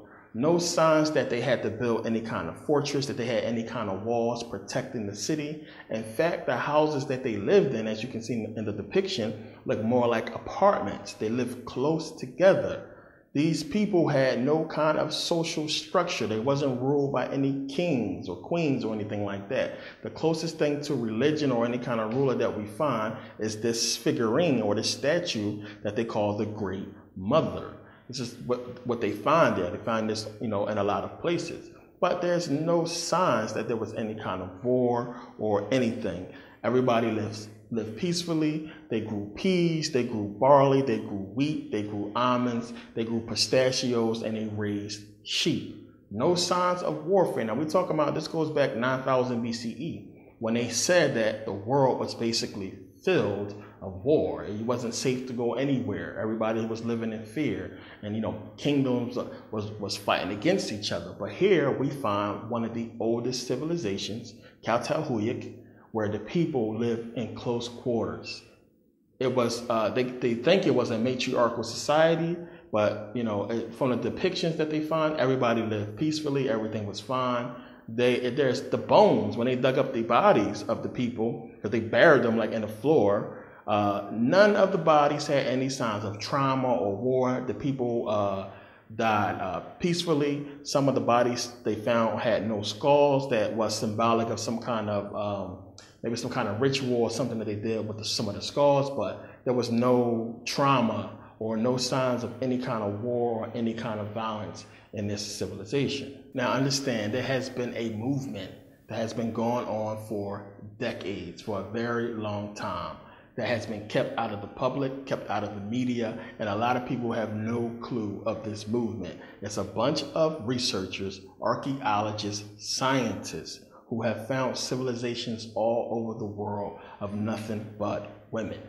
They have dug up figurines inside of these caves and inside of places all over the world where you find these figurines. Look at these, of nothing but women, all kinds of shapes and sizes. Women all over the place. When you go back far, when you start digging deep, you find nothing but women.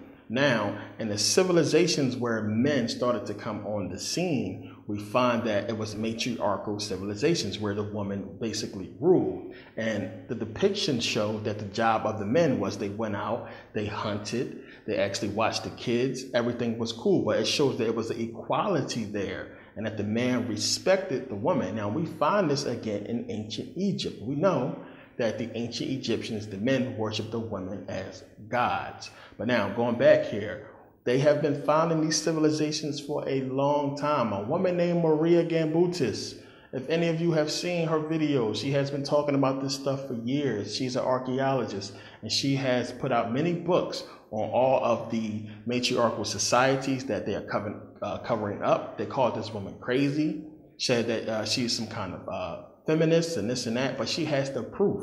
They can say what they want, but not just her. Other people have the proof. The archaeologists had the proof that there was nothing but women. I mean, it's so many depictions and figurines that they found throughout the world that show that at some point, long time ago, nothing but women was here. And then it's actually, you know, I wish I had more time to get into this, so I might do a video on it later, but it's actually showing, it's almost a timeline where you can see where it's nothing but women. I mean, you can see the kind of things that they talked about and how they lived. I mean, they drew this stuff, they depicted it. And when you see men start coming in the picture, what their role was, I mean, this stuff is everywhere and nobody is talking about it. The news media won't touch it, of course. Nobody wants to point this stuff out. But it's important and, you know, where we're headed at, because everything is going to tie in together. So now in Maria's Gambutis books, she talks about all of these civilizations that they have found. Remember, she's an archaeologist. She has a team, they went around, they have dug up and found so many matriarchal civilizations and civilizations of just women.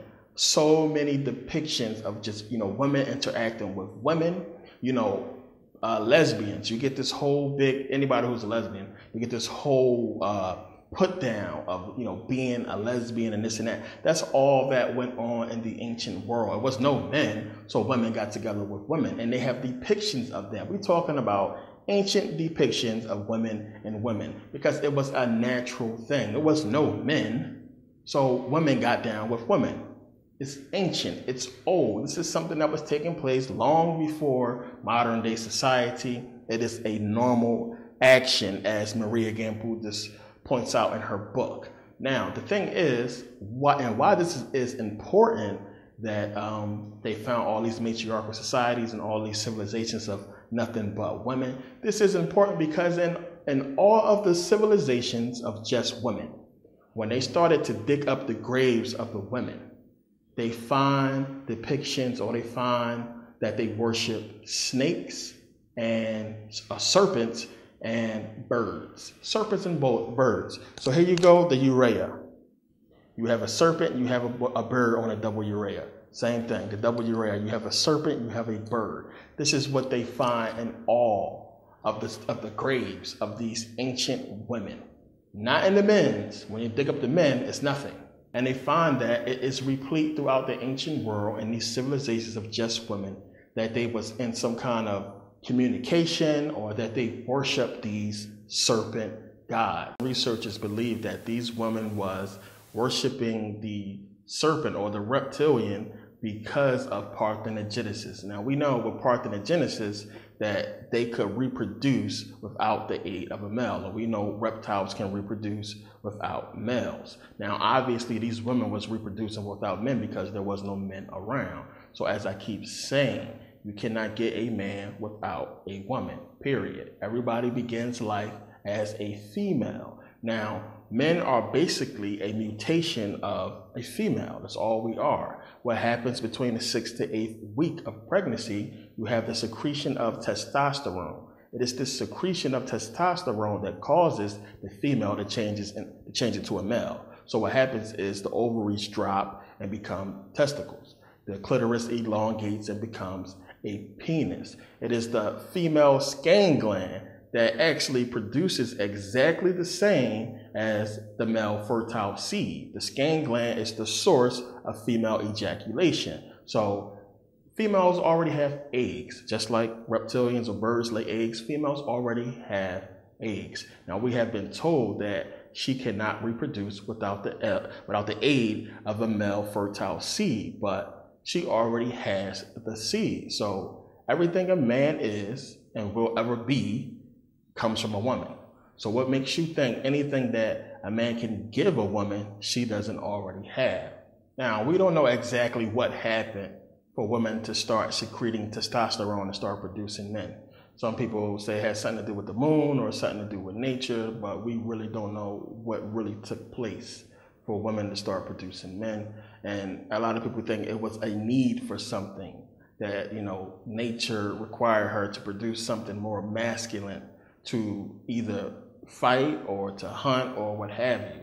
But, you know, we don't know it. But you can understand now why they will want to hide the history of, you know, females, that they are the first here. Because everybody believed, and we know the ancient Egyptians talked about this, that the female could decide whether she would have a male or a female. The Egyptians talked about if a woman was on the spiritual level, she could produce without a male, but they could also decide if it's going to be male or female. So if the woman ever woke up and realized what she can do and who she is, she could basically birth the man out of existence.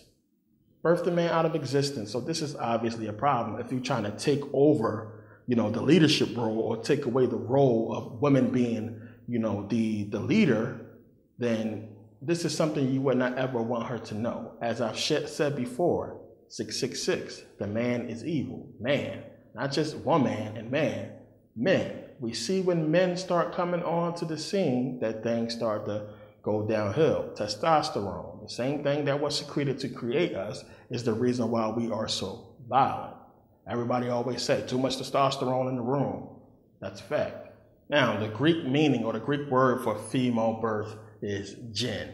Now, you'll find in the English language that every word that has gen in it, that begins with G-E-N or has G-E-N in it, usually means birth or male or woman or beginning or, you know, energy or something like that. It always has something to do with production or, you know, male or female or birth. So when you look at words like, you know, or beginning. So when you look at words like gender or genesis or parthenogenesis, generation, genetics, Gentiles, genitalia, gene, genealogy, genome, genocide, which is the killing of men and women.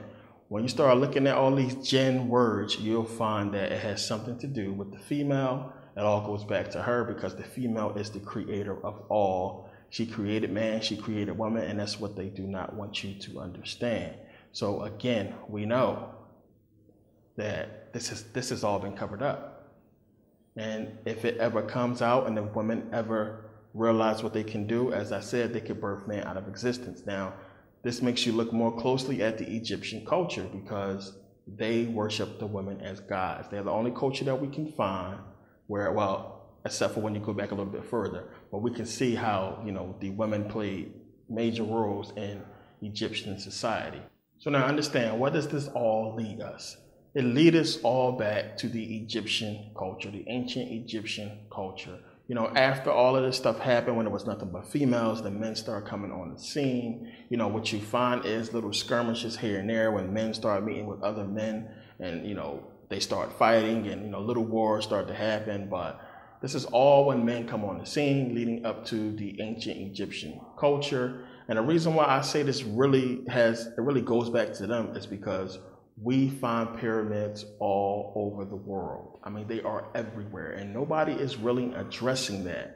I mean, it's pyramids everywhere. We know in Japan, China, Japan has that underwater pyramid. They got all these structures, Egyptian structures underwater. China, they have mummies in China. I mean, the whole culture of Egypt is right there in China. They have pyramids, mummies, everything. Remember in Japan as well, they had mummies, but Japan was also about to build a big giant pyramid structure called Shimishu, I believe it was, which means a city in pyramid. And they're about to build this large pyramid over the water with a bunch of cities in it. So pyramids is very important, even still to this day. It's on our money.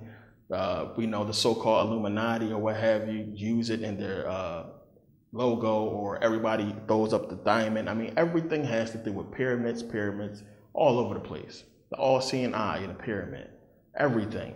So we know that these pyramids, supposedly after they've done the research in Egypt, supposed to have been like some kind of source for wireless electricity. And we can assume that the other pyramids around the world that they found could do the same thing. Now, nobody is talking about this. And it's one of the things that boggles my mind about, you know, pyramids they found in Alaska. Supposed to be a pyramid somewhere in Antarctica. Supposed to be pyramids on the moon and on Mars. I mean, this pyramid thing is something that a lot of people just, you have to pay attention to that because it's the key. Remember, China won't even let nobody in to see their pyramids. And a little bit they do let people see is, you know, they handpick those people, but they don't let people go in too far. So we don't know what's there. We don't really know what's in Japan. It's the secret, the key I'm convinced of has to do with these damn pyramids. Seriously. The ancient Egyptian culture is where this whole thing really, where we really can get the information from. And as we go along, I know I keep saying as we go along, but it's a lot more that I wish I could fit all in this video, but I can't, which is why I got to do a part 3. But it's important, these pyramids, and I honestly think you can see that now today more than ever. Now, as I keep showing you how the Greeks basically steal Egyptian mythology and steal the culture to, you know, show who they really are, or to, you know, switch it around to create something from it. Now, the thing is this, when you go back to antiquity, when you go back to ancient Egypt, now the official story, what they will tell us in books, that's like official books, that, you know, really everything kind of stops with Kemet. And then, you know, before that, they'll get into Neanderthals and cavemen and dinosaurs, but they really don't go much into people, you know, so much, except from saying that, you know, it was wars and people was fighting back then. That's why it's no world record, because there was too much wars going on. But something happened on this planet. We don't know what it was. We don't know exactly what it was, but every culture, every civilization speaks of the world being destroyed by fire and water.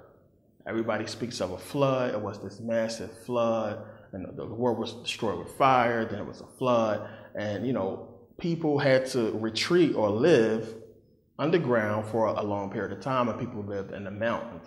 But most of the people of the world was killed. They was wiped out. Some people survived. So, you know, hundreds, thousands, who knows how many years later, the people who survived, you know, the ancestors now of the people who first went into these caves and mountains, the ones who survived, they come out hundreds, thousands of years later after the waters subsided and after stuff started growing again, I guess, and they tried to basically reestablish civilization. So now understand, the only place we can really look to figure out what happened is in the ancient world. We can look at ancient Egyptian mythology, Greek mythology, a lot of these ancient civilizations who told stories about, you know, shape-shifting serpents. Some of these serpents were giants, stories of dragons. I'm showing you all the little depictions and carvings of, you know, shape-shifting beings and lizards and dragons and snakes and all kinds of stuff that we find in the ancient world. They didn't carve this stuff for nothing. It was trying to tell a story.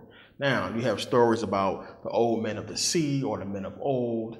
You have stories about the world being destroyed by fire and water. You have the ancient Greek story of Zeus versus Typhonus. And that's an interesting story when you read, because it really gets into, you know, this whole flood and fire. And we know that they basically parabolized the truth and created these Greek mythology or ancient Egyptian stories to tell us what happened. So I want to read briefly from Voices from Legendary Times by Ellen Lloyd. It's a book you definitely need to read. Now, this is about the whole fight, the whole war between Zeus and Typhonus or Typhoon. So now it says here, a very famous and horrifying god in Greek mythology is the snake god Typhonus or Typhoon. The Greek version of the Egyptian god Set. Typhon was a rebel who fought against the mighty Zeus. When Zeus thought that he had finally won the battle over the Titans and was ready to claim victory, a new enemy joined the battle, fighting on the Titan side. Now this is Typhon. This is the snake god. It was the horrific snake god Typhon, fully equipped with wings, which gave him the potential to fly just as good and effortlessly as Zeus. Typhon is described in the Greek text as a real monster. Strength was with his hands and all that he did, and the feet of the strong god were untiring. From his shoulders grew 100 heads of a snake, a fearful dragon with dark, flickering tongues from under the brow of his eyes.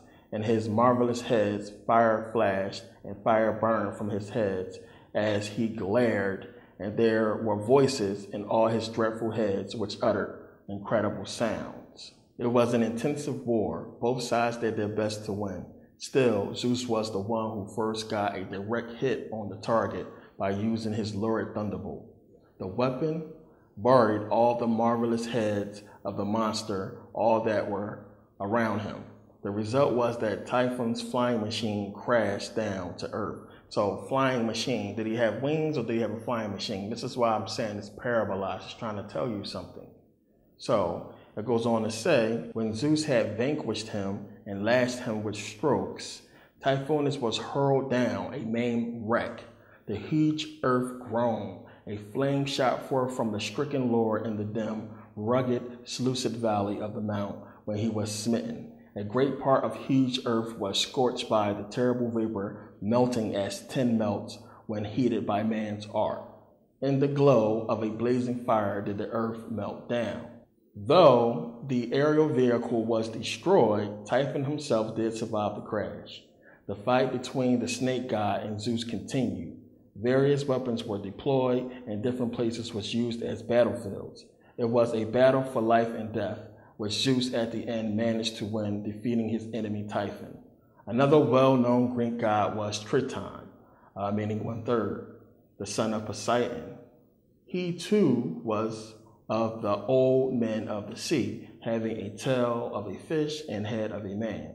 Both he and his father Poseidon are often depicted accompanied with dolphins. In the Gigantomachy, the great battle between Zeus and Typhon, one sees him at battle beside his father Poseidon, and the terrible sound of his conch shell make the gods' adversaries flee. It is he who made the flood waters reside, while Zeus, appeased, yielded the earth to the human race. It seems that Poseidon delegated to him a part of his powers. He could, to his liking, with the call of his conch, raise up or calm the waves of the sea. He shook the rock with his trident and made islands spring up from the ocean's depth like other marine gods, notably Nereus and Proteus. He possessed the gift of prophecy.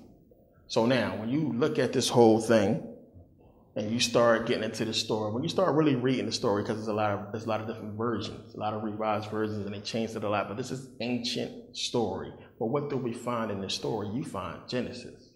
You find the book of Genesis. You find the whole, basically the fight between God and Satan. Remember, Satan's supposed to be this dragon that fell. I mean, this dragon, the great dragon. And here you find this ancient story that I told you exists long before your Bible. As I said, you cannot find me any biblical writings that exist before this Greek mythology. They do not exist. The story is parabolized. It's trying to tell you something. Now, also in the story, you'll read that when Typhon fell down, he fell into the volcano. I mean, this is where they get your story of hell. This is where the whole God versus Satan, or God versus the dragon, the serpent, or whatever you want to call it. This is where it comes from. Now, you have the flood story, you have God versus Satan, you have Saturn. This is everything tied up into this one story when you read it. So now, if you've seen my video, that's Game, the Bible and Christianity Finally Explained, as I proved to you in this video. And in the other video, Game Over, the Hebrew Israelite doctrine in the Old Testament destroyed. I showed you in both these videos how your Old Testament, your Bible, is basically from Greek mythology. And you start to find it when you start looking into Greek mythology. So now in the Gigantomachy, the story between Zeus versus Typhon, we find that, Zeus kicked the Titans from out of heaven. He cast them out of heaven. Just like in the Bible, you find God casting the angels out of heaven. Now, in Orpheism, which is an ancient Greek religion, you find that Typhon is born in Cilicia, and he is the offspring of Kronos. There you have it, right there. He's the offspring of Kronos. This story is all in Greek mythology, and when you trace them, when you start doing the research, you find the same thing parabolized and switched up in the Bible. You have your book of Enoch. When you start getting into the Gigantomachy, you can find it all in there. You have your Bible stories, your whole Old Testament, all that Greek mythology you can find in there. You cannot find me any biblical writings that predate this stuff. Now, when you go to the museum in Munich, here you have the pottery of the whole Gigantomachy. You can find a whole story in pottery. The pottery, here it is right here with Zeus fighting Typhon. The story is right there. This pottery is 540 BCE. It's dated 540 BCE and further back. I mean, you have the proof of these stories. You can't find me any writings to predate this stuff that's biblical. This is where it came from. Now, obviously, all this stuff is parabolized, and it is basically hiding, what really happened. Now, when it was talking about, 1 minute he had wings, and then it says that Zeus crashed his vehicle and all kinds of stuff, it's kind of hinting to something that happened. Maybe it was some kind of war with ships. We don't know, but it is parabolized. Something happened, and the only place we can really look to figure it out is in these stories. Okay, so now let's start to bring this all together so it fits. And part 3 will really bring everything together, but it'll fit here. So now, when we go back to the ancient world, we see that people worship these serpents. There's no way around that. They worship these serpents, these shape-shifting serpents. But also, you find stories of serpent men or shape-shifting men fighting regular men. You find these stories. Now, understand, this makes more sense when you go back to the Bible, because I keep telling you, you got to read that Bible, and there's a lot more in Genesis than what it's letting on.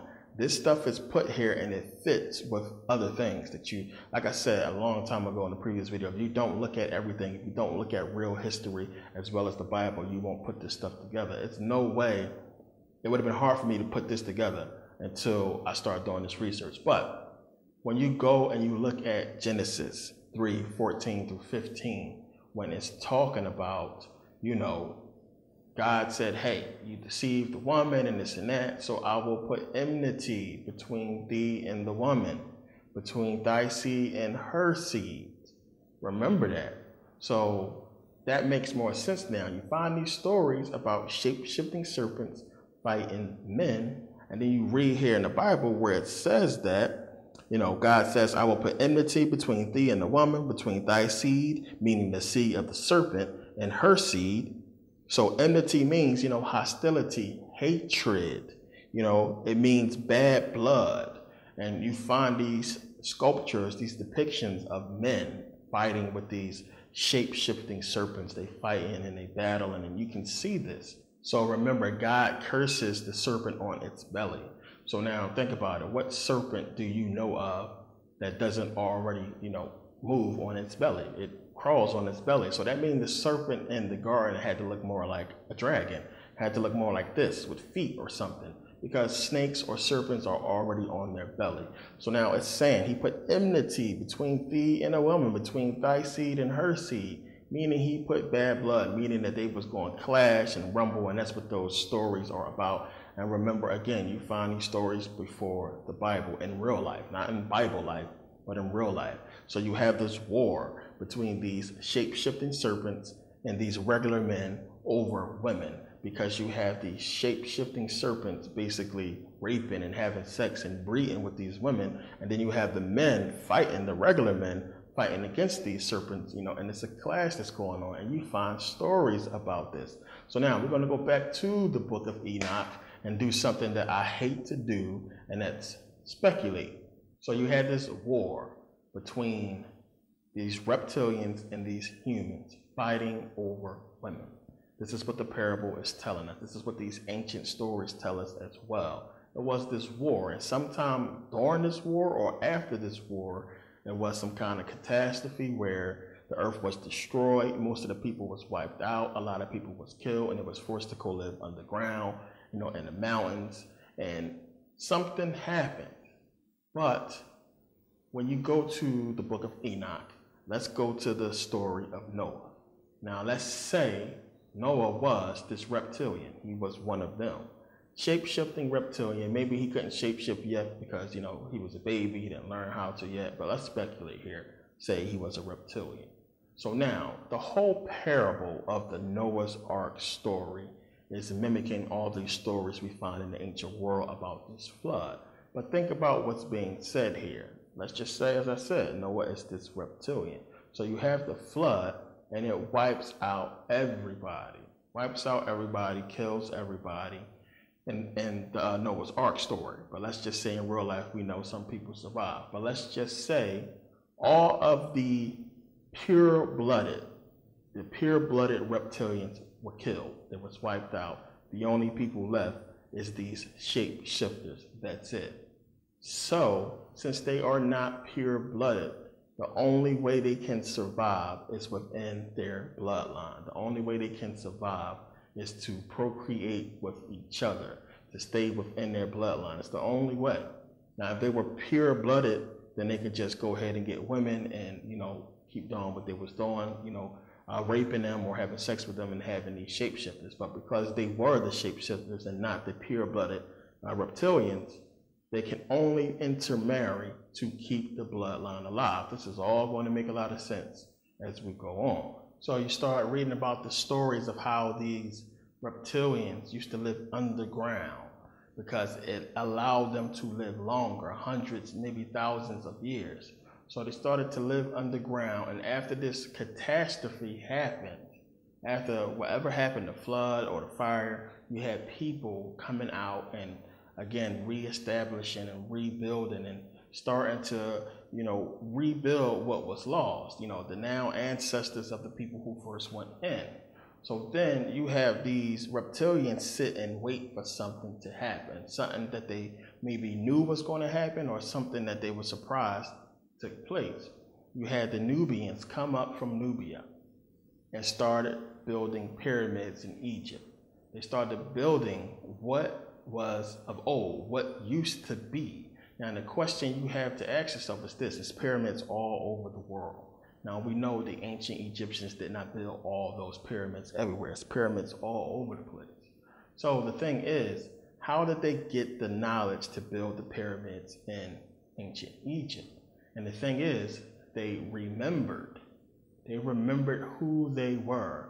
And this is one of the key parts you got to understand. They remember who they were. See, the ancient Egyptians wasn't just worshiping their ancestors. They were the ancestors, and they remember who they were. When you look at the progression of the pyramids, I mean, how do you go from the bent pyramid of Sneferu, and you go from the pyramid of Unas that has collapsed and other pyramids that has collapsed? Now, people say they collapsed because of earthquakes, but we know the Great Pyramids are still standing. You know, the Pyramid of Khufu, Khafre, and Merkabah. Look at the Step Pyramid of Zoser. I mean, look at these pyramids. It shows the progression of pyramids from Unas all the way up to the Great Pyramid. So it shows that they were remembering how to do what they used to do, and they finally figured it out and got it right. And we know the Great Pyramid of Khufu was covered in limestone, and that it supposedly generated energy. So these reptilian beings, seeing that these black people, these Egyptians, begin to remember who they are, and they begin to build these pyramids, and they begin to get this information and knowledge that these reptilians needed for a particular reason. So understand, it is because of our melanin that we are able to remember who we are. And maybe these reptilian beings understood this and knew that we would eventually have this knowledge and that they needed it, or that they stumbled upon it by surprise. We don't know. But this explains why we see in history, it seems like the white man just came out of nowhere and started conquering shit all over. It's like they just came out of nowhere. It was like all of a sudden you had these civilizations that was doing good, trading with each other, then all of a sudden there was this war. And it's, you know, when you look at it, it's the white man in each case. So when you look at, you know, the Egyptians begin to remember, and they started to, build the pyramids, and they had this ancient knowledge. These reptilian beings wanted this knowledge for whatever reason. Remember, the Egyptian knowledge was of spirituality. It was a spiritual knowledge. Maybe they wanted the information so they can bring back the people who they lost, the old ones, or what have you. Maybe this is the reason why they wanted it.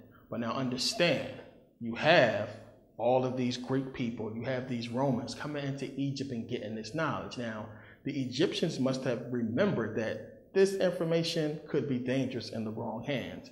So they did not tell the Greeks and the Romans everything. Remember, they had their own little secret society where they kept certain knowledge. This is where Freemasonry comes from. It comes from that hidden information. So they obviously did not want to give that information to the Greeks and to the Romans. So this is why they had to be conquered. Well, we know, when we look at Heraclion, we know that the Egyptians was teaching people and it was trading with everybody. So everything at one point was fine until the Persians came and invaded. Now, the whole thing with the Persians invading Egypt was something that, was on my mind for a minute. I tried to figure out what was that about. How did they come in there and, just take over Kemet? And the thing is, Herodotus basically gives us the answer to that when you read Herodotus' writings. So now it says here, the people of Argos and the Persians share the same lineage. It's saying that the Greeks and the Persians are of the same lineage. This is from Herodotus, Book 7, Polymena. It says, such is the account which is given of these matters by the Argives themselves, the Argives of the people of Argos. There is another story which is told generally through Greece of a different tenure. Xerxes, it is said, before he set forth on his expedition against Greece, sent a herald to Argos, who on his arrival spoke as follows. Men of Argos, King Xerxes speaks thus to you. We Persians deem that the Perseus from whom we descend was the child of Perseus, the son of Danae, and of Andromeda, the daughter of Cepheus. Hereby it would seem that we come of your stock and lineage. Now, Andromeda and Cepheus are both constellations, as you know. We know Perseus is a Greek god, the one who cut off the head of Medusa, the snake, the head of snakes. But it says, so then it neither benefits us to make war upon those from whom we spring, nor can it be right for you to fight on behalf of others against us. This is referring to them fighting on behalf of the Egyptians against the Persians. Your place is to keep quiet and hold yourself aloft, only yet matters proceed as I wish, and there is no people whom I shall have a higher esteem than you. Now, when you go down here, it's talking about Alexander being of the lineage of Argos, so basically it's saying these people are of the same lineage. I'm not going to read the Alexander part. You can pause and read it. I'm strapped for time now. I want to continue. So it's saying that the Persians, now let's just think about it this way. We know history is written by the conquerors, not the conquered. So let's just say maybe the Persians invading Egypt was all set up. They was like, you got to remember that you have Greeks living in ancient Egypt. They was living there with the Egyptians. Remember, they had to know the Egyptian language. Herodotus attests to this. They knew the language. So since the Greeks and Egyptians was getting along, maybe at some point you have Alexander the Greek going into Persia and getting the Persians to invade Egypt, because he probably gave them all the information since the Greeks was in there, because it would have looked bad if the Greeks invaded Egypt, since they're supposed to be cool. So now when you see the Persians invaded Egypt and then the Greeks defeated the Persians, so now when you read the story, it's basically saying that Alexander was supposedly not even there when his army defeated Darius III in Egypt. They said that Alexander wasn't even there. Well, maybe the Persians just handed over Egypt to the Greeks on a silver platter. We don't know. That whole thing is weird and suspect of what happened there. And remember, it says that they was easily defeated the Greeks. The whole thing could have been a setup. Now you got to remember, these men who was following Alexander and following these rulers, they probably had no clue, one, that Alexander was possibly a reptilian or a shapeshifter. They probably didn't have a clue of this. Now, I say this because it would be a big risk for them to breed a whole reptilian army, because if one person get killed or shapeshifts in the presence of these other people, then everybody is going to kill all the shapeshifters. So remember, as I said, it seems like the white race just came out of nowhere and started conquering shit. So at some point we know that this royal family, now understand, these reptilians had knowledge already. They understood how things are. Now, let's go back into the book of Enoch, where it's saying that the angels came down and basically taught man how to make weapons and how to make armor. Remember, these reptilians had knowledge already.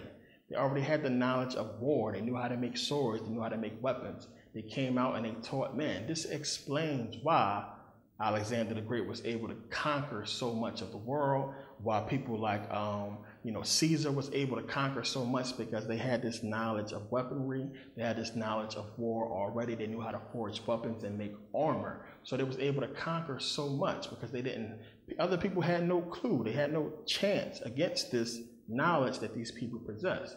So when they came into Kemet and seen what the Egyptians built, they had to get it.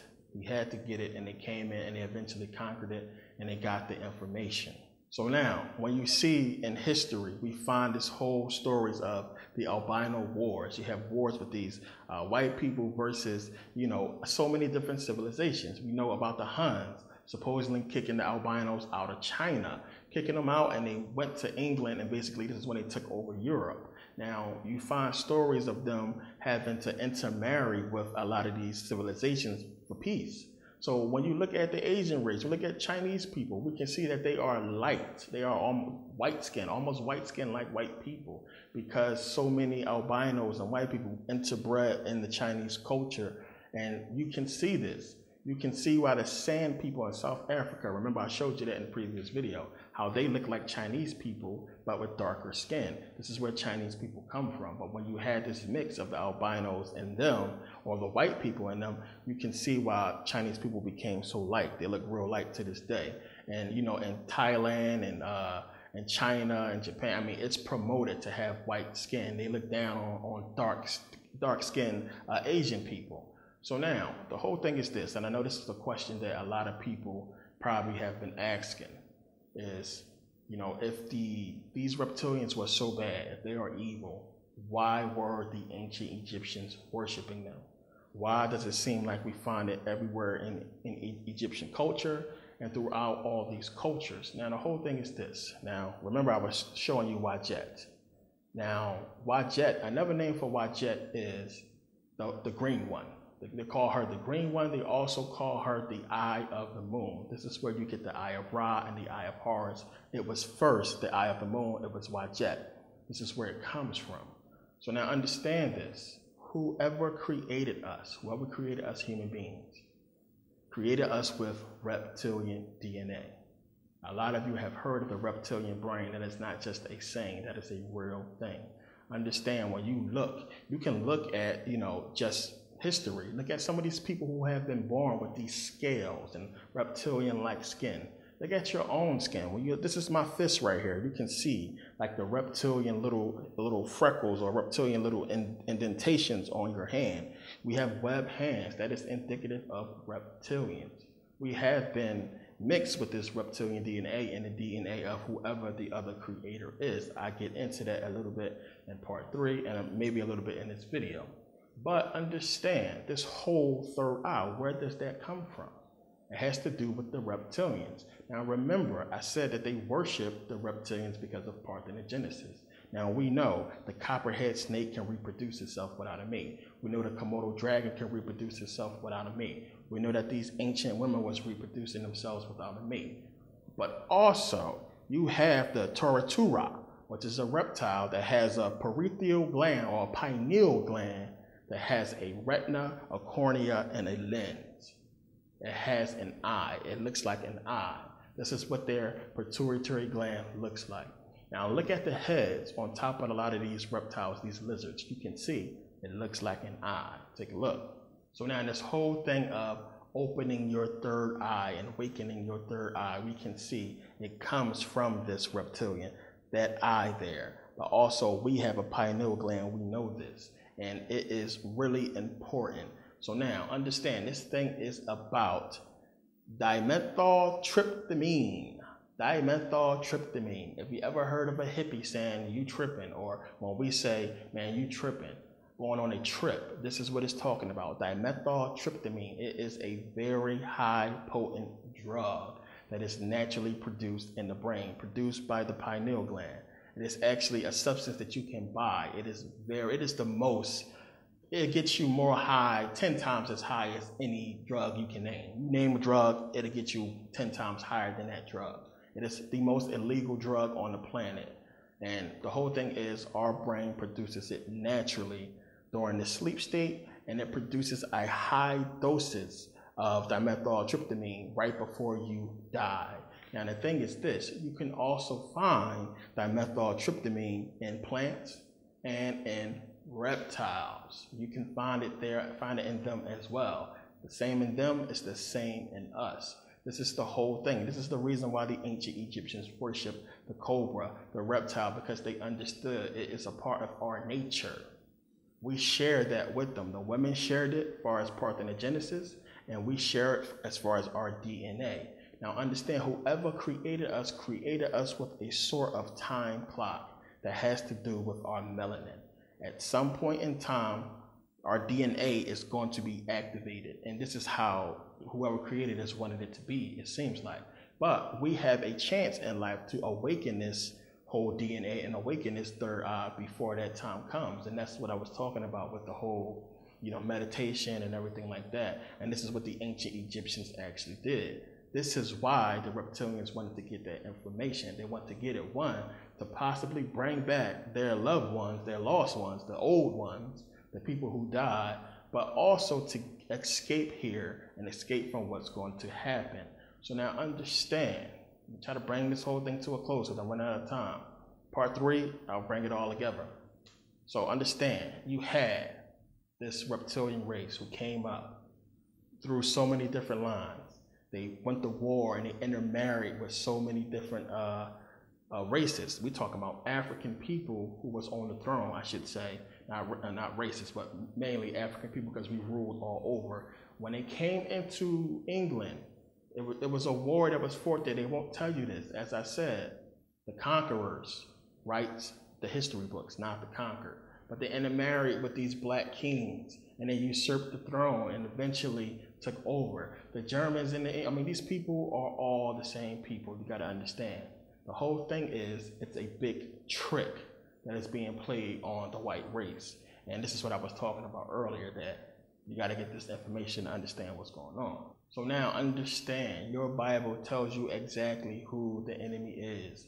It is the Jew, the people who you have, people have read about and said that, they are the chosen one, and people who these Hebrews think they are. The whole parable of the thing is they basically took our story, they took us, our history, and they kind of reversed it. So in the beginning story, it's kind of sort of talking about us and what we have went through, and then they make a switch where they insert themselves in our story, and they take, the credit of the chosen one. But it's another story behind that, and that might be another video I have to do as well. But understand, the Bible is telling you who these people are. Remember, it says that the Jews are a synagogue of Satan. They are like the father, the devil. Who is Satan? The dragon. Who are we talking about? These serpents, these shapeshifters. So when you look at who was the main culprit of slavery, it was the Jews. When you look at who's running everything, it's the Jews. When you trace the bloodline of the royal families, it all goes into Judaism. The Germans and the Jews are the same people. Plain and simple. These are Jewish families. The Rockefellers, all these people, the Warburgs, the whole Rothschilds. These people come from Jewish families. This is the line, this is the bloodline I was talking about that survived. That's what these people are, this whole royal family who intermarries with each other. We all know this, they all intermarry.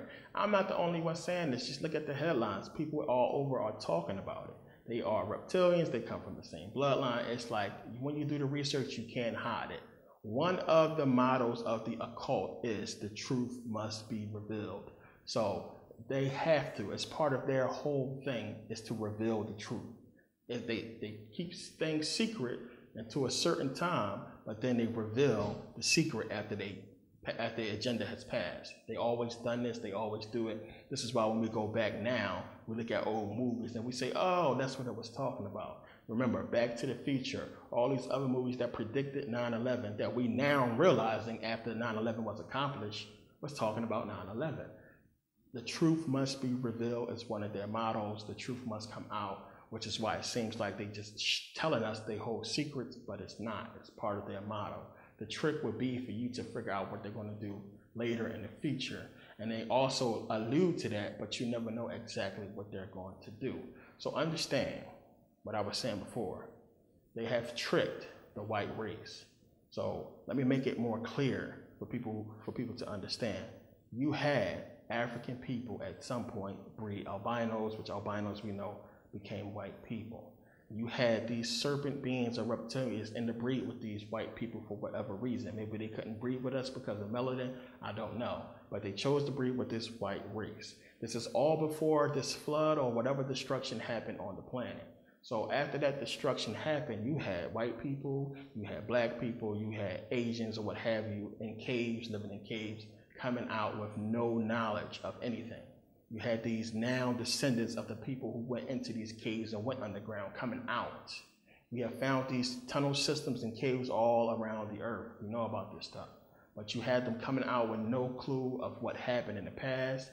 Some stories was passed down, which is why we have the little bit that we have today. But they basically was restarting civilization. You got to understand this is what took place. Meanwhile, you had this bloodline who plotted and schemed, and they came up and they came from underground with this plan. They united this white race again against us, black people. This is why everything is the way that it is. They do not want us to remember everything. There is something that they do not want us to know. It's not just who we are and what we can do and where we come from. It's something that we will remember in the future or something that we will be able to do. Now, it's people talking about, this planet going to the fifth dimension or, and all that kind of stuff. Possibly that's what it is. But like I said, I don't really like to speculate too much. I try to go with the information, but that's exactly, it makes sense. It fits. But for some reason, they got to keep us oppressed. So think about it. If you do not want us to remember who we are, what do you have to do? Look at what happened. You had the Egyptians come out and start remembering. They started building pyramids. So then we know they conquered Egypt.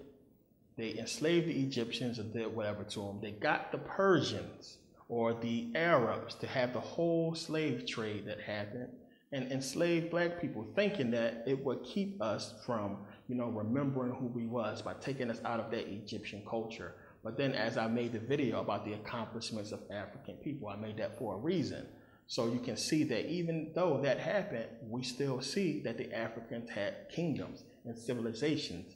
Kingdoms and those terms and everything like that, we know that came from the ancient world. They started to see things from the ancient world. So they was like, oh damn, these Africans are still remembering. We have to do something.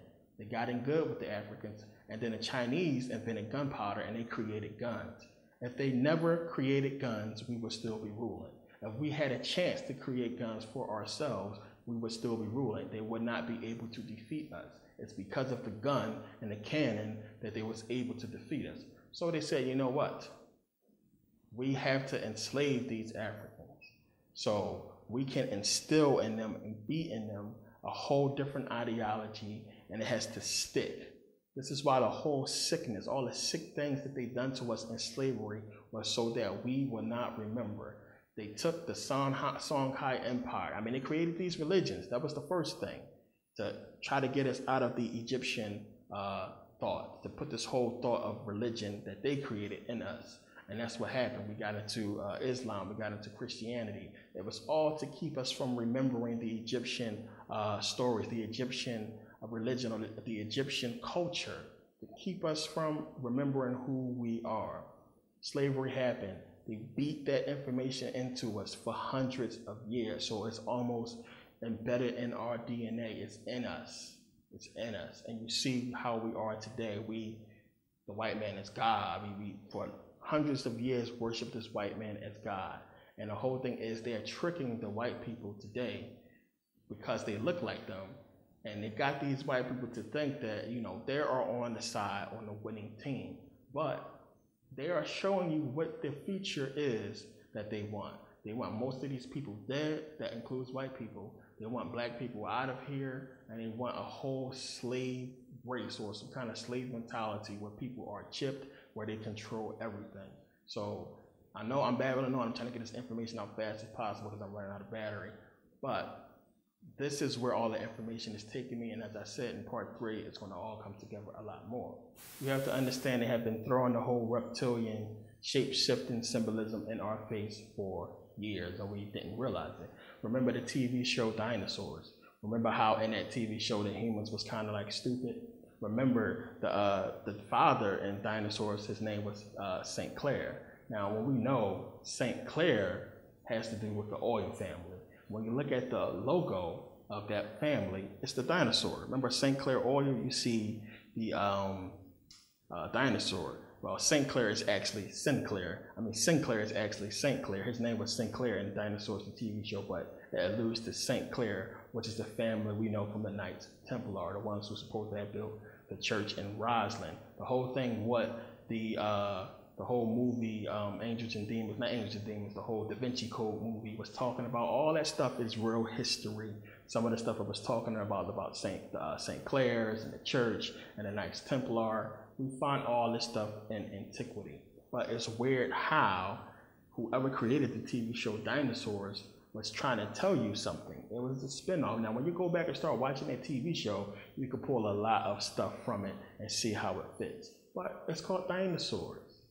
Sinclair is alluding to the family of Sinclair, the whole oil family. It's supposed to be, he's trying to tell you something. These people are from the bloodline of these reptilians, trying to tell you. But look at the other movies. You have the whole movie was The Enemy Mine, with Lou Gossett Jr. playing this whole reptilian looking thing from the Draco constellation, who, remember with Dennis Quaid, he had the child, remember? He was the man who produced the child, parthenogenesis. He had the baby, Zebes, that Dennis Quaid had to take care of. You know, Dennis Quaid was in another movie about dragons, and he was in another movie where he had to fight this shape-shifting serpent at the end. I forget the name of it. I think it's Dreamscape or something like that. But understand, all the dragon movies, all the serpent symbolism is everywhere. So they have tricked white people into believing that they are a part of this whole thing. And the whole thing is, if all the stories are true, if the myth is true, the thing that white people need to do most is to get some melanin in them so they can get out of here.